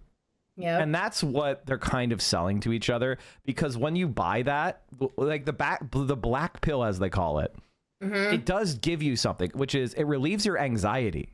Like you Yeah, no it's not longer, you, it's everything else. and you also don't have to wonder anymore. You know you're gonna lose, so you could just kind of mourn and deal with that, as opposed to the uncertainty of hope. And like the reality is, most of the guys that are in these movements could easily have a girlfriend, have a good life, if they just improved a few things about themselves and put themselves out there and were willing to accept some rejection and worked on themselves. Like 90% of these guys are not the shut-in weirdos that they've now trapped themselves into becoming because of this culture that's been created. And it's being created for the benefit of people like Steve Bannon. Yes. And it's again, like, this is one of those things where we're like, well, then how do you get them to leave the house? How do you get them? Because like that now I'm in a position where maybe at the start of this, I would have been like, you know, hey, I'm going to be here. Let's like meet up and chat. I'll have some people with me. We'll all talk. We can talk about all this stuff. I'm at a point now where I don't want to go put myself in those spaces because of the shit that I've been getting sent in my messages. And I'm not going to put myself out there in a way that's like, could potentially mean I'm going to get shivved by somebody who thinks I'm the reason why Halo didn't do well. You know, like it's tough because, and I have gone on, you know, I went on David Jaffe's podcast and he's a little bit more, you know, he's kind of shock jockey in his presentation. I almost went and talked to the guys at Kick. Because I was like, why not? Like, let me go out there and talk to these people who like might be as long as you know it's his ambush. Yeah. Oh, I was planning for that. And then I didn't because I saw that Aiden had Andrew Tate on. And I was like, okay, well, now I'm not going anywhere near that. But, you know, I have thought about going on these more centrist places and talking, but it does feel like I wouldn't be able to get a word in edgewise, or it would be an ambush. And it's like, how do we get these people to realize that you could have a very happy, fulfilled, lovely life if you actually, it's the stupidest thing to say because everyone says it, but if you actually just fucking touch grass, like if you actually left your house. Well, and it's not, you know, as a socialist, I will say this. I don't want to give people the impression that these problems are because of your individual failings, if you're suffering from any of these things. The reality is we have to build a working class collective movement that is going to reconfigure this society, right? And like that is fundamentally the mission that I'm on. But also, you know, recognizing that, you know, people like Ethan Klein or Asmongold or any of the other content creators that make their bread and butter from scapegoating people and protecting those actually responsible. The worst thing you could do is feel pressed by them. Like I you know, it's so funny because I've been attacked by all sorts of right wingers over the years. And I got to say, you guys don't have shooters for shit. You know, like you guys are fucking weak. It's, you know, I walk around outside all the time and, you know, nothing happens. Unpressed, unbothered, unconcerned. Because as long as I'm not on a chat room, I'm not going to run into any of you guys. And that's kind of the reality of it is, and when I try to empower other creators, that there is things they can do. Usually it involves using the police or something, you know, to you know, lie and you know, like a swatting is like the biggest threat that they have because that's who they are, right? They are fundamentally little boys that are scared, and I want to help them. And I want to figure out a strategy of doing that while also recognizing that right now they're my enemy. And, you know, enemies have to be overcome, you know, so we're not gonna have suicidal empathy here. But I recognize that they are really people that are trapped. Yeah. And it is what it is. That's been hard too, because like there are a few people who have been very aggressively in my DMs or making videos about me that are people that I genuinely fear. They are people who live in the tri-state area. Might be different for a woman, as well. Of like course, women but, get it but a like, little worse as well. Of course, but I am also a woman who I have, you know, I was raised by cops. I know how to protect myself. Oh yeah, exactly. Yeah. You know, I have protective items. Me too. You know, I have protective things, but some of it has still been very scary. But then, yes, there is also that other aspect of it where, you know, a large chunk of these people who are threatening me online or just saying horribly weird things about, you know, my body or sex or something like that. Like, do I genuinely believe that some of these people will go to New York City and get on the subway and go to Bed-Stuy and find my apartment and knock on the door of a building that has a bunch of people living in it? Probably not. Like, I can't imagine a lot of these people on the J train, like, so there's that aspect too, that like, yeah, I don't necessarily think that a bunch of these guys will ever come here and do Just something. need one crazy though. You know, But you that's do the need thing. one crazy. Just one And crazy can ruin I that. have been swatted. I was swatted on New Year's Day. Of course. Yeah. It wasn't really a SWAT. It was an attempt at a SWAT because I had cops show up at my house. But luckily, the NYPD is lazy as fuck. So it was just, you know, 2 cops shining a flashlight in my window while I was ripped to shit high. And I had to be like, hey, what's up? But like, yeah, it's not. Can't believe you smoked weed. Yeah, I smoked weed. I smoked weed that I bought in a legal shop of weed. Yeah, I did. I did. Yeah. You know, shame on me. I deserve to not have a job. Definitely that. But yeah, it does seem like a lot of this is just scare tactics. And, you know, like you were saying, you go out in public and listen, I'm also not famous. Like I have been recognized in public, not at a video game adjacent event once. Like, I do not expect anybody who isn't perpetually online to know who I am at all. Everybody is perpetually online now, though. That's the one thing. All right. Well, is there anything you want to promote? And we could spam in the chat if you guys enjoyed the conversation. I don't know if it. I hope you did as well. I did. I had a blast. I knew that you and I would. I mean, we've talked before, but it was great to chat with you. And I just had lunch with Caroline when I was in LA, and that was lovely. So it's nice to chat with you guys. I mean, no, I'm on Twitch. I occasionally stream. I do like video game and culture news, and then sometimes I play games. I have a Patreon. What's your Twitch name again? It's Alyssa Merc. Okay. And I just published a new piece in Rolling Stone that went live while we were talking about foreign-born game developers traveling to San Francisco for GDC last week, and the anxiety that they had around doing that during the Trump administration. But yeah, just keep reading my stuff. And if you ever see anyone in the comments being mean to me, you know, block Yell at them. Yeah. Yell at them. Tell them that I'm nice. I think a lot more people who have platforms could be vocal, and obviously don't go tit for tat with people on Twitter. It's exhausting. But yeah, you know, I am good. I do a little bit sometimes too. I am good at my job. I'm smart. I'm capable, and I did not get into this career by sucking dick, contrary to what some people might have said or believe. I did though. I knew it. Yeah, well, Sam Cedar, he did what he had to do, you know. I'm just kidding. Listen, I'm just kidding. I support sex work and sex workers, and I support people getting jobs in any way that's legal. And I support everyone having a chance to live a lovely, amazing life without having to, you know, suck capitalist dick just to get there. So I'm actually supposed to be going and canvassing for Zoran later. Oh, hell yeah. Yeah. I got to double check. You guys have someone fun running.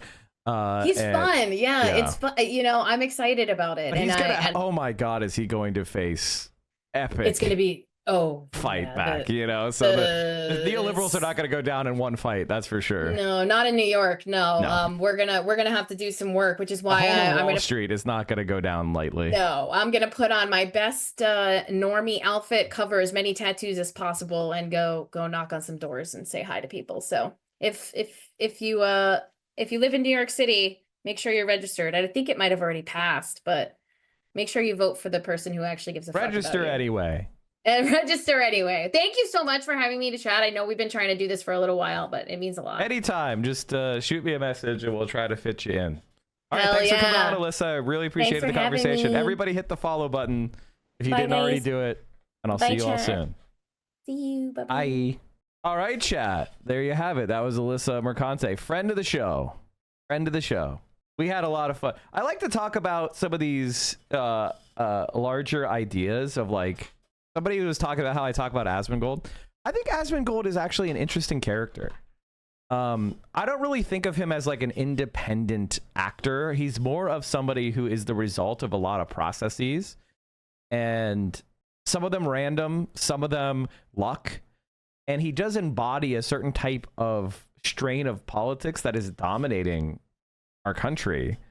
And it doesn't really make a lot of sense. Like what he says doesn't really make logical sense. but it makes a certain type of sense to a certain type of guy. And that's what I was trying to get at. Like, why do these guys think Asmongold speaks common sense? Why do these guys think that there's some truth to what he's saying about DEI and corporations? And the reality is like, the reason why so many people buy into that is they look at DEI initiatives and they can tell they're inauthentic. This is probably something we should have brought up, but I just want to say, so like when a company puts a bunch of like black women on side of a poster, it's an inauthentic pandering, right? And people kind of figure that out and they sense it and they go, okay, if they're doing this type of shit, there must be an agenda, right? And it's not very complicated. The agenda is to make money to sell more video games to black women, because, you know, white men who play video games is pretty tapped out. But there's plenty of black women who don't yet play video games. And so if we can create a new customer, we can make the stonk go up. So these DEI initiatives were about making more money for the corporations by expanding the number of people that play video games. It's not like some big conspiracy. It's very straightforward. They're trying to get more people that don't currently play video games to play their game. And, you know, people like Asmongold, they see that and they sense the inauthenticity. And instead of like confronting the system that we have and the problems with it, because that seems impossible, they confront those people that are being used as tokens and use them as scapegoats. And they make everything worse. And I do think that Asmongold has some charisma. I do think there is, you know, I think there is something to Asmongold.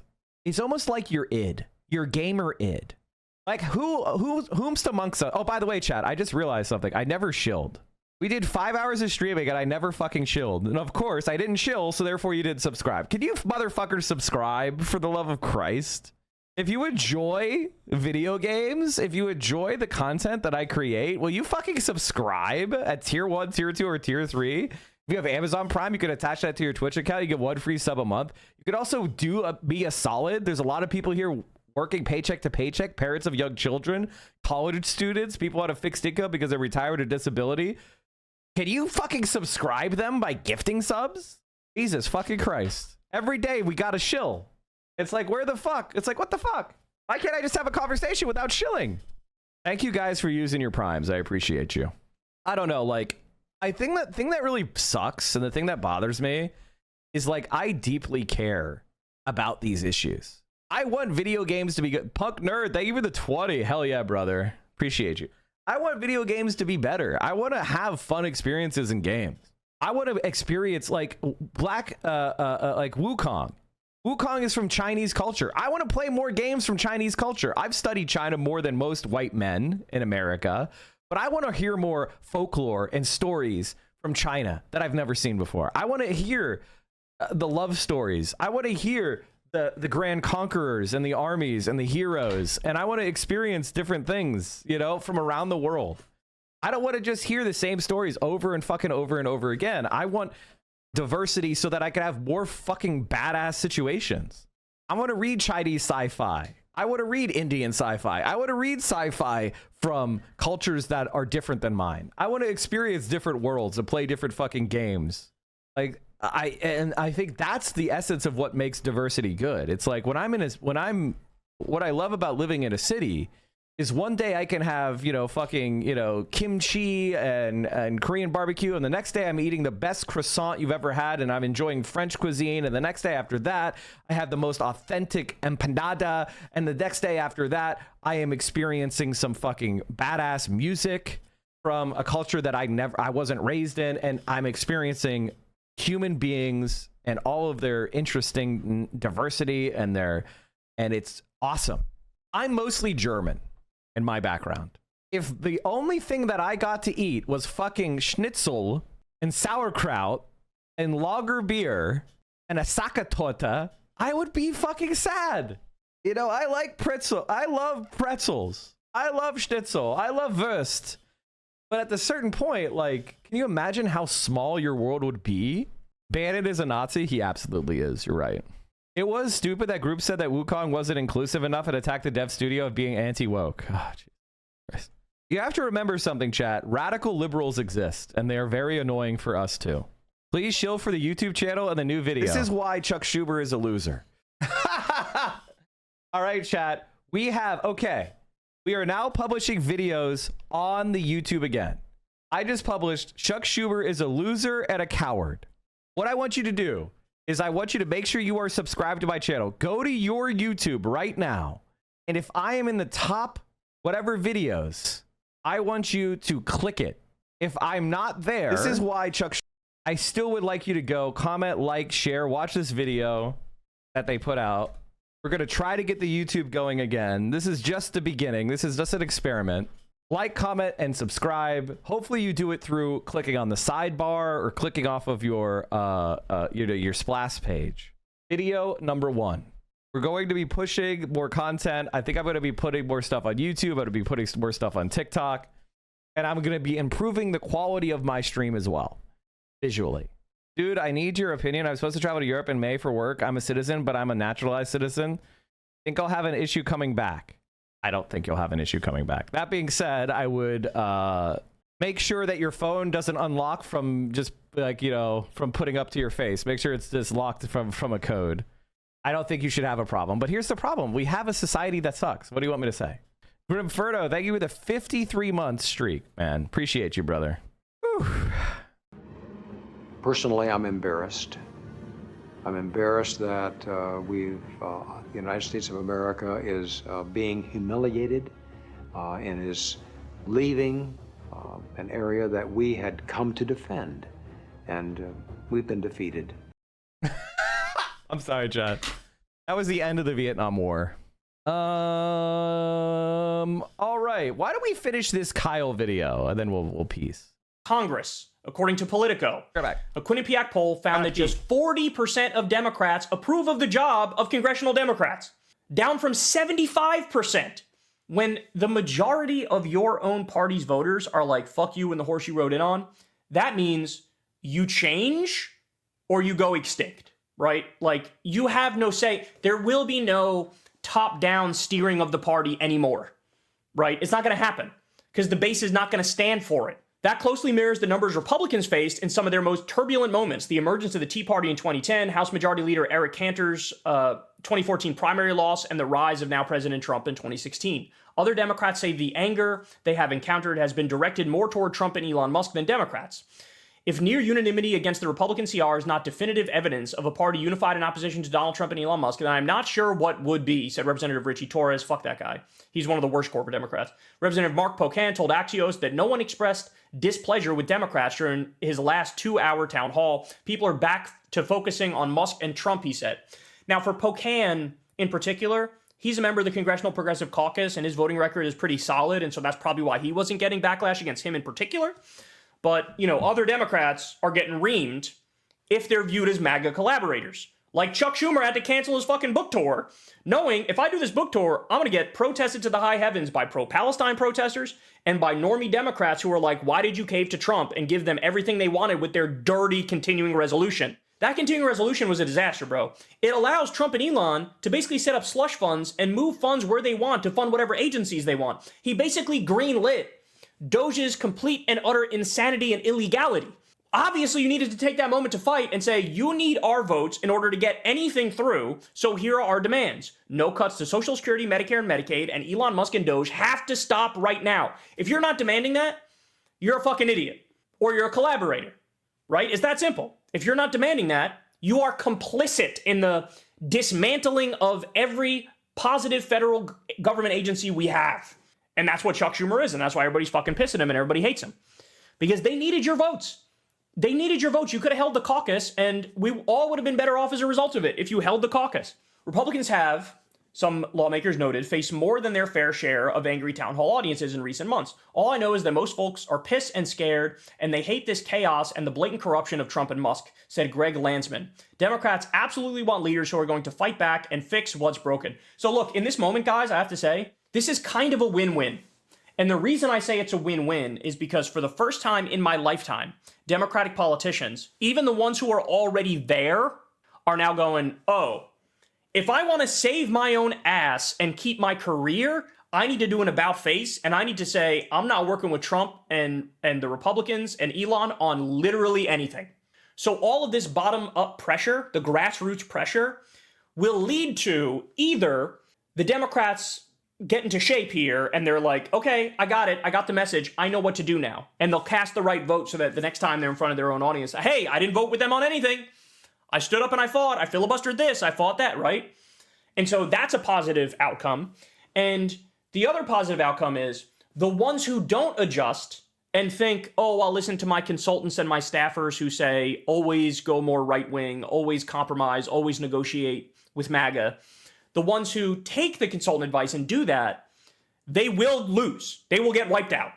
And it won't be a Republican beating them. It will be in a Democratic primary. Somebody will rise up. Somebody will be a fighter. Maybe. I mean, here's the thing. I want to say this. I want to say this one thing. I'm going to try my best to be nicer to people like Majority Report and Kyle, because maybe that happens. I think that is the riskier decision than doing our own party. I think it's more likely that we end up exactly where we already are now, failing again to seize the moment, running as a Democratic primary, than we are starting a new party and splitting from the Democrats in a dirty break. I think the dirty break right now would be successful. And like, I'm comfortable with that kind of carnage because the Republican Party is doing so much damage. The only way we fix it is if we have a radical clapback. We're not going to fix it with Democrats. We're not going to fix it with regular fucking Democrats. And that person will win. By the way, here's something that's exciting. Richard Ojeda, you remember Richard Ojeda? He is running for a seat, I believe it's in North Carolina, to go to the House of Representatives. It's a purple district or lean red district, and he's running against this Republican. I don't think he has a challenger in the primary, but this is his time, bro. So you're going to see somebody like Richard Ojeda. Oh, he's going to be in Congress, and he's going to be a fucking leader and a half, dog. You're going to love it, what you're about to see. So look, I told you guys this before. I'll say it again. I was simply too early. I was one of the co-founders of Justice Democrats, which the whole idea of that was the left-wing Tea Party. In fact, the original working name we had for it was Left Tea Party. Like we were this close to actually naming it the Left Tea Party, right? But we settled at the last minute on Justice Democrats. But missed the window. We did it too early. We peaked too early. Now is the moment, 2025. Maybe. I'm not going to say it's impossible. It's early. Okay? It's early. I think it's wrong. I think it's a bad strategy. Because you're playing right into the centrist Democrats' hands, and you're fighting them on the turf they want you to fight them on. Doesn't mean you can't win. It just means you're letting your enemy choose the ground you're fighting on, which I think is dumb. 5 is the moment. Because now it has never been more clear where the base is and what the base wants. Right? And so we've been waiting for it for a long fucking time, and that moment is here. And like I said, either the Democratic politicians are going to shape up and start casting the right votes and saying the right things and fighting tooth and nail.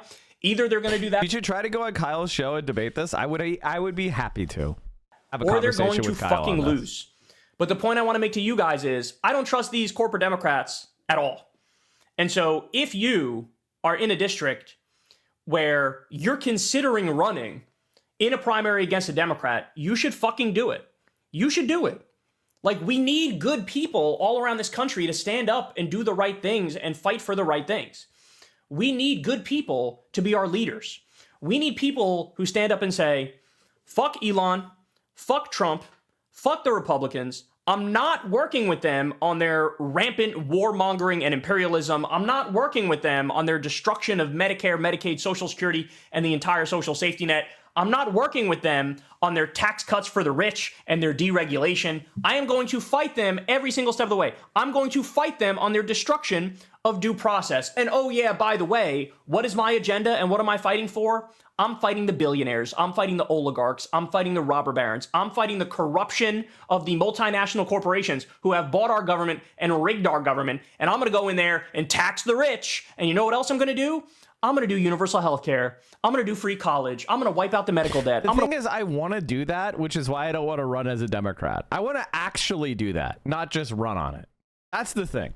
Wipe out the student loan debt. I'm going to do the PRO Act so that everybody can join a union. I'm going to raise the minimum wage. I'm going to do 12 weeks paid family leave and 12 weeks paid sick leave. I'm going to do Social Security for all. We had, like, the ideology is right there, bro. Anybody who stands up and says, I will be the biggest fighter against MAGA, and they say I'm representing Medicare for all and higher minimum wage and getting the money out of politics and standing up to the billionaires and taxing the wealthy, anybody who does that will cakewalk into power at this moment. So if you're thinking about it, I want you to do it. I want you to do it. I think it'd be great if you did it. Unfortunately, I'm no longer affiliated with Justice Democrats, the group I co-founded, and I'm not really steering anything or in control of anything.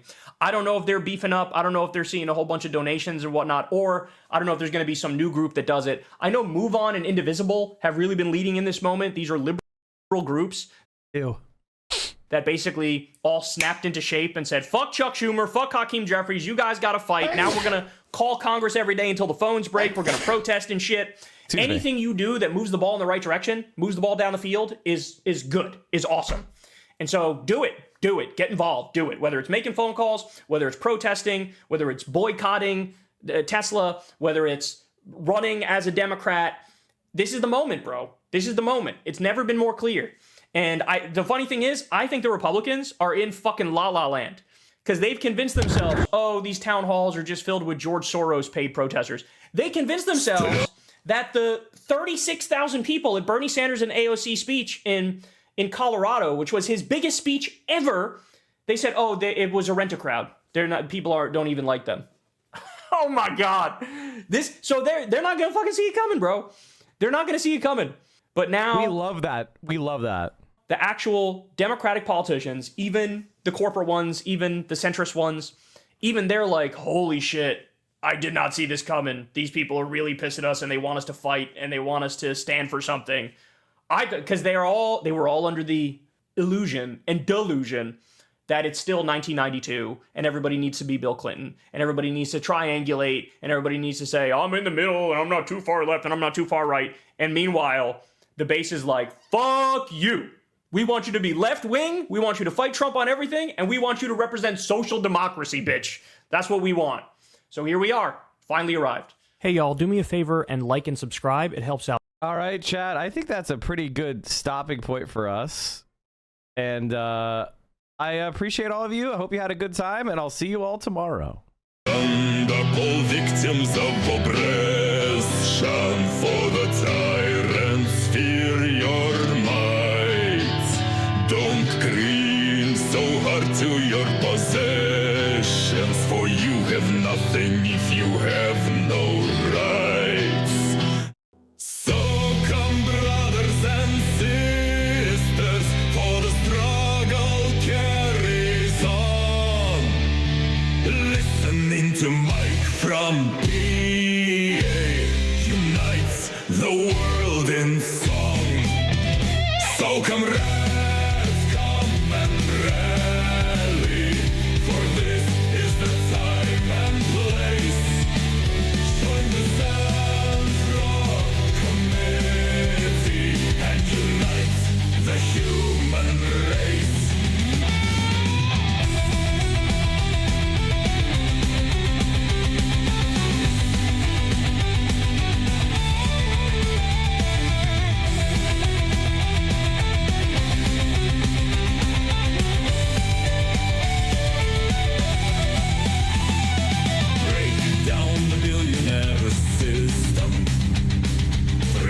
Down the bourgeoisie to see the end of capitalism. We must set Luigi free. Demand that health care be provided